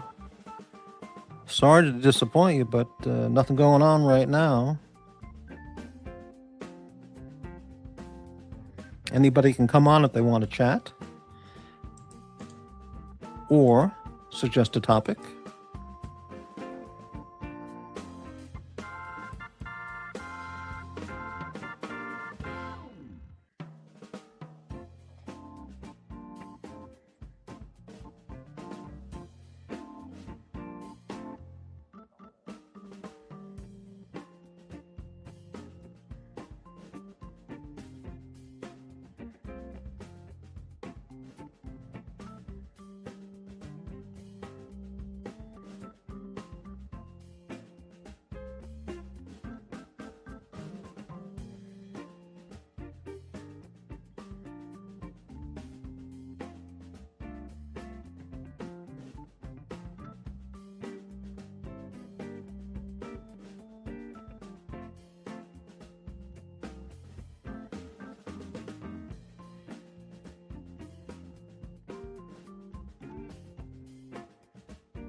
Well, I think that'll do it.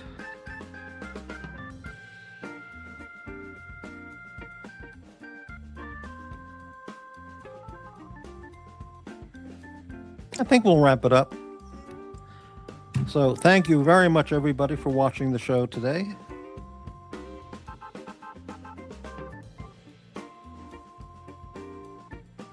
Were there any panelists? Did anybody join the panel? I don't remember.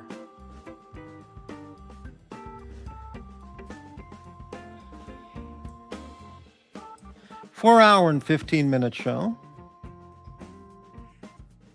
A lot of good comments in the panel. I mean, in the chat. Except for, you know who.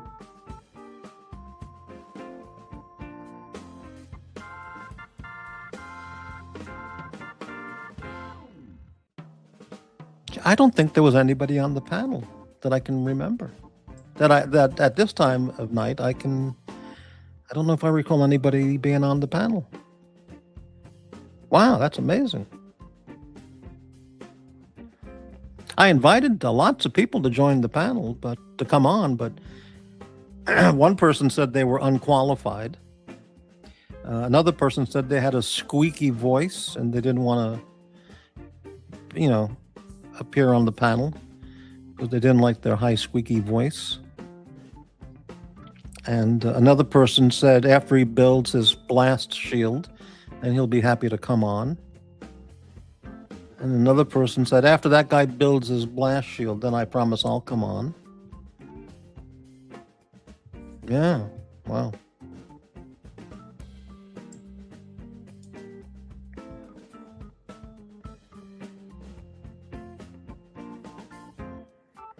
Eight viewers. I'll hang around if anybody wants me to hang around. If the consensus is Morty just go eat shit and die, then I'll go ahead and do that. Whatever would please the audience.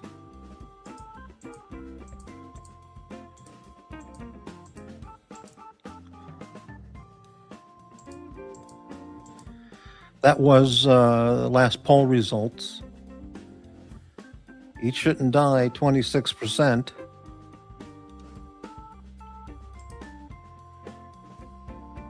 35% on this one. So I don't want to disappoint the audience, all two viewers or 15 viewers.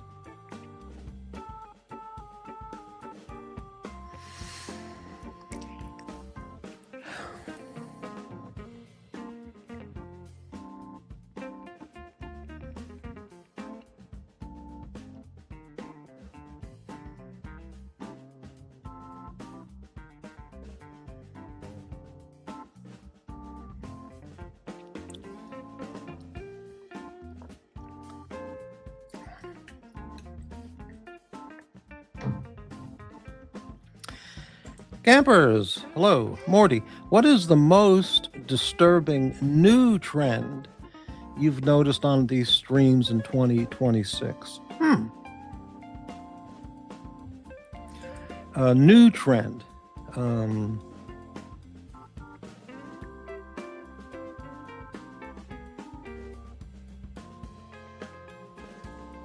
Massive lowering of intelligence across the board.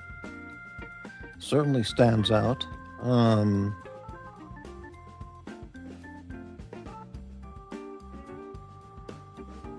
New trend.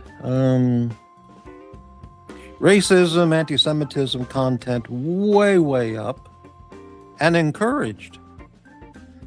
So you got that on many channels. Promoted and encouraged. Enthusiastically. What else?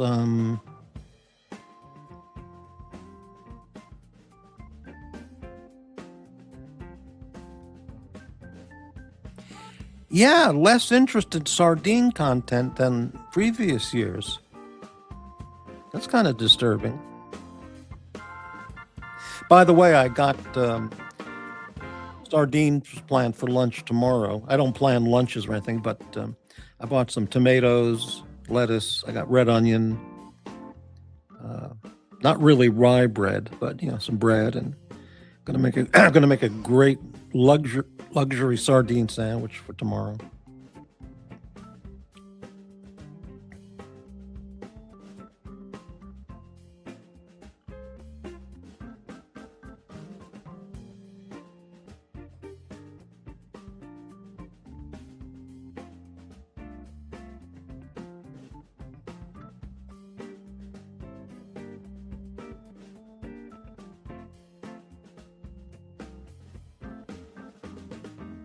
Yeah, right. Yeah, yeah.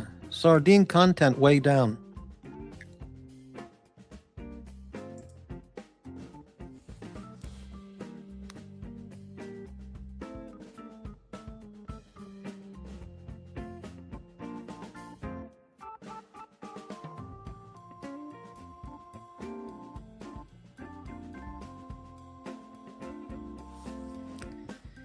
New York City is supposed to be hit with up to 14 inches of snow. Oh man, that causes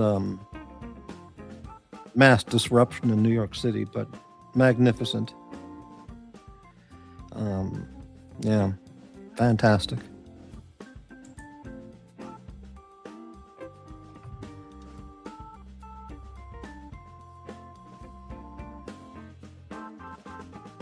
I mean, if you have to get to work, it's not good, And if you have to get to the hospital, it's a major problem. But if you can stay home all day long and just enjoy it, I love that stuff. Got your luxury flashlights, transistor radio, emergency radios on. Lots of packaged and canned food at home, ready to go.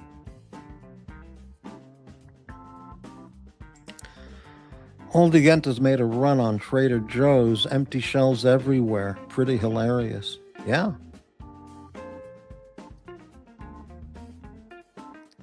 Well, I mean, really, if you stock up on canned and packaged food, and you have, flashlights, luxury flashlights, and a transistor radio and some batteries, enough batteries, as long as there's no medical emergency or, you just can't get to work somehow because the office doesn't close. I really enjoy that.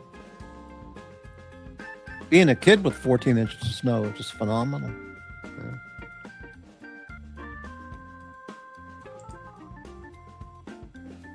Also, it reduces the crime rate when you get that much snow. People don't want to be out there, holding up, candy stores and coffee shops when there's 14 inches of snow. Even for the criminals, they want to stay home. It's too cold. Have a hot cocoa. Wait a week and then get back into robbing stores.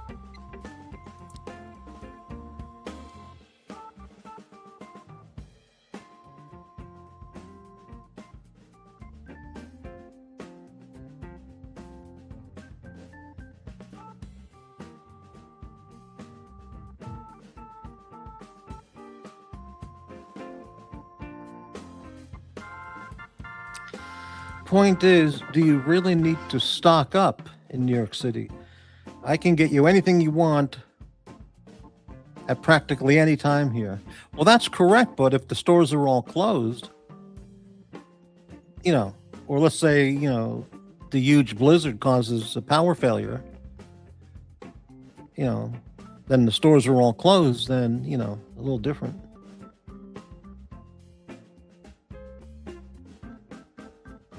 But otherwise, your statement is correct. Yeah.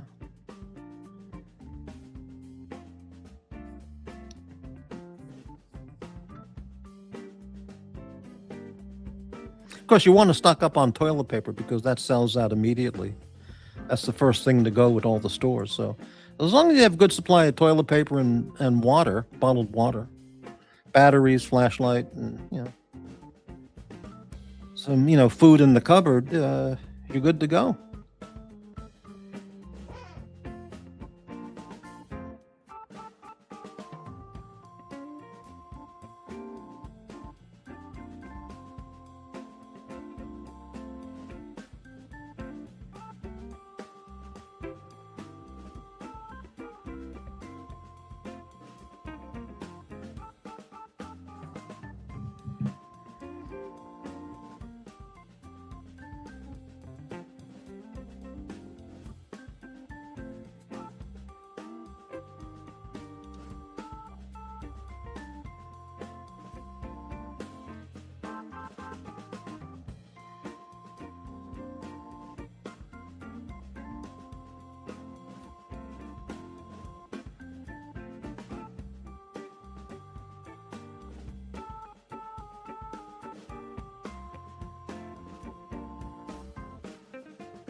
Morty, are so-called lurkers mere observers, or something more insidious at play?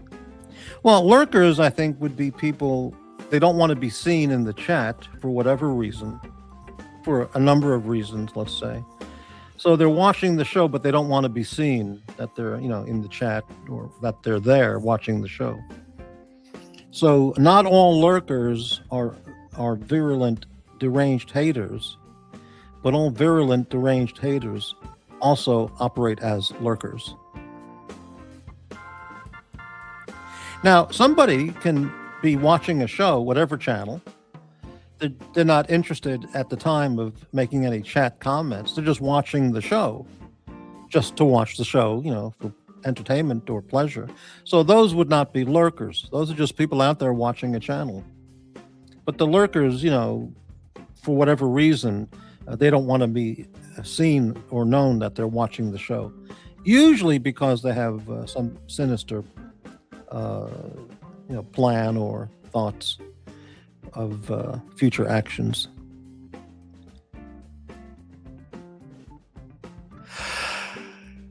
Ah.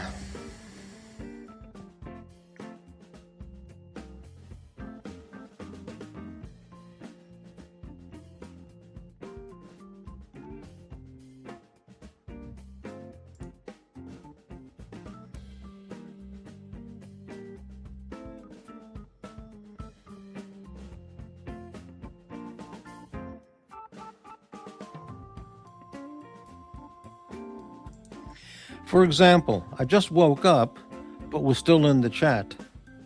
Not a lurker. No, you're not a lurker.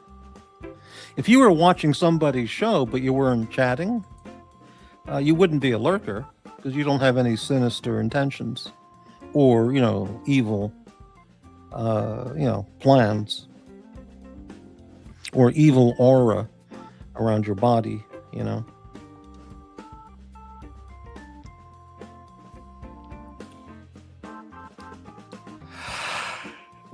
Ah.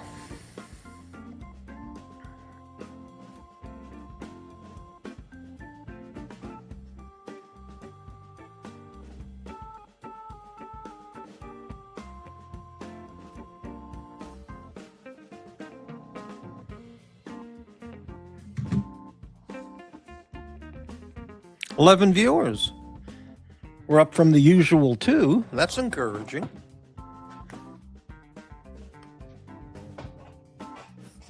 For example, people on the penance list, if they're watching the show in the background, they're definitely classified as, they would be considered lurkers, because they don't want to be seen that they're watching the show, even though they enjoy watching the show.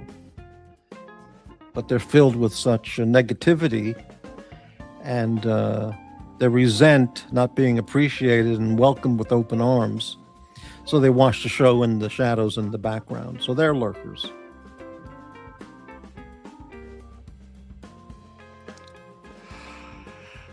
As opposed to, just a casual viewer or just a mere observer.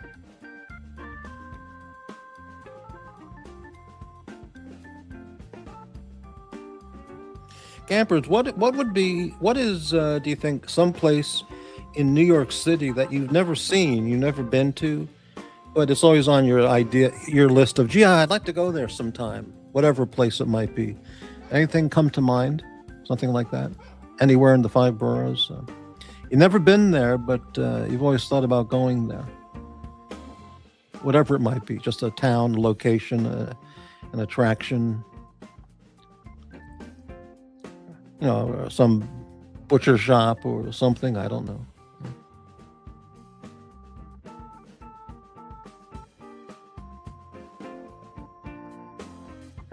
Question.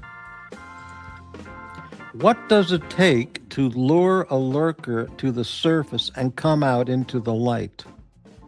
Well, that's been, that question goes back thousands of years.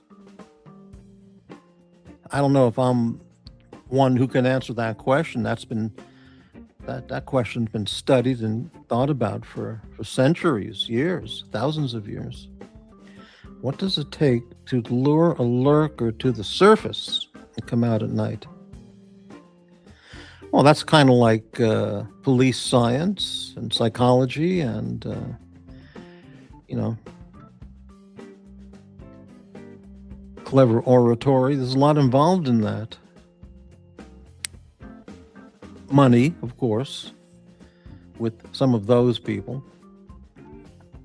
What does it take to lure a lurker to the surface and come out into the light? Probably a show that's talking about lube and KOK and cum. KUM, KOK, butt plugs. That brings them out because they want to participate in that. They have so much to say and so many opinions they want to share. Yeah, I would say that might work. Yeah.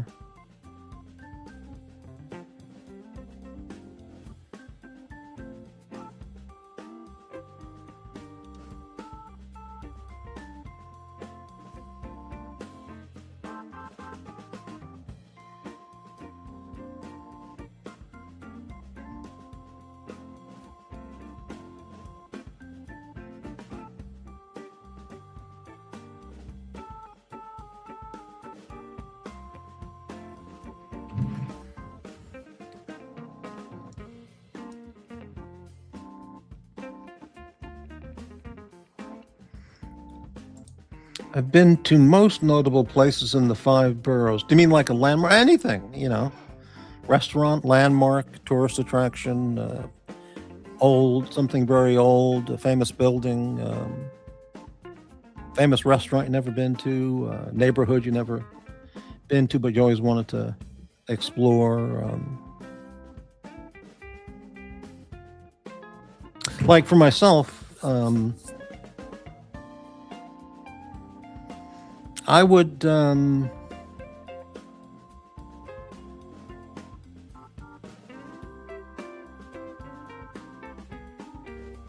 I've been all over Manhattan, so I don't know what, but there's all kinds of new things now. I'd have to look at that.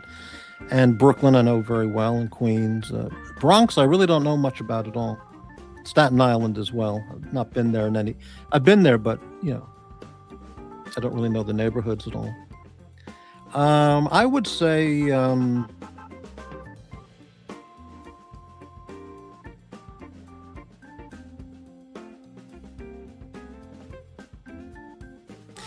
never went to France's Tavern. Even as a kid on a school trip. I never went to, well, that wouldn't go to France's Tavern, but I wonder if it's still there. Let's take a look. Is that still open? Yeah, there it is. It's still open. So I would go there. On my next trip, on my trip to New York, I will go there. France's Tavern is a bar in Manhattan, established in 1762, and it's still there. And it's famous for people from the Revolutionary era. George Washington and people like that had been there for a coffee and a Danish. It says here on their website, it's the oldest and most historic bar in New York City. It's known as the watering hole for many of the founding fathers, and George Washington gathered his officers there to bid them farewell after the British Army left America at the end of the Revolutionary War. And they have a little museum with it. 54 Pearl Street. Yeah, I would definitely go there. So that's, in fact, I'm going to save that as a reminder.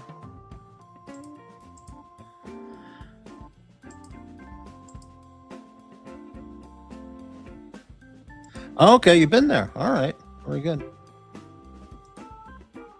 Yeah, I go to France's Tavern, get get a Luxem bagel and mushroom barley soup. Buy a souvenir coffee mug or teacup. Yeah, that'd be good.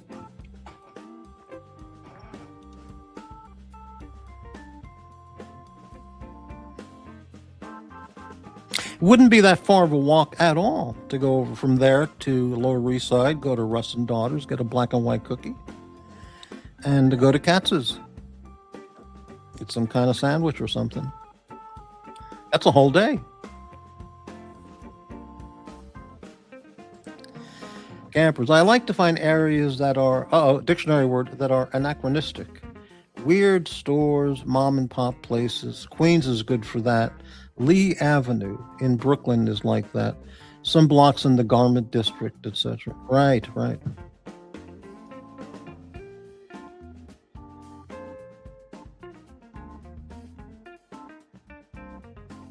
You know, when I was like 21, I was in Manhattan. It was very late at night, 11 or 12 at night. And I don't know where I was going. I must have been going to a hotel or back to the Penn Station. I can't remember. But I was, what neighborhood would it have been?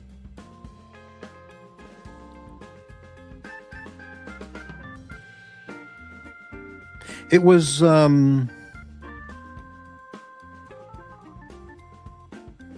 maybe towards the Village area, Chelsea or the Village, somewhere like that in that area.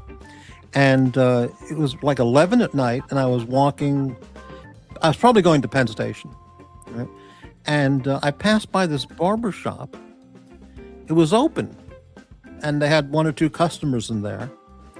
And clearly was an Italian-run barber shop. There was an old man there, and a absolutely stunning, beautiful girl giving a haircut. She must have been like, 21, 19. And it hit me when I saw her. I was stunned. And it was like a scene in The Godfather when Al Pacino goes back to Sicily to hide out after he killed the police captain. And he meets Apollonia, and he's like hit by a lightning bolt. And he goes to find her father to ask her out on a date, And that's how so the shop was clearly, they had to have been Sicilian. She had that look. And I just like stood there like, my God, just like a goddess. And I could have gone in. I thought about, should I go in and get a haircut and meet her? But yeah, no, I didn't. I just kept walking. But I thought, that's strange. We're open at 11 o'clock at the haircut place. That's. But sometimes, a haircut place open at 11 isn't really a haircut place, if you know what I mean.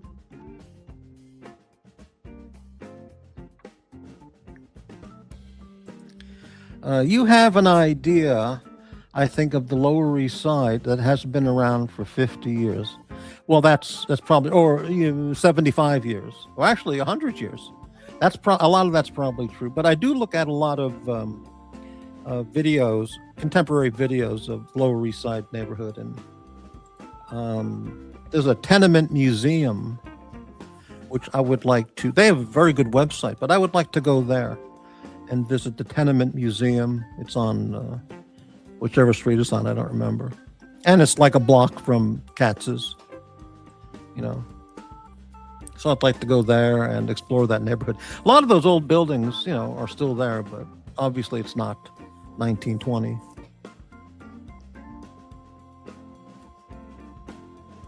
Look, it's not like I'm saying I want to go to the 5 Points, like it's 1805.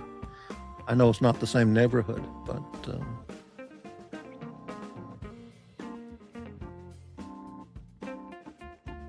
I've watched some videos on YouTube about the Bowery neighborhood, and it's, compared to 50 years ago, it's just completely different, obviously, but amazing. There's an area there called Hudson Yards, which did not exist when I was there. I don't know, and it's some huge shopping area, or so I'd like to see what that is. Trump maybe owns some stuff in that area. I don't know. And of course, the Trump Hotel. That would be the first and foremost on the list.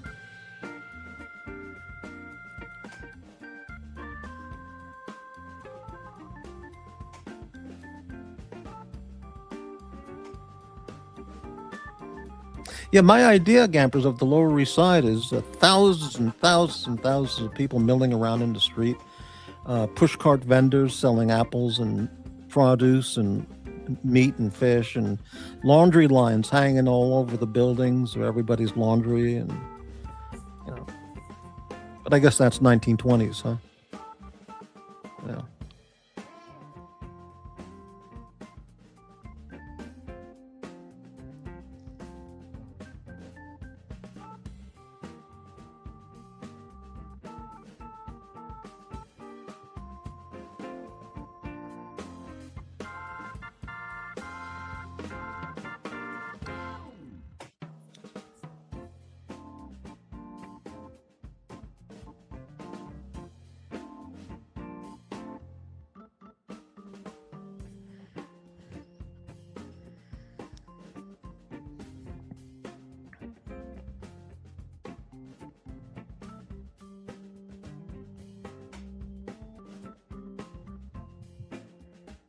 Lee Avenue doesn't ring a bell.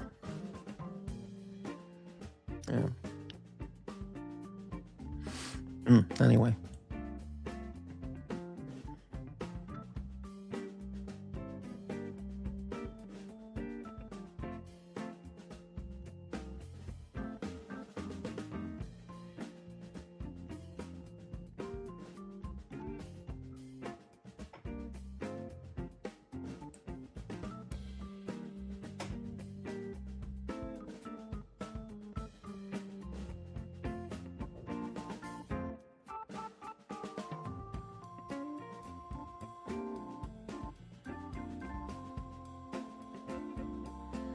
Holy shit, it's midnight. Unbelievable.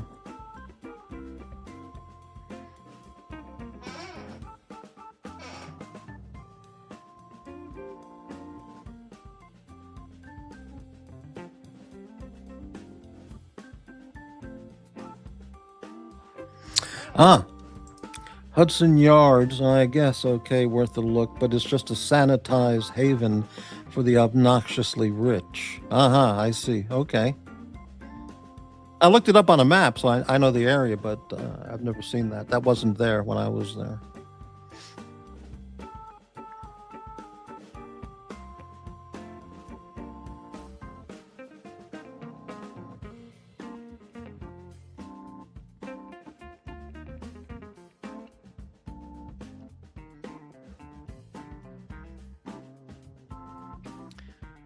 Your viewership has doubled. Yes, 15 viewers. Way above the usual 2 viewers I'm reputed to only have. Fantastic.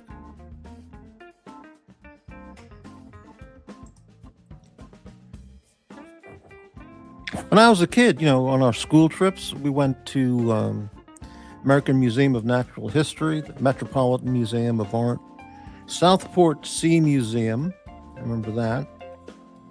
The Bronx Zoo, and other places, but I remember those in Manhattan. I went to the Cloisters.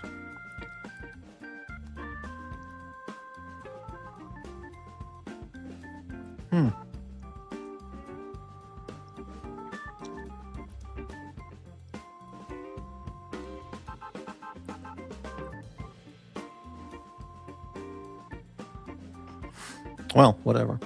15 viewers, thanks for watching. Be sure to leave a thumbs down. Support the channel.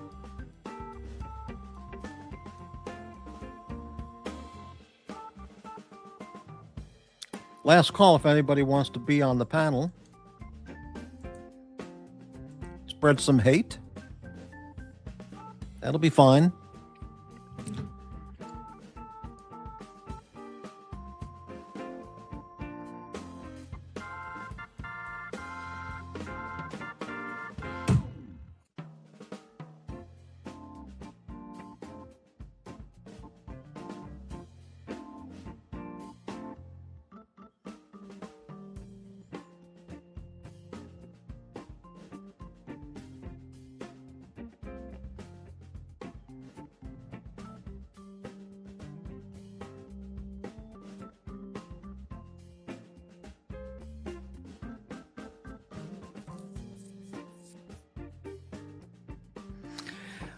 right, so I'm going to wind up the show. Thanks, Gampers and all the chatters over the last 4 hours and 50 minutes. Unbelievable. And maybe I'll take a look at the Jack's show. He's coming on in about 15 or 10 minutes, I guess. Or I'll look for some police body cam videos or a really old movie to watch. In fact, let me see what time it is in England. I could make some phone calls to Australia and England. In fact, and Israel and Portugal and Germany. It's a good time for those calls, so maybe I'll get those taken care of.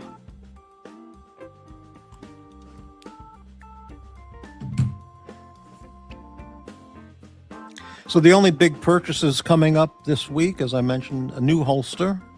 I'll be buying that on Monday. And will you link to Jack's? No, I'm not linked to Doc's channel. I mean, to Jack's late night show. So, and I don't know how you do that. Actually, I am linked with. I was linked up with the Doc's Report channel and believe it or not, the Watch Nicholas channel, back when we were friends.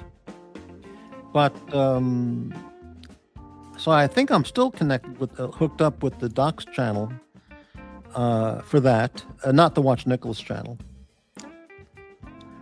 And but I don't know how to.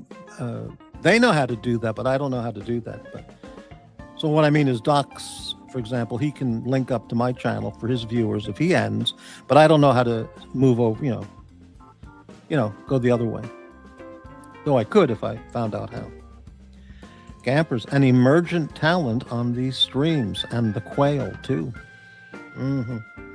Yeah, I heard Blondie's show. Somebody had asked about that. Blondie did a show last night. I watched that. And she either took it down, someone said she took it down or put it in private, which I think that was a smart move. But I did watch that show. Yeah. Guy Gadouin, I was watching the UFC. What did I miss? Nothing.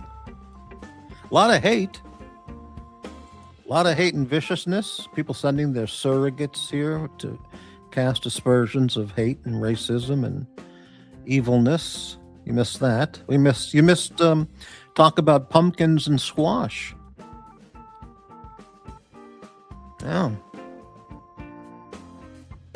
Holster talk. 21 viewers. Wow. Be ashamed to end the show now. Well, Guy Gadouin, yeah, I'm not going to mention that, but yes. And Stephen LL, just getting up. Morning greeting from East London. Hello, Stephen. Good morning. Been on for coming up on 5 hours. I'm planning on ending the show, but now there's 18 viewers.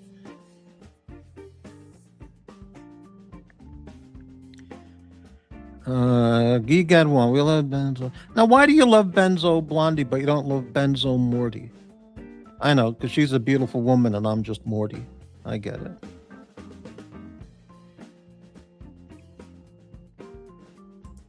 East London, Stephen, does that mean Whitechapel? And when you say East London, what does that mean? Whitechapel, what other areas are there?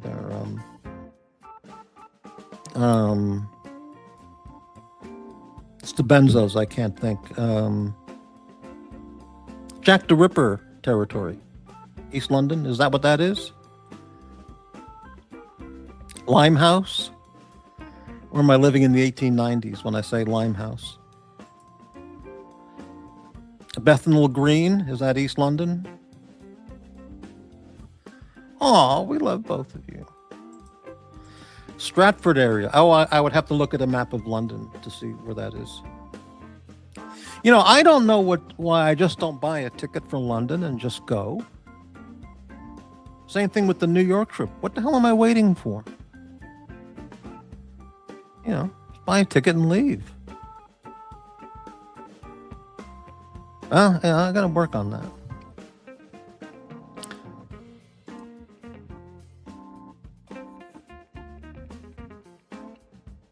Stephen L., do you have a favorite fish and chip shop that you go to? Or that's not your thing?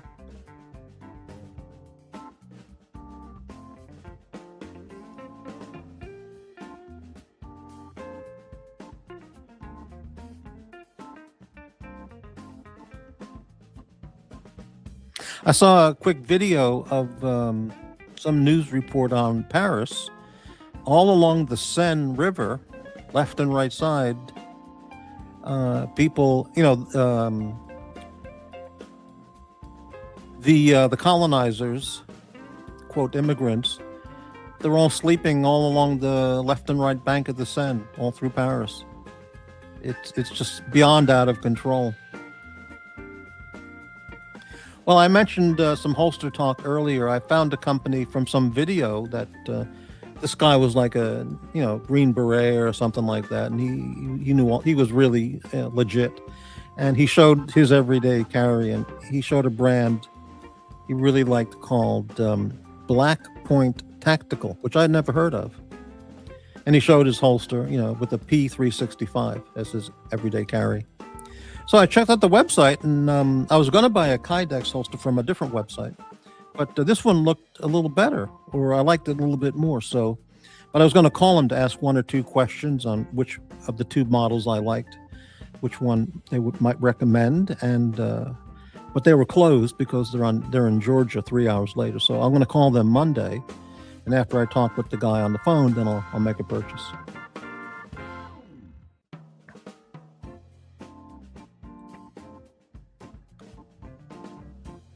And it would be my first Kydex. I've always had leather or nylon before.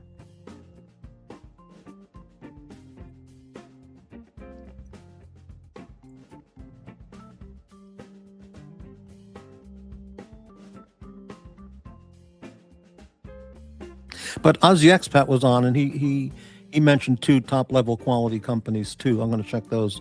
OWB. Yeah. And I'm going to check those before I make my purchase, just to be sure, just to cover, you know, all bases. But I've been looking at holster websites for just, you know, a very long time, and I bought here and there, but yeah, I have never been to Paris. I've never been to Europe.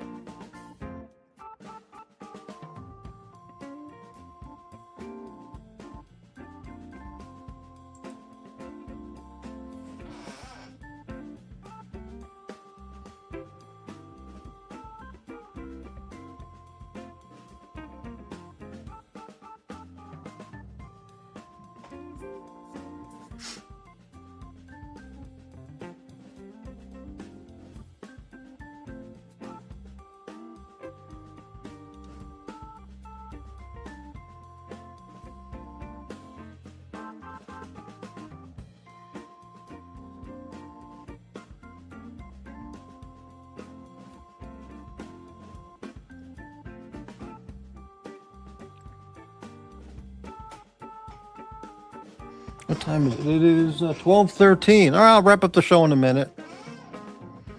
I'll take a look at the Jack show. And then I'll watch some police body cam videos.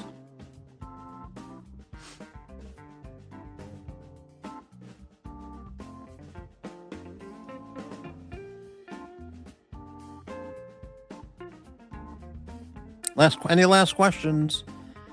Any last comments? Any last super chats? Any last insults?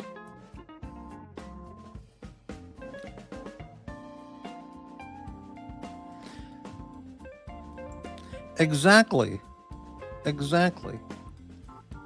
I wait too long. I research things, and sometimes I just wait too long, and then it's too late. You think Jax will have any good notes tonight? Well, I don't know what's been going on today, okay, on all those other channels, so I don't know the latest.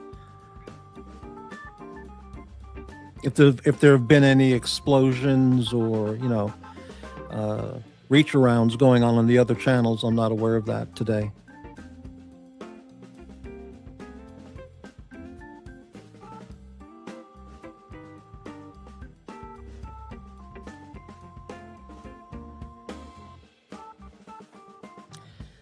Stephen, the last Olympic Games held in London was in 2012.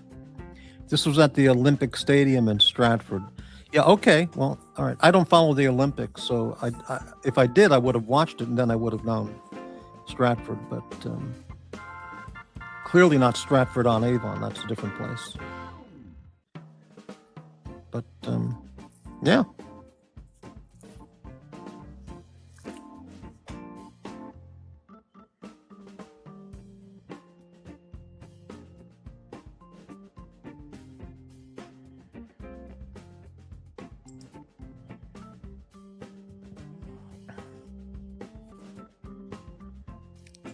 I have many pairs of shoes, campers.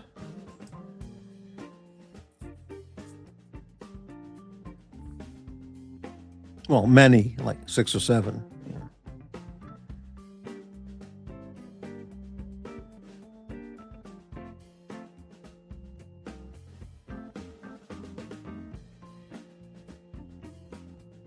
Of course, those people are all the fashion police. You know, they're hip to all the latest fashions, of course. You know, they're the epitome of fashion and style. Those people, you know.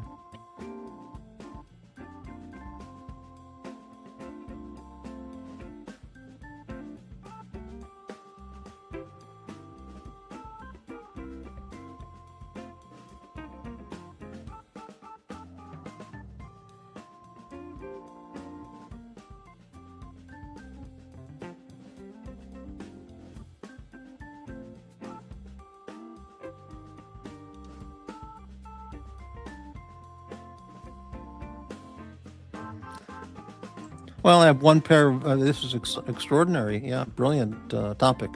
I have a pair of black dress shoes. That's one. I've got a pair of sneakers, which are my everyday shoes. That's 2. And yes, those are laces. I have a pair of New Balance hiking boots, which I really like. Those are really nice. Okay, that's 3. What else do I have? And then I have just 2 pair of casual shoes. Those are both laced. Laces are very important. Yeah.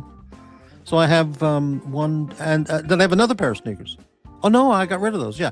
So I have one sneaker, one dress shoe, one hiking boot, and 2 other just walk around casual shoes. So I have 5 pair. Just the basics.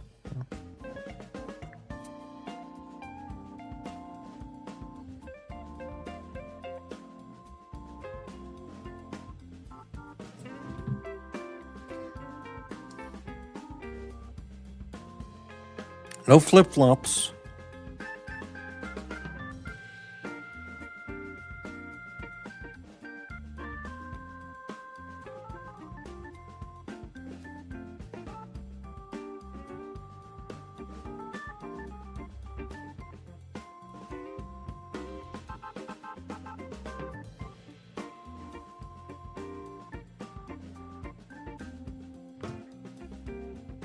No, no Gucci slides. No.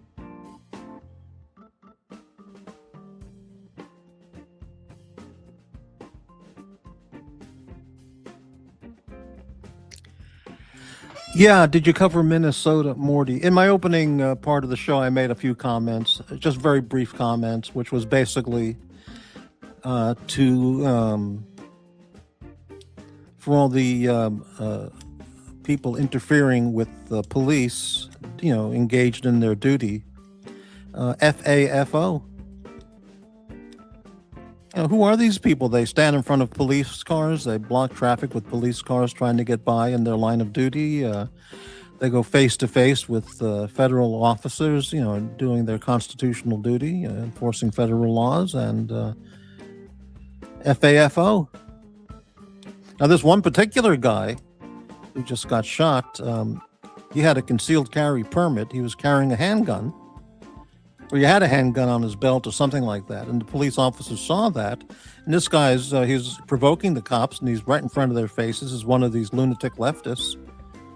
Whether he pulled the gun, I don't know that story at all, but totally justifiable shooting, totally justified.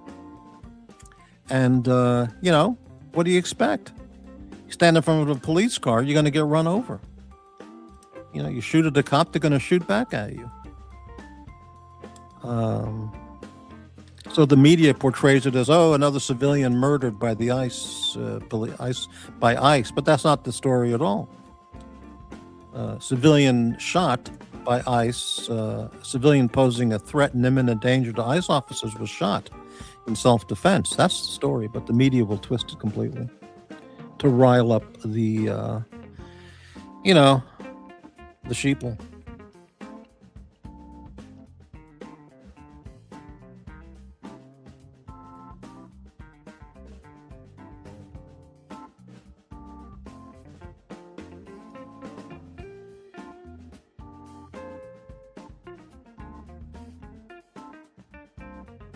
I don't know. I don't know the full details, but the fact was he had a gun, maybe on his belt. That's okay. But when he was, when you're confronting the cops and you're all over them, right in their faces, did he pull the gun? I don't know. Did he put his hand on the gun? I don't know. But you shouldn't be that involved in confronting the officers while they're doing their job, while they're doing their constitutional duty, defending the country, protecting the country. If you want to stand on the sidewalk and hold a protest sign, a picket sign, fine, by all means, knock yourself out. When you go face to face with the cops and the federal officers who are engaged in lawful duty, doing their lawful duty, and these people confront them and put bullhorns right in front of them, and if they're, you don't know who's out there, and people with guns, and somebody right in front of them, provoking them, pushing them, and then you see he's got a gun. Maybe his hand goes towards it. What's the cop supposed to do? What's anybody supposed to do in a case like that? People are nuts. Well, I don't know the full details, but the story I did hear was he had a permit and he was carrying a gun. Did he brandish it? That's definitely a justifiable reason for the cop shooting. I don't know, so I can't give you the details on that. I only watched a very short clip on the news and heard those facts reported. But these people, they go running up to the cops with the with their bullhorns and pepper sprays, and those people should all just be arrested on the spot, interfering with police operations. Confront the agents, got in a shoving match. There was a scrum. The gun either fell on the ground or was seen by the cops while they were tussling. Yeah, I don't know the story. If the gun was on the ground, then it's not justifiable shooting. If he's going for the gun, then something different. I heard he was trying to help a lady or something. Yeah, I don't know the story. I don't know it at all. But these people who stand in front of police cars trying to stop the police car while the car is, moving with its lights and sirens on, they think they can stop the car. If they get run over, it's FAFO is all that is. And they should all be arrested for interfering with the policeman, with the cops, doing his job. And if they touch the cop, it's battery on an officer. Immediately handcuff him and arrest him.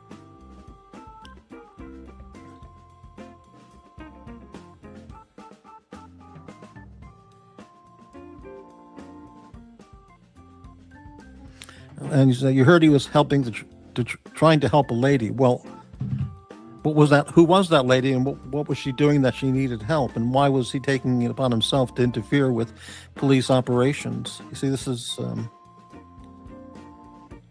it's all bad. All these protesters, they're not protesters, they're agitators and anarchists.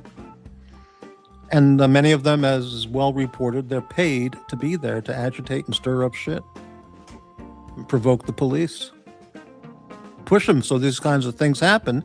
So even though at the risk of a life, they have all this propaganda now to use against law enforcement. Well, so she got pepper sprayed. So what was she doing there to get pepper sprayed? Wasn't helping anyone. They are following the same leftist playbook of creating a spectacle. Makes sense, yeah. To get sprayed by the officers, you have to be right in front of them doing something to interfere with their job, their lawful duties. So I say pepper spray away. Spray them all. You do that shit in any other country. Countries these people that, worship, like North Korea and Vietnam and China, you interfere with the police like that, they'll just, club you over the head and arrest you or shoot you. They're not going to put up with that shit. Or, send you to a relocation camp. Which is not a bad idea, actually, rounding up all these Minnesota lunatics and just putting them in on a wide open field somewhere, and getting them out of the street. That might work.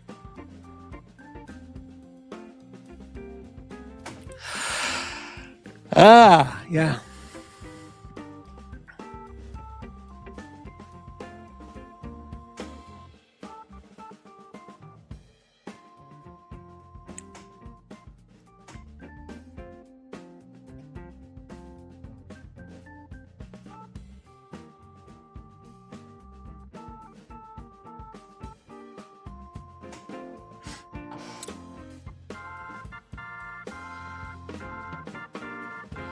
Well, I think that's it.